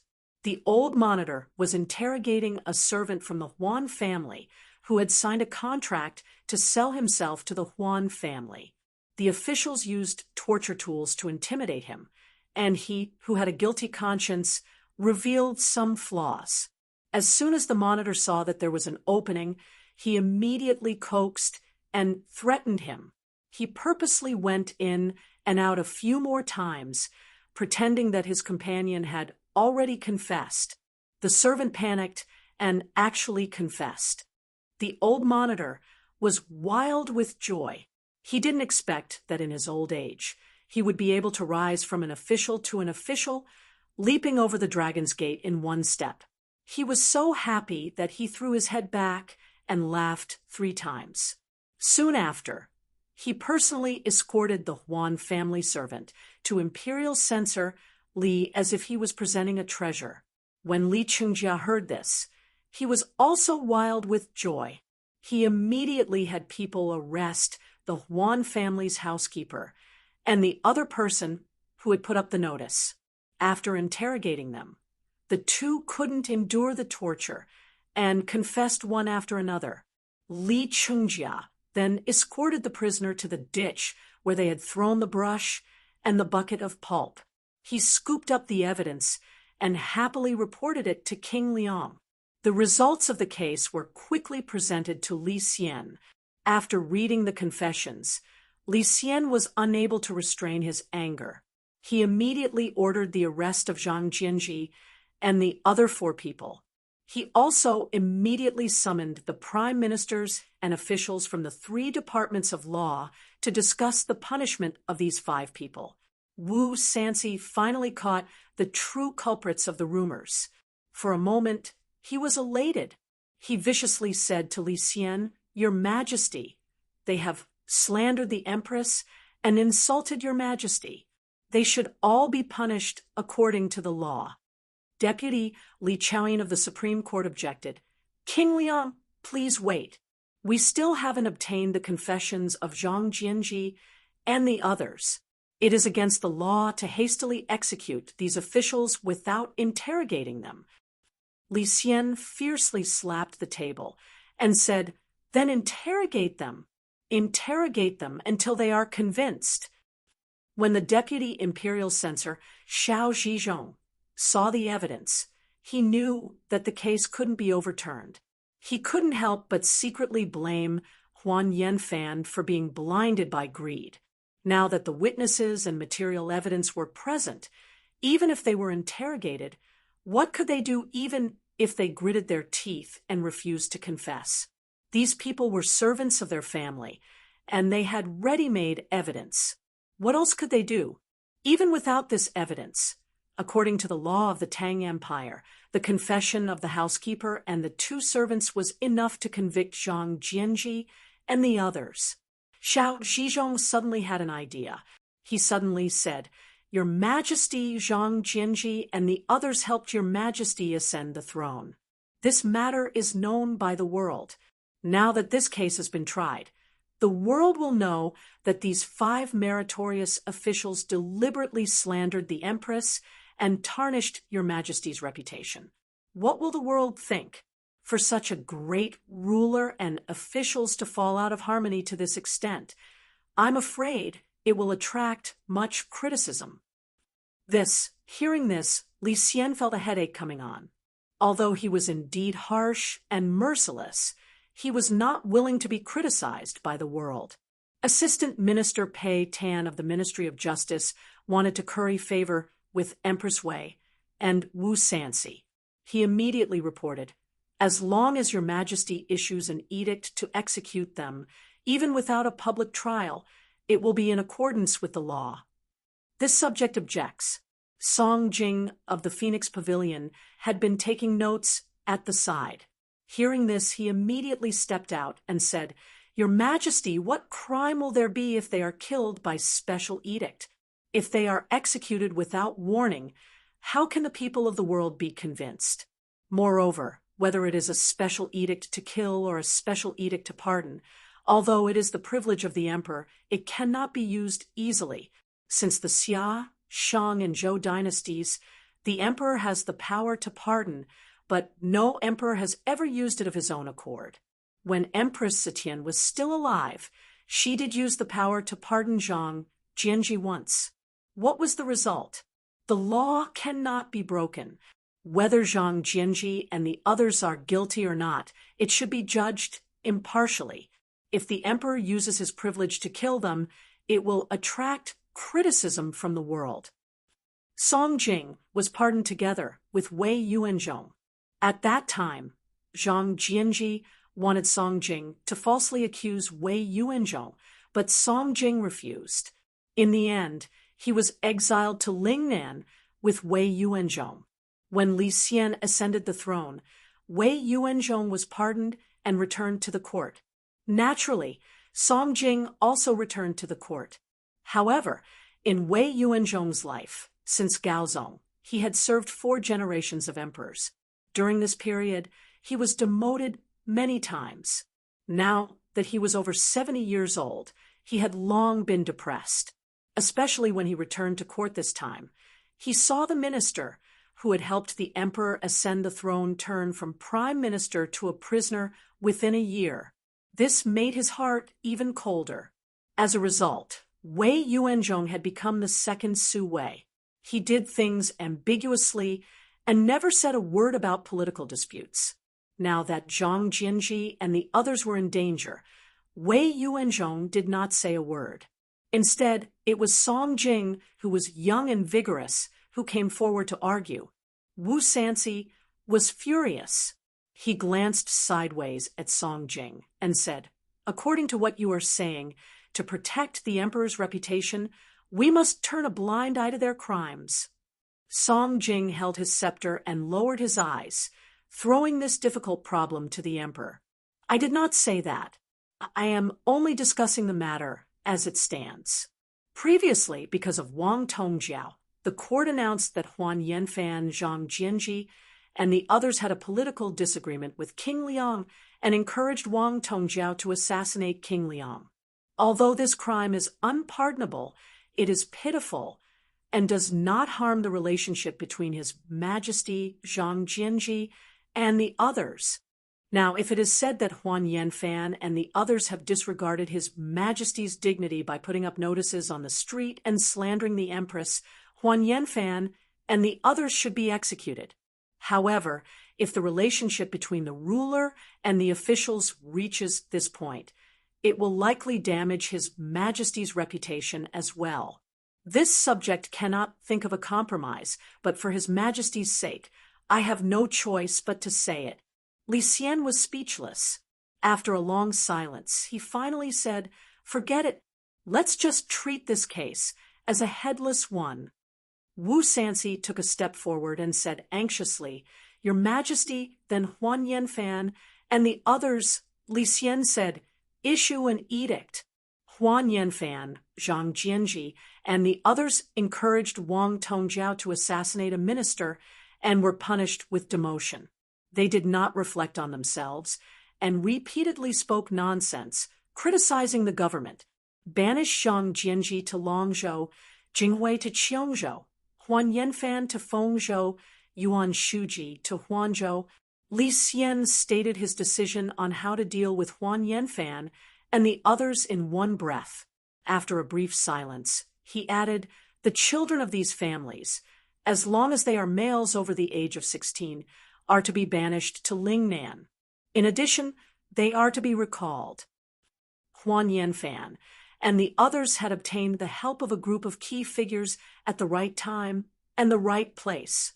They had successfully accomplished a great feat, but did they really have the ability to devise strategies? Did they really have the ability to match the talents of the prime ministers? Not necessarily. During their time as prime ministers, the 5 prime ministers had not made a single contribution to the national economy and the people's livelihood. After taking control of the court, they had forgotten where their authority came from. In just over a month, they had completely fallen out with the emperor and pushed the emperor to the side of Prince Wu Sanxi of Liang. They had made yet another huge political mistake. Later, they refused to admit their failure and used very clumsy methods to counterattack. In the end, they had completely ruined themselves. The 5 families, including the 82-year-old Zhang Jianji, were driven out of the capital. Under the escort of soldiers, they left Chang and their once glorious city forever, Chang, and regained its peace. The departure of the 5 prime ministers did not cause any commotion. The people continued to live their own lives. The soul-stirring bloodshed in the court was forever just a topic of conversation after a meal. The weather grew hotter day by day. The cicadas sang tirelessly in the trees, making people drowsy. Li Zhongjuan wore a pair of trousers and sat bare-chested on a mat under the shade of a tree, drinking wine with a look of annoyance. Li Qingquang walked over from afar. Li Zhongjuan glanced at him and did not speak. He only fiercely poured down a bowl of wine. Li Qingquang did not show any courtesy. He casually sat down at the table and asked him, "What's wrong? Is there something on your mind, Crown Prince?" Li Zhongjuan put down the wine bowl and said hatefully that Anlu is getting more and more presumptuous. She did not even take me, the Crown Prince, seriously. Today she humiliated me in public. Not only that, she also said that even if she was the Crown Princess, it would be better than me being the Crown Prince. She did this in front of so many ministers. How outrageous! As Li Zhongjuan spoke, his hands could not help but tremble. Li Qingquang wanted to say something, but stopped. He secretly glanced at him and suddenly sighed heavily. He took a wine bowl and filled it for himself. He drank it down with a depressed face. Li Zhongjuan said, "What, you have something to say?" Li Qingquang gave a long sigh and said in a low voice, "Crown Prince, the situation is really not good." Li Zhongjuan's expression tightened, and he hurriedly said, "What do you mean?" Li Qingquang said, "Song Jing was chased out of the capital because he spoke up for Huan Yanfan and the others. He was demoted to become the chief clerk of Bing Province. Li Chaoyin was also demoted to Wenxi County Magistrate for the same reason. Do you know about this?" Li Zhongjuan said in bewilderment, "I know. What about it?" Li Qingquang said, "Right now, the Wei families Wei Jia, Wei Zhuo, Wei Bo, Wei Xian, and the others have all been appointed to important positions. Empress Wei's power has expanded greatly, and she is colluding with the Wu clan. Who can stop her? Don't forget, Princess Anlu is the Empress' daughter. The Emperor's son is already dead. If the Wei family continues to grow, Anlu may become the crown princess." Li Zhongjuan sneered. "Since ancient times, there has never been a crown princess." Li Qingquang interrupted. "Since ancient times, there has never been a female emperor. But this dynasty has won." Li Zhongjuan's expression suddenly changed. Li Qingquang said, "Crown Prince, do you know what happened to Huan Yanfan and the others?" Li Zhongjuan was surprised. "Weren't they exiled to the south?" Li Qingquang said with a bitter smile, "Crown Prince, you shouldn't just keep your eyes on a place as large as the palace. You should also look at the rest of the world. Yes, Huan Yanfan and the others have been exiled to the south, and they can no longer threaten anyone. But do you know what happened to them?" Li Zhongjuan's eyes trembled. "What? Something happened to them?" Li Qingquang took a deep breath and said, "Zhang Jianji was old and weak, and his hatred turned him into an illness. He fell ill as soon as he arrived in New Province and passed away. Zhang Jianji was already 82 years old, and his natural years were almost up. Even though he died of illness, he could be considered to have died of old age. Huan Yanfan, on the other hand, was miserable. King Liang's lackey, Zhou Lizhen, caught up to him while he was being escorted. She had him tied up and dragged along a bamboo pole. The bamboo was as sharp as a knife, and Huan Yanfan's body was covered in cuts and bruises. His flesh was scraped off by the bamboo pole, revealing his ghastly white bones. He was tortured to death. Li Zhongjuan's body trembled, and his heart began to pound. Li Chengquang continued. Jinghui was even more miserable. Wu Sanxi sent people to torture him to death. Meanwhile, Yuan Shuji was forced to drink poisonous kudzu vine juice. He felt as if his internal organs were on fire, and he clawed at the soil with his hands. His nails were ground down, and his arms sank deep into the soil. In the end, Li Zhongjuan shouted, "Don't say any more." Li Chengquang shut his mouth. After a long time, he sighed softly, cutting the weeds and pulling out the roots. "I am only worried that with His Majesty's favor for Enlu and his obedience to the Empress, once the Wei clan continues to grow, do you think the people of the Wei clan want you to be the emperor? Or do they want someone with the blood of the Wei clan to be the emperor? King Liang currently controls half of our court. Do you think he wants his daughter-in-law to be the empress? Or do you want it to be you?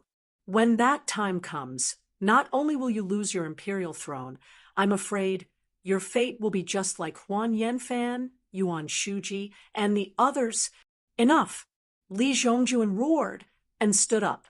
He was panting heavily, his face as pale as paper, and his eyes shone with fear and madness. Li Zhongjuan paced around like a trapped beast for a long time. Suddenly, he knelt on the ground and crawled a few steps toward Li Chengquang. He grabbed his hand and begged, "Chengquang, tell me, what should I do now?" Li Chengquang sternly said, "The one who strikes first gains the advantage. Crown Prince, if you want to keep your imperial throne and your life, you must make a decision." Li Zhongjuan immediately slumped to the ground and muttered, What should I decide? The Prince of Xiang has never interacted with me, and I've never been familiar with Aunt Taiping. What should I do?" Li Chengquang said, "The Crown Prince is truly muddle-headed. When Zhang Jianji and the others pulled Emperor Zetian off the throne, what did they have in their hands? The Crown Prince only needs an army that listens to you. You don't need too many. You just need to be able to control the inner palace. Do you think that the Prince of Xiang and Princess Taiping won't recognize you as emperor once this is done?" Li Zhongjuan looked at Li Chengquang and said in confusion, "An army? Although I am the Crown Prince and have 6 armies under my command, these 6 armies have never been handed over to me. They are currently in the hands of the Empress's cousin, Wei Jia." A strange light flashed through Li Chengquang's eyes. "The Crown Prince has so many close friends in the army. Are they all useless?" Li Zhongjuan suddenly understood. "That's right. They are all officers of the Featherwood Guard. If they can help me..." Li Zhongjuan suddenly hesitated. "But for something like losing their heads, would they be willing to die for me?" Li Zhongjuan emphasized each word. "Once you succeed, you will be the son of heaven, and they will be your subjects. Men die for wealth, and birds die for food. As long as you bribe them with great benefits, who can resist such an enticement?" Chapter 1142. In the summer night, the occasional chirping of cicadas shattered the tranquility of the night. Yang Fan and Dugu Hueji returned from their night patrol. Although they were wearing light robes and no armor, they were still drenched in sweat. Yang Fan yawned and said to the accompanying guards, "Everyone has worked hard. Go back and take a bath." Rest early. The weather is too stuffy. It won't be easy to fall asleep in a short time. The soldiers dispersed one after another, but Dugu Hueji moved closer to Yang Fan and said mysteriously, "Great General, please come to this general's tent for a chat." Yang Fan looked at his mysterious expression and curiously followed him into his residence. He saw that the light in the tent was as bright as a bean, and there were 4 side dishes on the table to go with the wine. There was also a pot of wine and 2 wine cups on the side. Yang Fan said as soon as he saw this, "It's already late. Let's rest early."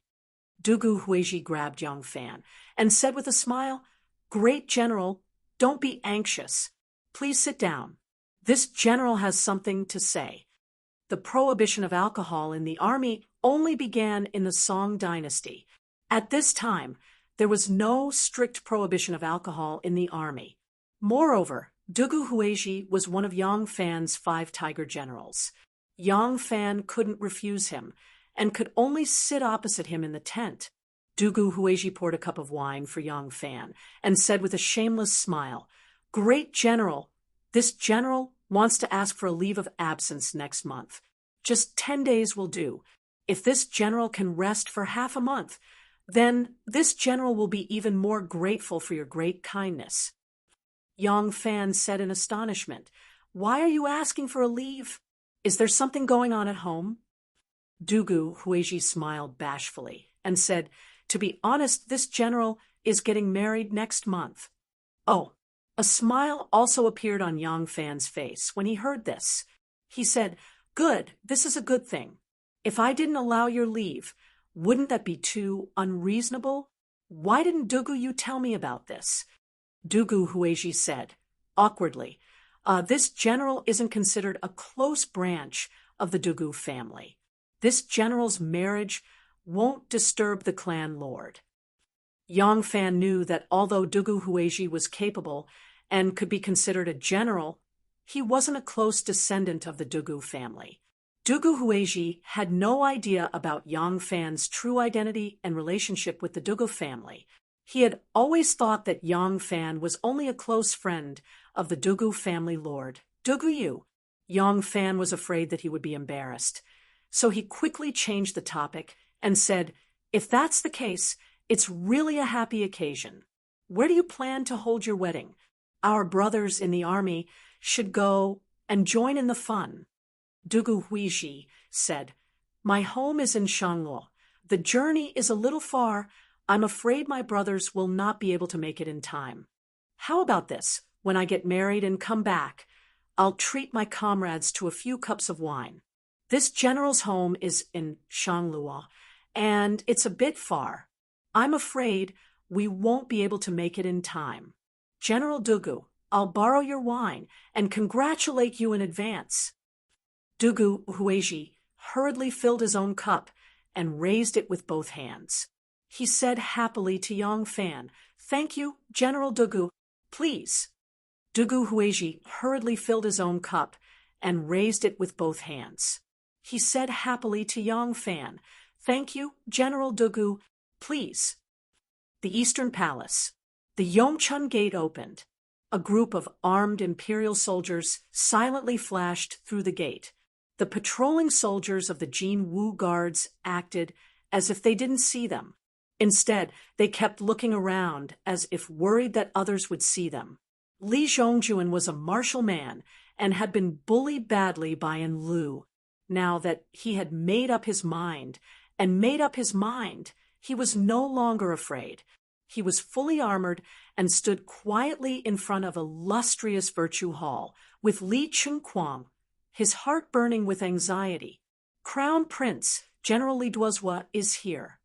The general of the Right Imperial Guards, Li Sihong, hurried in from the illustrious Virtue Gate and said to Li Zhongjuan in a low voice. In reality, the Eastern Palace was very large. Although it was a quiet night, if he stood there and roared, even if he broke his throat, no one outside of the Eastern Palace would hear him. But tonight, he was in the business of killing people. How could he not be nervous? Li Zhongjun was overjoyed and hurriedly went forward to welcome them. He saw a group of Yulin royal guards flash into the gate of illustrious virtue and quickly split into two sides. Although it was a quiet night, they were very disciplined and looked like they were well trained.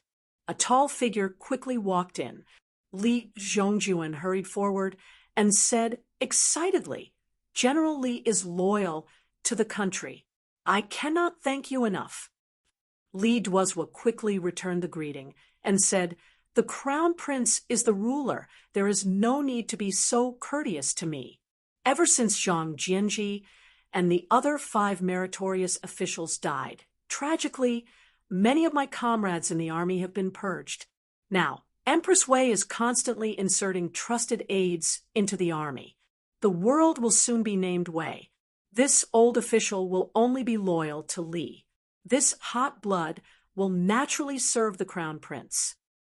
Li Zhongjuan grabbed his hand, shook it hard, and said, "All right, good, good. I will remember General's loyalty in my heart. Has the loyal General Sha Qi arrived?" Li Duozhua's son-in-law, Yi Huli, continued, "Before I left, I sent someone to deliver a letter to General Sha Qi. He should be arriving soon." Li Duozhua was from the Swanee tribe. His son-in-law, Yi Huli, was a Turk. Sha Qi was from the Sha Tuo tribe. But these people were all generals of the Tang dynasty.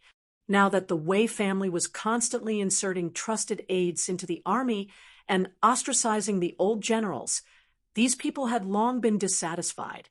So when Li Zhongjuan recruited them, they resolutely threw their lot in with Li Zhongjuan.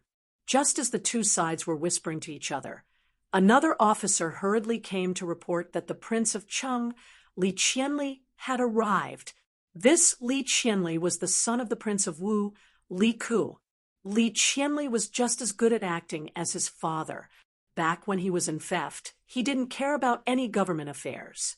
He left everything to the chief clerk sent by Wu Zetian every day. He only cared about local specialties and delivered them to Luoyang.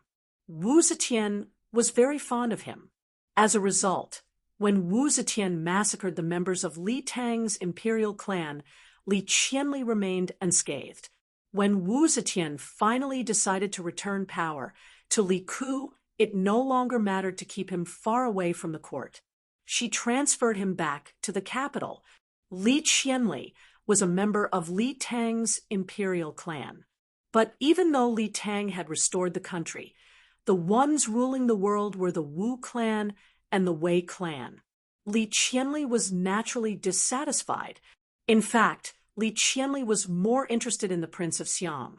Unfortunately, the Prince of Xiang refused to rebel, despite the emperor's repeated threats. Li Qianli was greatly disappointed. Now that the crown prince was recruiting him, the uncle and nephew naturally got along. Li Qianli was currently the left great general. Tonight, it just so happened that his men were responsible for patrolling Chang. And so Li Duozhua was able to smoothly enter the Eastern Palace without alerting anyone. Not long after these men joined up, Sha Qizhongi also hurried over with his men. For a moment, the Eastern Palace had a strong army, and Li Zhongjuan's confidence soared. In the middle of the night, there was actually someone on the roof of the Great Wild Goose Pagoda. A lantern hung in the corner of the pagoda. The light was soft and dim, so no one had to worry about being seen. Lu Binji sat on the roof, a table in front of him. There was wine and food on the table. Although the summer night was rather hot and stuffy, there was a cool breeze up high. As a result, Lu Binji, dressed in a white robe, sat upright and drank wine, his expression surprisingly relaxed. Sitting next to him was that inseparable blue-robed man. This man was clearly one of Lu Binji's advisors. Alas, Lu Binji had always used him as a messenger, never listening to him make any suggestions. Although Lu Binji was not as arrogant as his older brother, he had always imitated his older brother. In this aspect, the two brothers were exactly the same. Tonight is really a good night. Lu Binji took a sip of wine and said with a face full of smiles, "The night is dark and windy, the best time to kill and set fire." The blue-robed man laughed and said, "Young master, you really have a good plan. Young master, you plan in the dark, and with just a little guidance, the emperor, the empress, the crown prince, and so many nobles, generals, and ministers will move according to your wishes. Young master, you decide their fate. The emperors, generals, and ministers are just little chess pieces in your hands." Lu Binji laughed and said, "Not only do I want to drive them to work for me, but I also want them to be in the game, not knowing that their actions are guided by me. This is the beauty of knowing how to borrow and use power. I like this kind of feeling." The blue-robed man held the pot and filled Lu Binji's cup. Lu Binji raised the cup and looked at the ancient city of Chang, and where there were only a few lights and the rest was dark, he slowly turned his gaze to the farther part of the ancient city where the imperial army was stationed outside the palace. Lu Binji raised the wine cup in his hand and leisurely said, "Yang Fan should be beheaded now, right? It's a pity that when he was alive, I had not succeeded in provoking a fierce battle between the obvious and the hidden. But it doesn't matter, I have plenty of time." Chapter 1143. 10,000 Cavalry Camp, Dugu Huiji's sleeping tent. Yang Fan had drunk a couple of cups of wine when his expression suddenly changed. He supported himself with the table and tried to get up, but his body was already limp and powerless.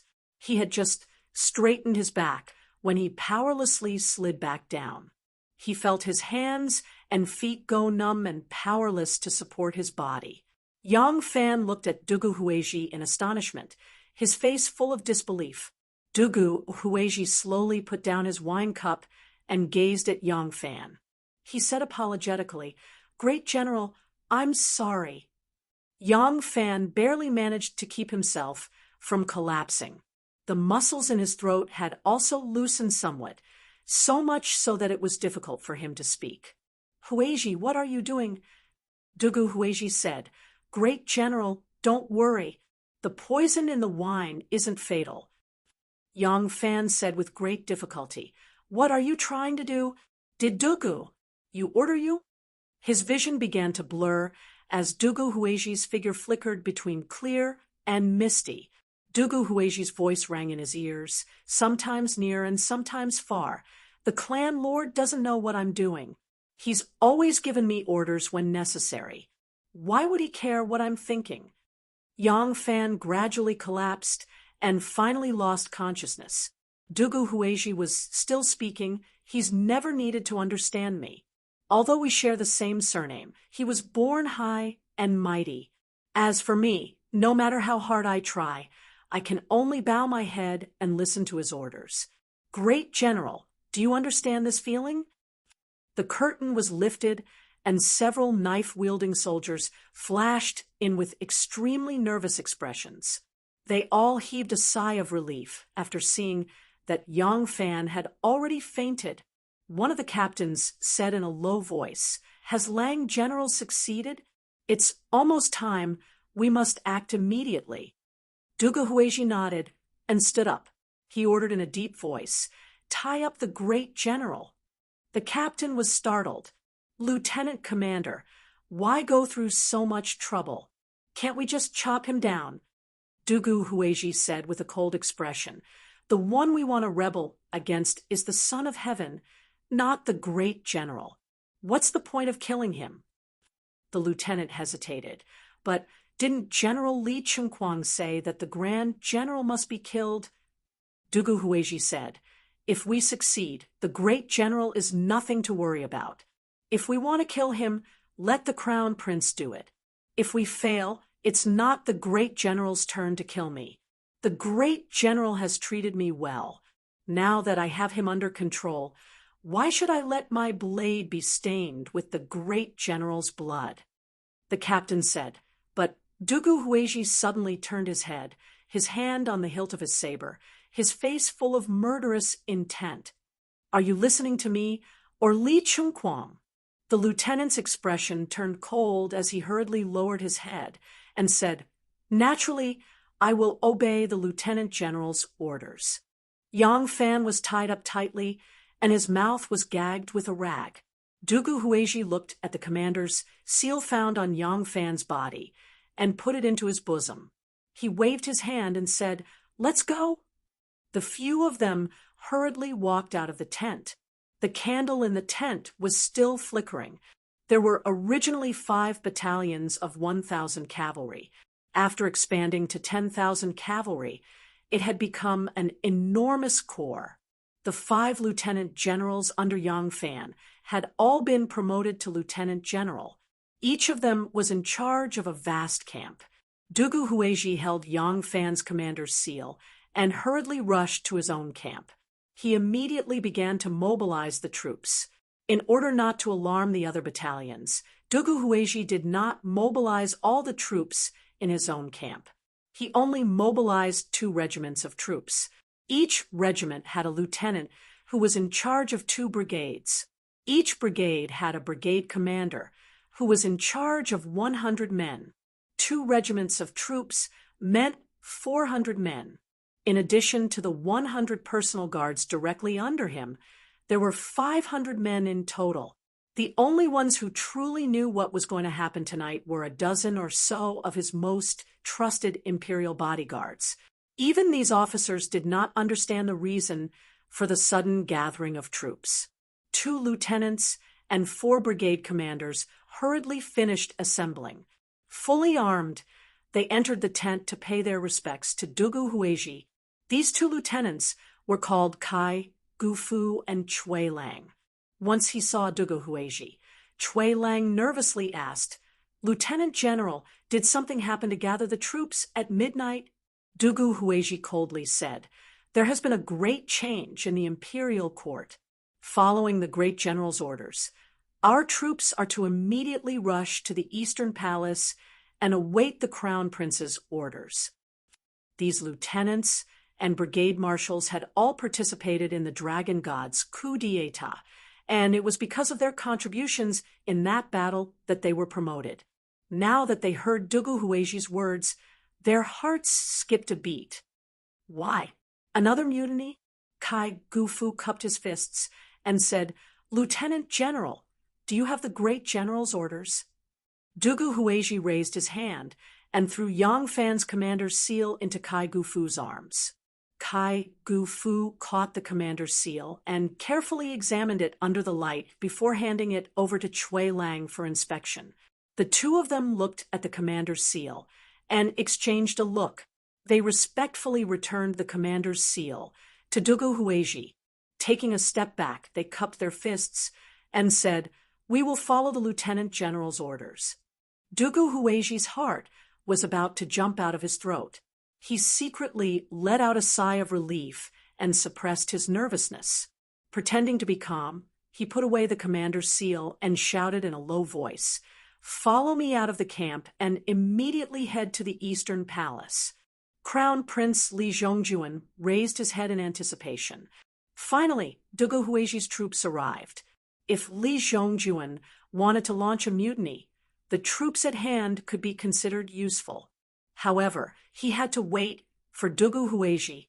This was because Dugu Hueji was also a core member of the Blood Alliance who participated in the mutiny. If he didn't even send a single soldier, then there was an 80 to 90% chance that something unexpected had happened. The Crown Prince's side would have to quickly adapt. How could he be at ease to launch a mutiny? Seeing Dugu Hueji arrive with his troops, Li Zhongjuan was overjoyed. He said, "Generals, the treacherous officials are in charge. The country is in danger.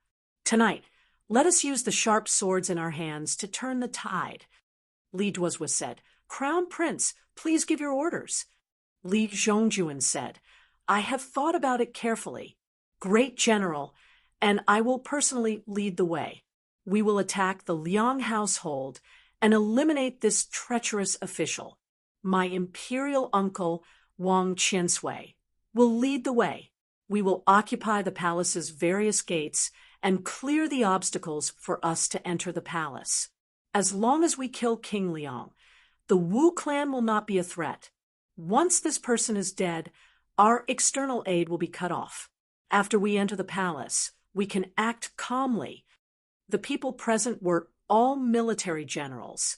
Many of them were uncouth men who didn't even know how to read. Although they were experienced in charging and breaking through enemy lines on the battlefield, they really didn't have much experience in something as difficult as a coup. Even though Li Duozhua had personally participated in the Dragon God's coup, it was someone else who had formulated the strategy. He was only responsible for carrying it out and didn't understand the overall plan. As a result, when Li Zhongjuan said this, everyone felt that it was very logical. Although Li Qingquang was Lu Binji's spy, all he could do was intensify the conflict between the Crown Prince and Princess Annal and fan the flames of the Crown Prince's ambitions. He could not interfere too much. Otherwise, Lu Binji, who had been hiding behind the scenes, would be exposed in front of the stage. Thus, he was only responsible for inducing the Crown Prince to follow their plan and walk the path of rebellion. As for how the Crown Prince would rebel and who he would ultimately win over, that was not something he could guarantee. Li Qingquang himself was only a military general. Even though he was a successful spy, this was the first time he had participated in something as complicated as a coup. When he heard the Crown Prince's arrangement, he felt that it was very reasonable, so he agreed without any hesitation. The Crown Prince became even more confident when he saw everyone's response. He said, "Imperial Uncle, you, General Shachi, and General Li Sihong will seize the palace gates in the time it takes for 2 incense sticks to burn. If we can trick the gates, then use them. We can only seize them as a last resort to avoid alerting the inner palace too early." Li Qianli, Shachi, and Li Sihong cupped their fists and said, "Understood." The Crown Prince unsheathed his sword and said to Li Duozhua, Yeholi, and Dugu Huizhi, "Generals, please follow me to kill King Liang." The Northern Yamen's Featherwood Guard, 10,000 cavalry, and Golden Guards immediately took action. The 2 captains that Dugu Huizhi had transferred hurriedly followed the Crown Prince, Li Duozhua, and the others to the Liang Manor in the south of the city. When they thought about the Crown Prince's various arrangements and how they didn't see the great General Yang Fan, the 2 of them couldn't help but feel suspicious. Kai Gufu whispered, "Old Chui, why don't I see the great general?" Chui Lang said, "That's right. Also, don't you think it's strange? If the Crown Prince wants to break into the palace, why doesn't he go through the Black Tortoise Gate? If he wants to break into the inner palace from the eastern palace, he would have to pass through at least 4 or 5 palace gates. How could the palace not receive news and react accordingly? To give up what's near and seek what's far away, this isn't right." The more Kai Gufu thought about it, the more he felt that something was wrong. He quietly grabbed Dugu Huizhi and asked him about it. Dugu Huizhi's expression was calm as he said, "The great general has other important matters to attend to. There is no need for you to ask too much. As for the Black Tortoise Gate, to tell you the truth, Ma Qiao, who is guarding the Black Tortoise Gate tonight, is no longer of the same mind as the great general. Naturally, he can't go through the Black Tortoise Gate directly to the inner palace." Among the 10,000 cavalry generals, the one who was closest to the great general was Ma Qiao, followed by Chu Kuanga. Now that Dugu Huizhi said that Ma Qiao and the great general were at odds, the 2 captains found it even more strange. But Dugu Huizhi didn't allow them to ask any further. He hurriedly shouted, "Hurry up!" Now that things had come to this point, even if Kai and Chui had a bellyful of questions, they could only put them away and follow the Crown Prince to the Liang Manor. The Crown Prince, sword in hand, gritted his teeth as he rode on the tall horse. He seemed to already see himself chopping off Wu Sanxi's dog head and stabbing that little slut and Lu into a pulp. The more Li Zhongjuan thought about it, the happier he became. He almost immediately began to laugh wildly. In the 10,000 cavalry camp, Yang Fan slowly woke up. He had been drugged with something similar to a knockout drug, and Dugu Hueji had taken quite a bit of it. Logically speaking, he shouldn't have woken up so quickly. But Dugu Hueji's men had tied him up too tightly. Before leaving, they had pulled a blanket over his body. On such a hot day, the unconscious Yang Fan was drenched in sweat. The drug's effects had spread, and he had actually woken up ahead of time. Yang Fan had just woken up, so he was still a bit dizzy. His mouth was dry, and his tongue was agitated. He gasped for breath for a while, and only then did he realize that he was covered by a blanket. Yang Fan hurriedly struggled, only to find that he was tied up from head to toe. Coils of rope tied him tightly. It was difficult for him to twist his body left and right, let alone get rid of the quilt on his body. Yang Fan wanted to cry out, but he discovered that there was a rag stuffed in his mouth, and it was even tied up with strips of cloth. There was no way he could spit it out. Dugu Hueji has rebelled. Yang Fan understood. They were just like the disciples of the branch families that had followed him and Yang Fan to break off their relationship with the 7 sects and 5 families. They had a certain amount of power and had the chance to leap through the Dragon's Gate. Desire and ambition grew, and they would not be willing to forever be under someone else just because of their bloodline. How were the branches and main branches of the noble families established? Wasn't it hundreds or thousands of years ago when the ancestor of this branch became a general and established their undying status in the family? If they could fight for great power, they could do the same after a few generations. Otherwise, they would be like the Bo Ling Chui and the Qing He Chui and split off to establish their own commandery. Yang Fan grimaced inside. In the past, he had paid too much attention to the court, and Xianzong had almost been in trouble. In this year, he had been working hard to control Xianzong, but who knew that a problem had occurred in the military? There was a limit to one's strength, and this was the fault of being distracted. Yang Fan hadn't finished reflecting when he suddenly thought of something. He instantly broke out in a cold sweat. Oh no, one is on duty in the palace tonight. In the chaos, will she be safe? Chapter 1144. Crown Prince Li Zhongjuan and Great General Li Duozhua were on horseback, leading several hundred Imperial Guard soldiers as they charged towards King Liang's manor. Along the way, they encountered at least 4 patrolling squads of Jinwu guards, but the Jinwu guards very tacitly made way for them, not making a single sound. Tonight was King Cheng's night patrol, and that was why they had chosen this night to carry out their mission. Their journey had been extremely smooth. Li Zhongjuan had already sent people to investigate beforehand.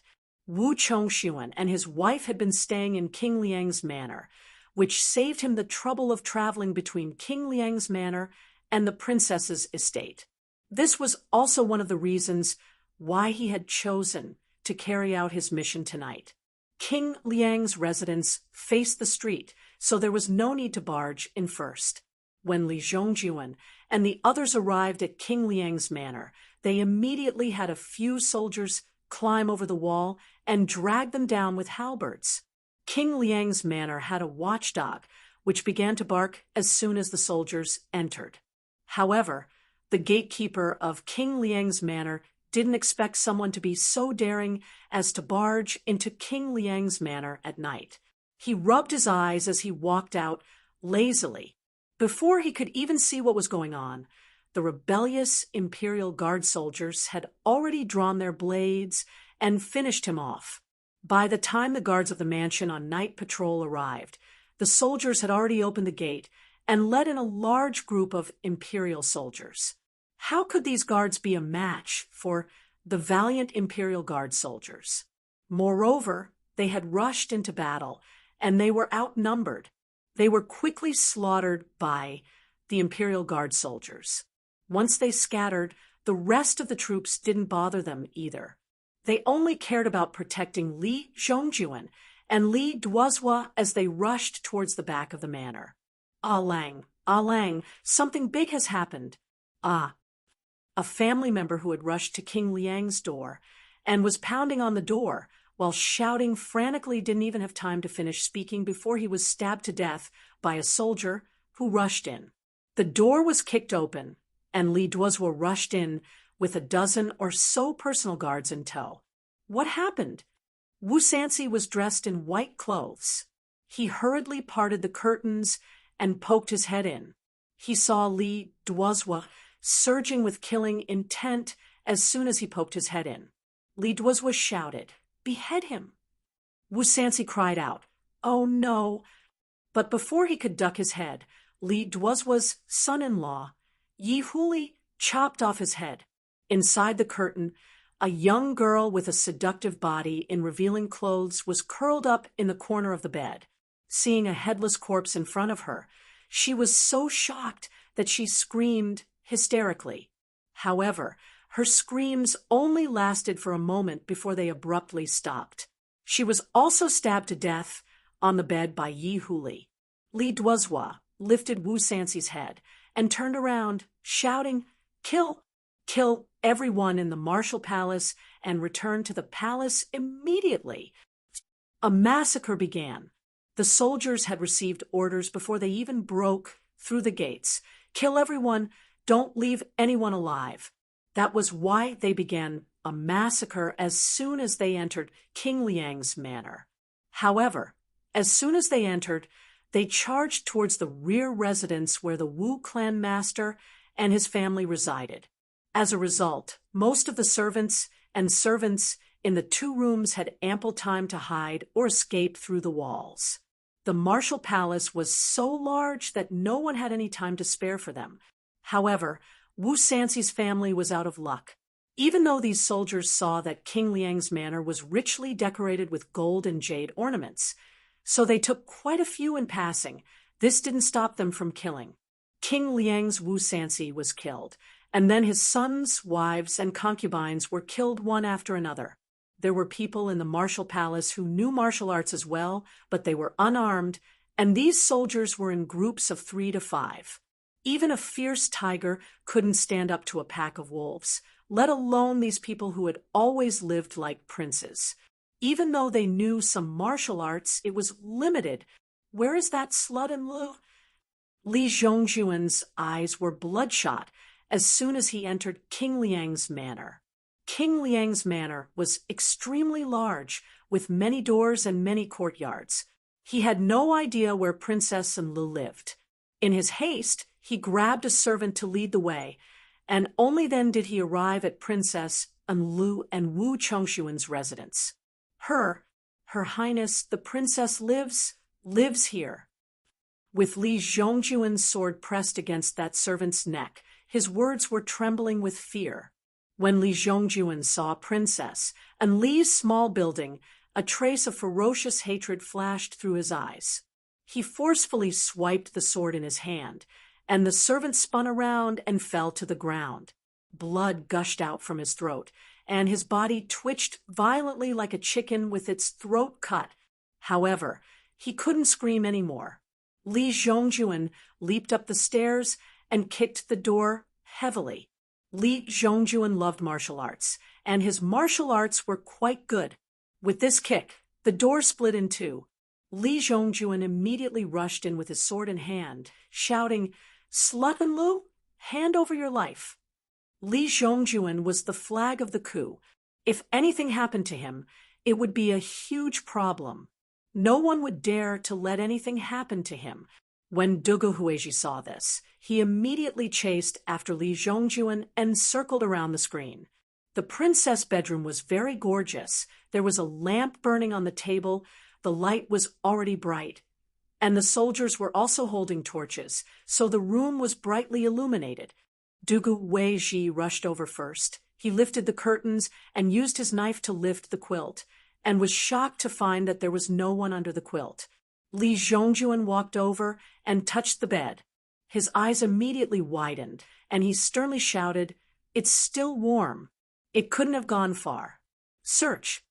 Gao Chu led a few soldiers holding halberds and walked towards the commander's tent with torches.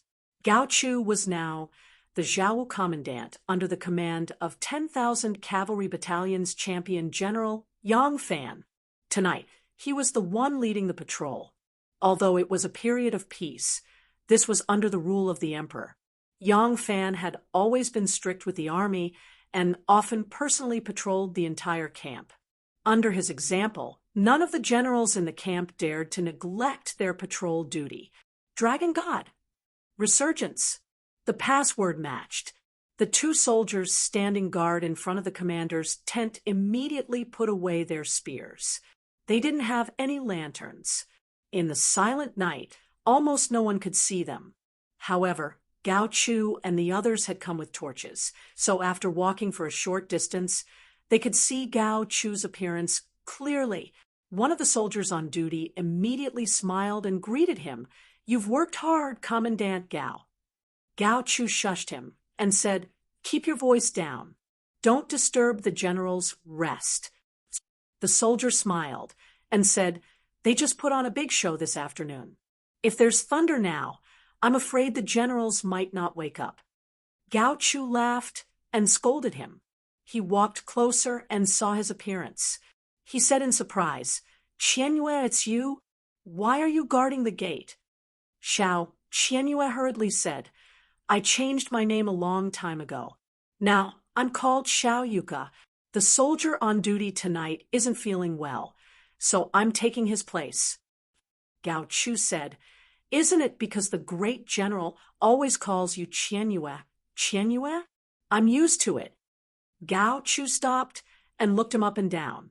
He said with a smile, "Not bad. You love your soldiers like your children. As a general, you're actually taking your subordinate's place. Not bad." Qianyue laughed dryly and said bashfully, "That person is my brother-in-law." When he said this, everyone present couldn't help but laugh. Before they could finish laughing, one of them suddenly exclaimed, "What's that?" As he said this, he pulled out the saber at his waist. Gao Chu and the others were startled and immediately looked in the direction he was looking at. They also raised their weapons warily. Gao Chu took a closer look and said doubtfully, "What's that? You brat, don't be so surprised. Are you seeing things?" "Ah." At this point, Gao Chugang suddenly exclaimed. He saw something on the ground suddenly move, and with this movement, it sprang forward a distance. Its movement was a little like an inchworm, but looking at it, it was at least a few hundred times bigger than an inchworm. Gao Chu pulled out his saber and raised his arm. The people he brought and Xiao Yuka immediately spread out in a battle formation. Gao Chu shouted, "Who is it? If you don't answer, I'm going to make my move." The black shadow moved again, but this time it only bounced on the spot and didn't move forward. Gao Chu pointed his saber forward and cautiously approached step by step. There was a soldier on each side of him, holding a saber in one hand and a lantern in the other. These two soldiers were surrounded by soldiers with spears pointing their spears forward to protect them. When they approached step by step, and the lantern in their hands could finally illuminate that strange thing, Gao Chu, Xiao Yuka, and the others were dumbfounded. The thing on the ground was not some monster, but their great General Yang, who had been tied up so straight that he looked like a stick. When Yang Fan woke up, he suddenly recalled that Wan'er was still in the palace and immediately became anxious. He didn't know who had ordered Dugu Hueji to drug him and steal his commander's seal, but presumably only a few people had the right to rebel: the Prince of Xiang and Taiping, the Prince of Liangwu Sanxi, and the Crown Prince Li Zhongjuan. Among them, probably only the Prince of Xiang's lineage would treat Wan'er more politely if they rebelled, but in the chaos of the army, unless they personally took care of her, no one could guarantee that Wan'er would not be late. Yang Fan wanted nothing more than to sprout wings and fly to the palace, but his body was tightly bound. Even if he wanted to roll, He couldn't use the corresponding muscles to generate strength. Yang Fan couldn't move, couldn't shout, and was both angry and anxious. Helpless, he tried to use his 48 tremors technique to loosen the ropes a little. Fortunately, this technique relied on the coordination of internal energy. His muscles trembled at an extremely high frequency, but he didn't need to use too much of his muscles. This was also why it was difficult for others to sense him unless they were very close to him. Like an inchworm, he was actually able to bend and stretch his body. Thus, Yang Fan wiggled his way out of the blanket, struggled his way out of the tent, and slowly made his way out after attracting the attention of the guards. Yang Fan no longer dared to move. Although these people didn't have crossbows in their hands, and wouldn't go as far as to shoot a few arrows to see what he was, he wouldn't be able to take it if some rash person jumped up and stabbed him first. Gao Chu stared at Yang Fan, his eyes about to fall out of their sockets. He stammered, "Great, great, great General, what are you doing?" Yang Fan was furious. What sort of nonsense is this? But he couldn't say anything. He could only fiercely glare at Gao Chu, his forehead beaded with sweat. Gao Chu finally reacted and hurriedly rushed forward to untie him. Chapter 1145. It's here I found it.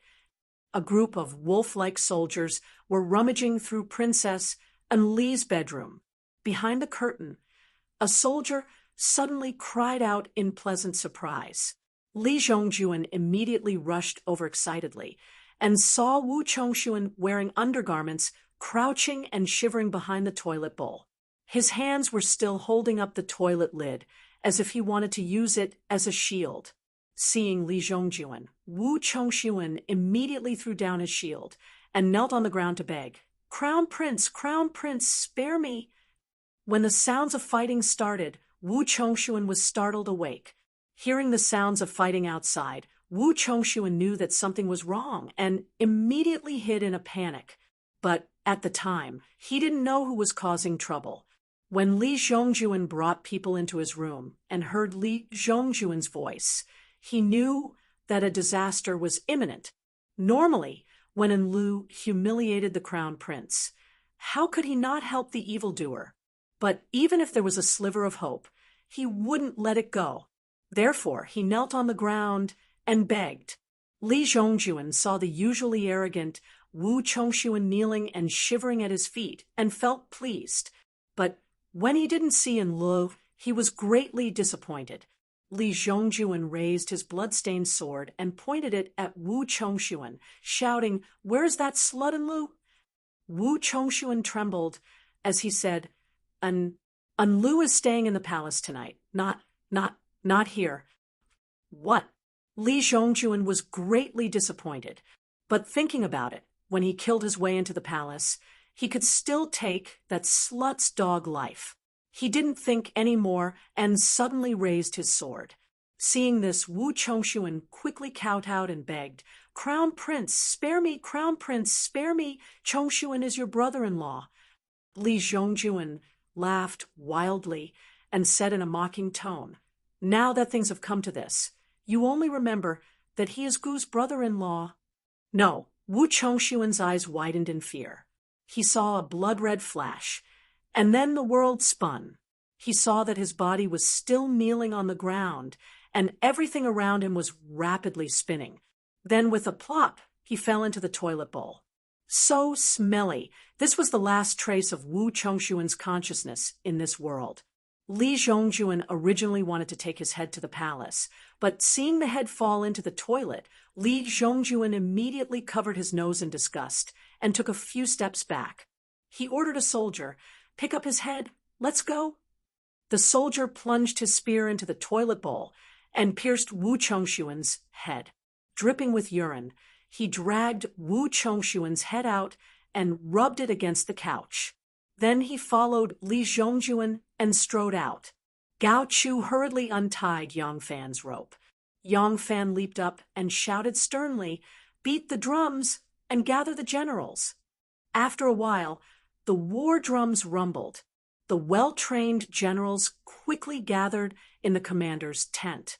Although Yang Fan had a high status, he was never afraid to put himself in danger. If he could solve the problem by rushing to the imperial palace alone, he would have already taken his horse and rushed to the Black Tortoise Gate the moment he was released. But this kind of matter could not be solved by relying on the martial bravery of the Jianghu people. Up until now, he still did not know who was rebelling tonight and how many people were involved. Moreover, to single-handedly charge into the imperial palace and search for a person he wanted to save in such a large area and among the countless buildings was really an impossible task. Li Zhongjuan did what he thought of. It really lived up to the saying, "A random punch can kill an old master." The situation was so sudden that there was not the slightest clue. No power had noticed it. Yang Fan wanted to beat the drums and gather the generals, but he also wanted to know how many of his subordinates were involved. In a flash, the commander's tent was filled with generals. Seeing Yang Fan standing at the head of the table with a murderous look on his face, although the generals were surprised, they did not dare to ask anything.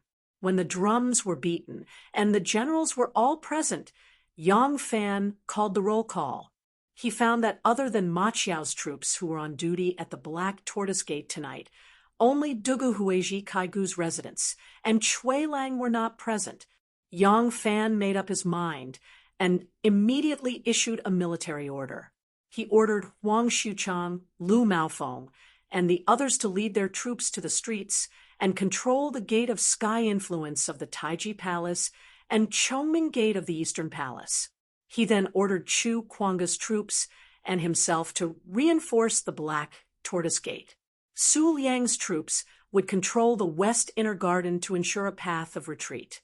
Su Liang was a military major and was Yang Fan's assistant. When he heard Yang Fan's arrangement, Su Liang frowned. He stepped out and asked, "Great General, what happened?" "We are still confused. Please tell us." Although Yang Fan was extremely worried, he knew that if he did not reveal any information, the generals would not know what to do. When they arrived at the location, they would not know what to do if something happened. Yang Fan could only briefly explain the situation to them. However, his knowledge was also very limited. He only knew that there were people who wanted to rebel, but he did not know the specifics. When Su Liang heard this, he objected, "Great General, we do not know who is the one who wants to rebel and which troops are involved. Once we kill our way to the Gate of Sky Influence and Chongming Gate, we will encounter other troops. How will we know if they are rebels or troops sent to rescue the emperor? How will the other troops know where we stand? What should we do then? Once we start fighting, and the other party is the troops sent to rescue the emperor, who can vouch for the great general and prove that the great general is loyal to the emperor? At that time, we will be labeled as rebels." Yang Fan suddenly came to a realization. His concern had really made him confused. Right now, he only wanted to quickly control the palace and control everything in his hands. However, with the current chaotic situation, if he were to act rashly, it would only make the situation even more chaotic. Once his troops were sent out, he would not be able to contact them in time. At that time, it would not help the situation, and he would not be able to defend himself. Yang Fan paced back and forth anxiously in the tent for a moment before changing his mind.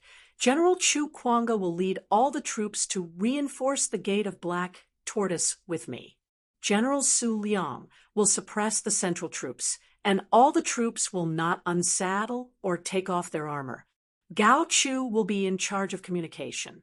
Once I understand the situation, Gao Chu will immediately pass down the order. All troops must not slack off, and those who disobey will be executed." When Su Liang heard this arrangement, he felt that it was appropriate and immediately returned to the formation. He cupped his fists and said respectfully, "This general obeys the order."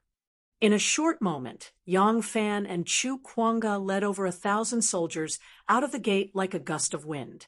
Like a sword, they pierced through the west inner court and charged towards the gate of Black Tortoise. After Li Zhongjuan led his troops to kill Wu Sanxi's family, he immediately turned his horse around and charged towards the palace. At this time, Prince Cheng Li Qianli had already started the battle to seize the gate. To enter the inner court, the fastest and most direct way was to go through the gate of Black Tortoise. The gate of Black Tortoise was to the north of the palace. The palace faced the south, and its back was to the north. So once one opened the gate of Black Tortoise, they would directly enter the territory of the palace. However, the general guarding the gate of Black Tortoise was Ma Qiao, and they could not bribe him. Therefore, they could only give up the easy and take the difficult route of attack. They entered the Taiji Palace from the East Palace through the gate of Tongshuan. Although this way they bypassed the main gate of Taiji, there were still 3 gates on the way: the Taiji Gate, the Yin and Yang Gate, and the Sweet Du Gate. If the 10,000 cavalry was still like before, with 5 Lang generals taking turns to guard the gate of Black Tortoise, they could completely wait for Dugu Weiji to guard the gate of Black Tortoise, and then pass on a fake order from General Yang Fan, leading the gate of Black Tortoise to join the rebellion. However, after the Dragon God's coup, the 1,000 cavalry expanded to 10,000 cavalry, expanding the army by 10 times. The 5 Lang generals were promoted to middle Lang generals, each with their own duties, and the division of labor was even more detailed. Now, the ones guarding the gate of Black Tortoise were Chu Kuanga's troops and Ma Qiao's troops taking turns to guard the gate of Black Tortoise. The other troops were no longer responsible for guarding the gate of Black Tortoise, but instead acted as a mobile force just in case. It was impossible for Dugu Weiji to guard the gate of Black Tortoise anymore, so they did not even dare to think about opening the gate of Black Tortoise. Prince Cheng Li Qianli was now the great general of the left. He, Shatze Zhongyi, and Li Siquang first pretended to open the gate of Taichi, then immediately rushed to the Yin and Yang Gate. When they arrived at the Yin and Yang Gate, Li Qianli used the same old trick to trick the gate of Black Tortoise. Li Qianli was Prince Cheng, a member of the royal family, and the cousin of the current emperor. Old General Zhongyi, Shatze, was even more famous in the army. Not only did these 2 people have high positions of power, but they were also extremely famous. Li Siquang, on the other hand, was the right general of the imperial guards, the most trusted general of the emperor. These 3 people represented the royal family, the military ministers, and the emperor's imperial guards. This combination was too deceptive. They all said that there was a treacherous court official who started a rebellion, and that they were ordered to enter the palace to rescue the emperor. They also had a fake edict in their hands, so it was not easy for the general on top of the city wall to distinguish the truth from the lies, especially when the general on top of the city wall was Shatze's old subordinate. When he heard that it was old General Zhongyi who called, although he did not dare to believe it, he did not dare to rashly refuse. He hesitantly asked Shatze to go up the city wall and explain what had happened. Once Shatze was hung up on top of the city wall, he immediately seized him when he was unprepared and forced him to order the opening of the city gate. The Yin and Yang Gate was once again lost without bloodshed. However, when they broke into the gate of Sweet Du, it was impossible to repeat the same trick. This was because behind the gate of Sweet Du was the Hall of Sweet Du, and the person on duty was none other than Shanghai Wan. The distribution of the guards in Taiji Palace was like this. There were 3 gates from the main gate: Gate of Sky-bearing, Gate of Yong, and Gate of Changle. Gate of Sky-bearing was guarded by the left and right guards, while Gate of Yong and Gate of Changle were guarded by the left and right guards. However, the rebel armies sneaked in through the gate that led to Taiji Palace, so they bypassed the 3 gates in front of them. from Gate of Sky bearing to Gate of Taiji. There was another gate that looked like a barbican called the Gate of Virtue. This gate was guarded by the left and right guards who were known as the Gate Guards. After Gate of Virtue, the Gate of Taiji was guarded by the left and right guards. The Yin and Yang gate behind Gate of Taiji was guarded by the left and right Thousand Oxen guards. There were a total of 5 groups of people guarding this gate. Each group had 50 people, so the 5 groups had a total of 250 soldiers. They were known as the 5 battalions of the Yamen. Although there weren't many of them, relying on the high walls and the fact that they were inside the imperial palace, these guards were more than enough to guard one gate. This was the last gate guarded by the imperial army. Further in was the Gate of Sweet Dew, and past the Gate of Sweet Dew was the inner court. The inner court was the world of the imperial concubines and palace maids, so this place couldn't be guarded by soldiers. Therefore, the people guarding this gate were strong and well-trained eunuchs. Behind this gate was the Hall of Sweet Dew, and the person guarding the Hall of Sweet Dew was Shanghai Wan Li Qianli's status as Prince Cheng couldn't scare this Minister of the Interior, and Xia Zha's illustrious reputation in the army couldn't suppress this Shangguan lady.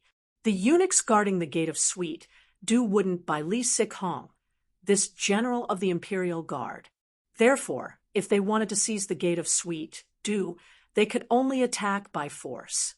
Fortunately, they didn't draw any blood and didn't alarm the eunuch guards at the Gate of Sweet Dew. Furthermore, the Gate of Sweet Dew was the last gate to enter the inner court, starting from Gate of Sky bearing. Every gate was smaller than the one outside. The number of guards also decreased gradually. The Gate of Sweet Dew wasn't so tall and heavy that it couldn't be climbed, and the number of eunuchs guarding it wasn't many. Under Li Qianli's command, the imperial army soldiers took out the flying claws they had prepared and threw them at the top of the wall. Chapter 1146. Outside the Sweet Dew Gate, there were 4 or 5 gates guarded by imperial guards of different systems. Outside the palace, there were also Jin Wu guards patrolling throughout the night. The eunuchs at the Sweet Dew Gate would never have thought that an army would be able to quietly kill their way into the Sweet Dew Gate, so the security at the gate was very lax. It was a sleepless summer night. Old Eunuch Mu led 2 young eunuchs to spread out a mat in the city gate tower. They lay on it and waved their palm leaf fans as they chatted. When the claws were thrown up to the city walls, there was a faint ding-ding sound. Old Eunuch Mu heard it and ordered, "Stool, go take a look and see what's going on." The stool said, "Hubby, what could possibly happen in this place?" Old Eunuch Mu stared at him and said, "What? You're not listening to me. If I tell you to go, then go. Or do you want me to go take a look?" Stool kicked the eunuch next to him and said, "Table, you go." Table's rank seemed to be lower than Stool's. He stood up unwillingly and walked out, muttering to himself. Old Eunuch Mu laughed. "You guys, it's the big lazy supporting the small lazy. The small lazy can only stare." Table put on his shoes and walked out of the city gate tower. He looked around and didn't see anything. He yawned and was about to go back when he suddenly saw a head appear on the city walls. Table was startled. Following that, he saw a group of people appear on the city walls. Table shivered and screamed at the top of his lungs, "Something's wrong. Someone is breaking into the palace." The imperial guards who climbed up the city walls saw that they had been discovered and immediately sped up. A few imperial guards with sharp blades in their mouths jumped over the city walls and pounced at Table. Just as Table's front foot stepped into the city gate tower, he was slashed by a knife from behind. The poor fellow who had already lost his small head had his large head separated from his body. "Who is it? Kill." Stool was barefooted. He waved his knife and rushed over. Kong. After a few exchanges, he was slashed to the ground by 2 imperial guards. At this time, old eunuch Mu had already climbed up to the second floor in a panic.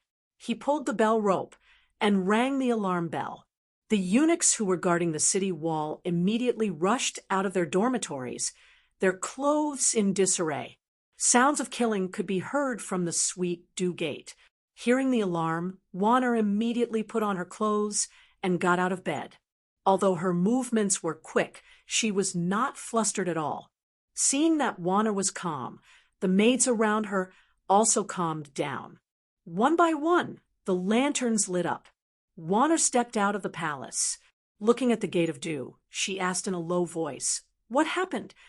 A moment later, a eunuch with one hand clutching his arm and half of his robe dyed, red, with blood staggered in. He shouted, "Zhao Rong, it's not good. There's a rebel army charging into the city." Wanner's face turned cold. She asked in a harsh voice, "Who are you? How many of them?" She didn't ask if the Gate of Sweet Dew could be defended. Seeing this eunuch with a knife wound, she knew that the rebel army had already reached the city walls. The eunuch scowled miserably and said, "This servant does not know the identity of the newcomers. Their numbers far exceed the guards at the gate." As soon as Wanner heard this, she immediately ordered, "Hold them off. I'm going to see the king." Here, the eunuch agreed, turned around, and ran away. Wanner glanced at the palace maids, who looked shocked but did not panic. She said, "Let's go." To the Son of Heaven's bedroom. One moved lightly and hurriedly walked less than 100 steps. She suddenly remembered something. She turned her head and said to a palace maid with a lantern beside her, "Go, bring Princess Enlu to the Emperor's bedroom." Tonight, Enlu was staying in the palace, and it was the residence that Shangguan Wan had arranged for her. She suddenly remembered and naturally had to order people to protect her. If anything happened to the princess, she would not be able to escape the blame. The palace maid did not dare to tarry, and hurriedly ran to Princess Enli's bedroom. The inner courtyard of the inner palace was not small. The fighting at the Gate of Sweet Dew could not reach the emperor's bedroom. As Wanner walked, she ordered people to summon all the eunuchs and find suitable people to rush to the Gate of Sweet Dew to help.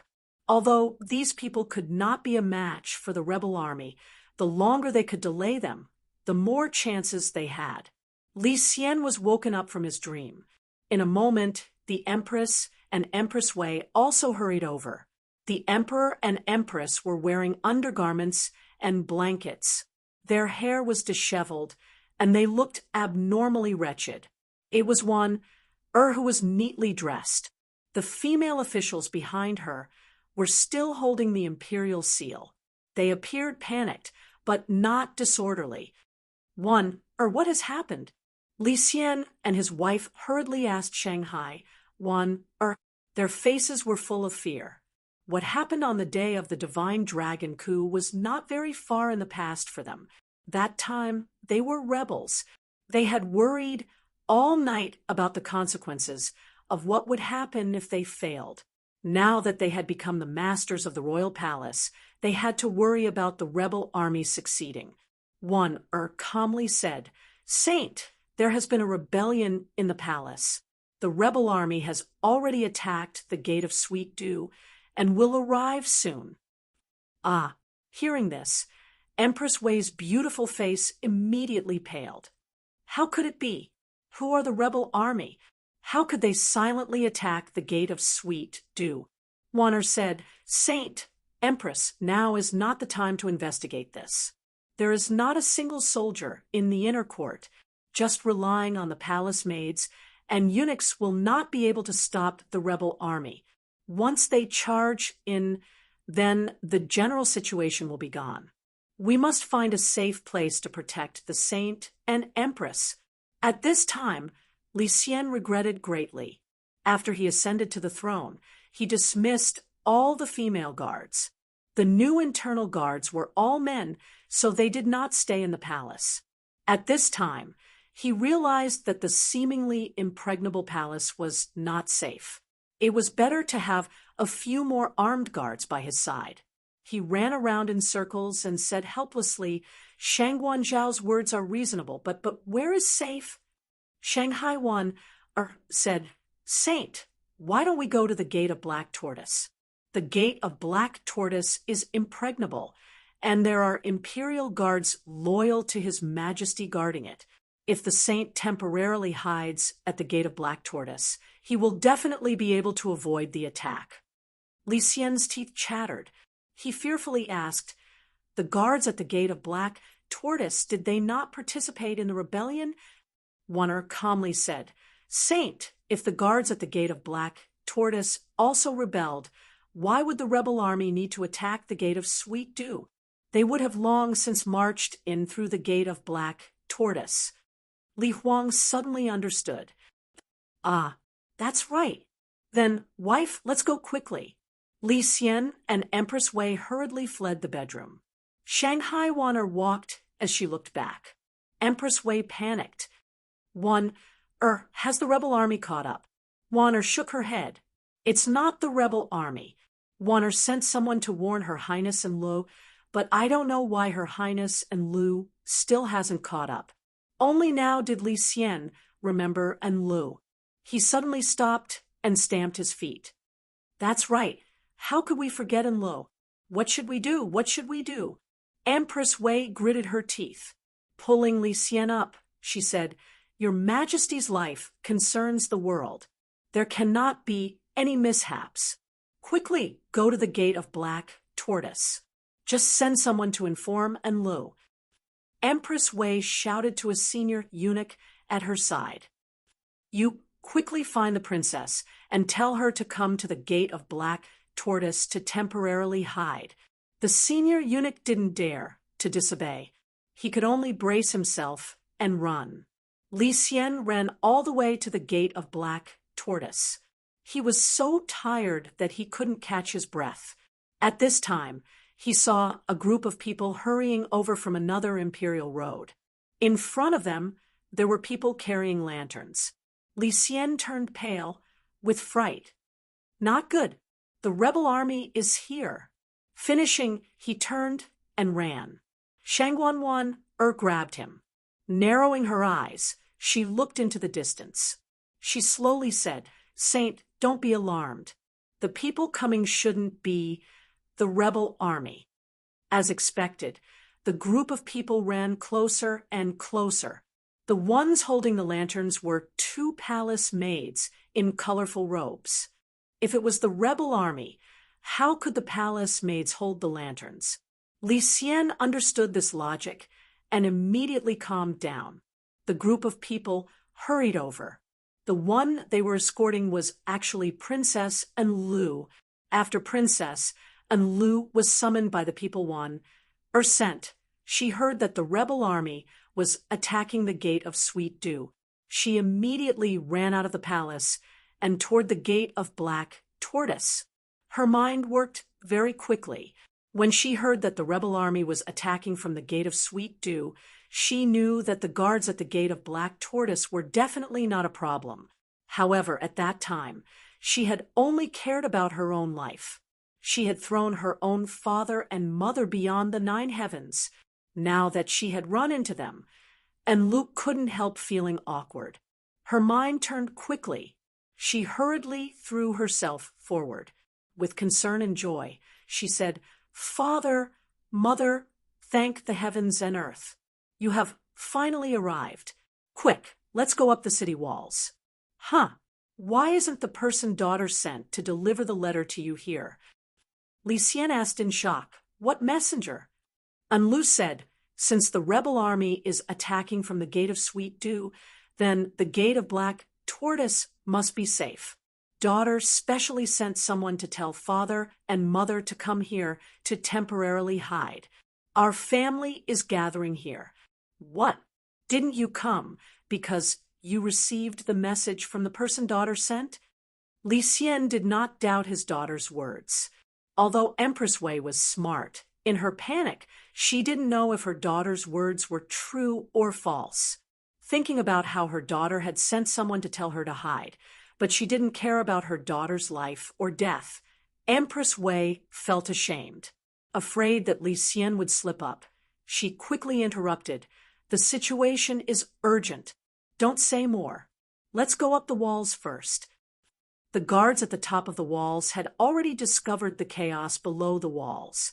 They had also heard the warning bell from the gate of Sweet Dew. The walls were heavily guarded. Ma Qiao was fully armored, his hand holding a steel knife. He alertly rushed to the entrance of the troop transport road. He shouted down the walls. Who is below the walls? Stop immediately. Wan hurriedly motioned for Li Xian and Empress Wei to stop. She shouted up the walls, Is it General Ma on duty tonight? Ma Qiao recognized Wan Er's voice and exclaimed, It is me. Is the one below the walls Shangguan Zhaorong? Wan Er took a lantern from a palace maid and raised it to look at her appearance. She also looked at the emperor and empress beside her. In a loud voice, she said to Ma Qiao, Rebel soldiers have broken into the inner court. Wan Er has escorted the emperor, empress, and Prince Enlu here. General Ma, please escort them. Ma Qiao jumped in fright and thought, Why is there another rebel? Who is it? In any case, it's not one of us. If Erlang rebelled, he would definitely know about me. Also, he wouldn't let Miss Wan Er be in danger. But he had been in the army for many years, and his mind was much more alert. Just now, he had seen Wan Er's appearance clearly.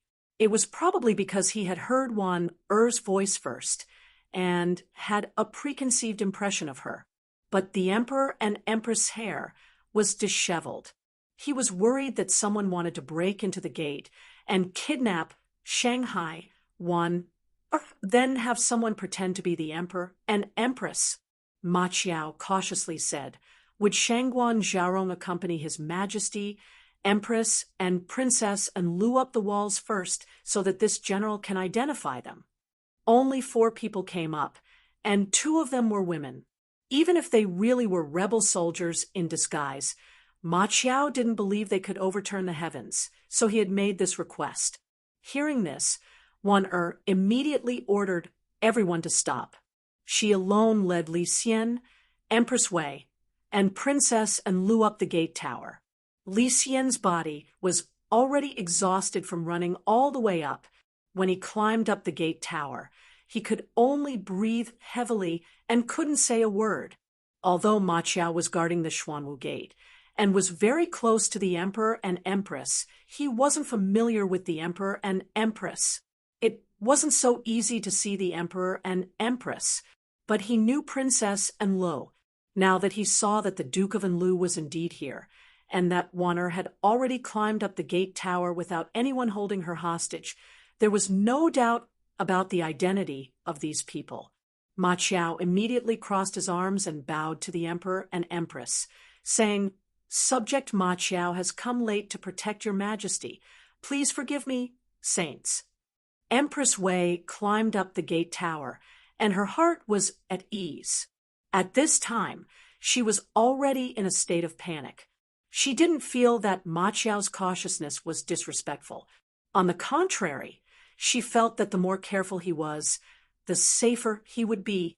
She was just about to say a few words of comfort when she saw 2 rows of torches rolling in from the 2 imperial roads like fire dragons.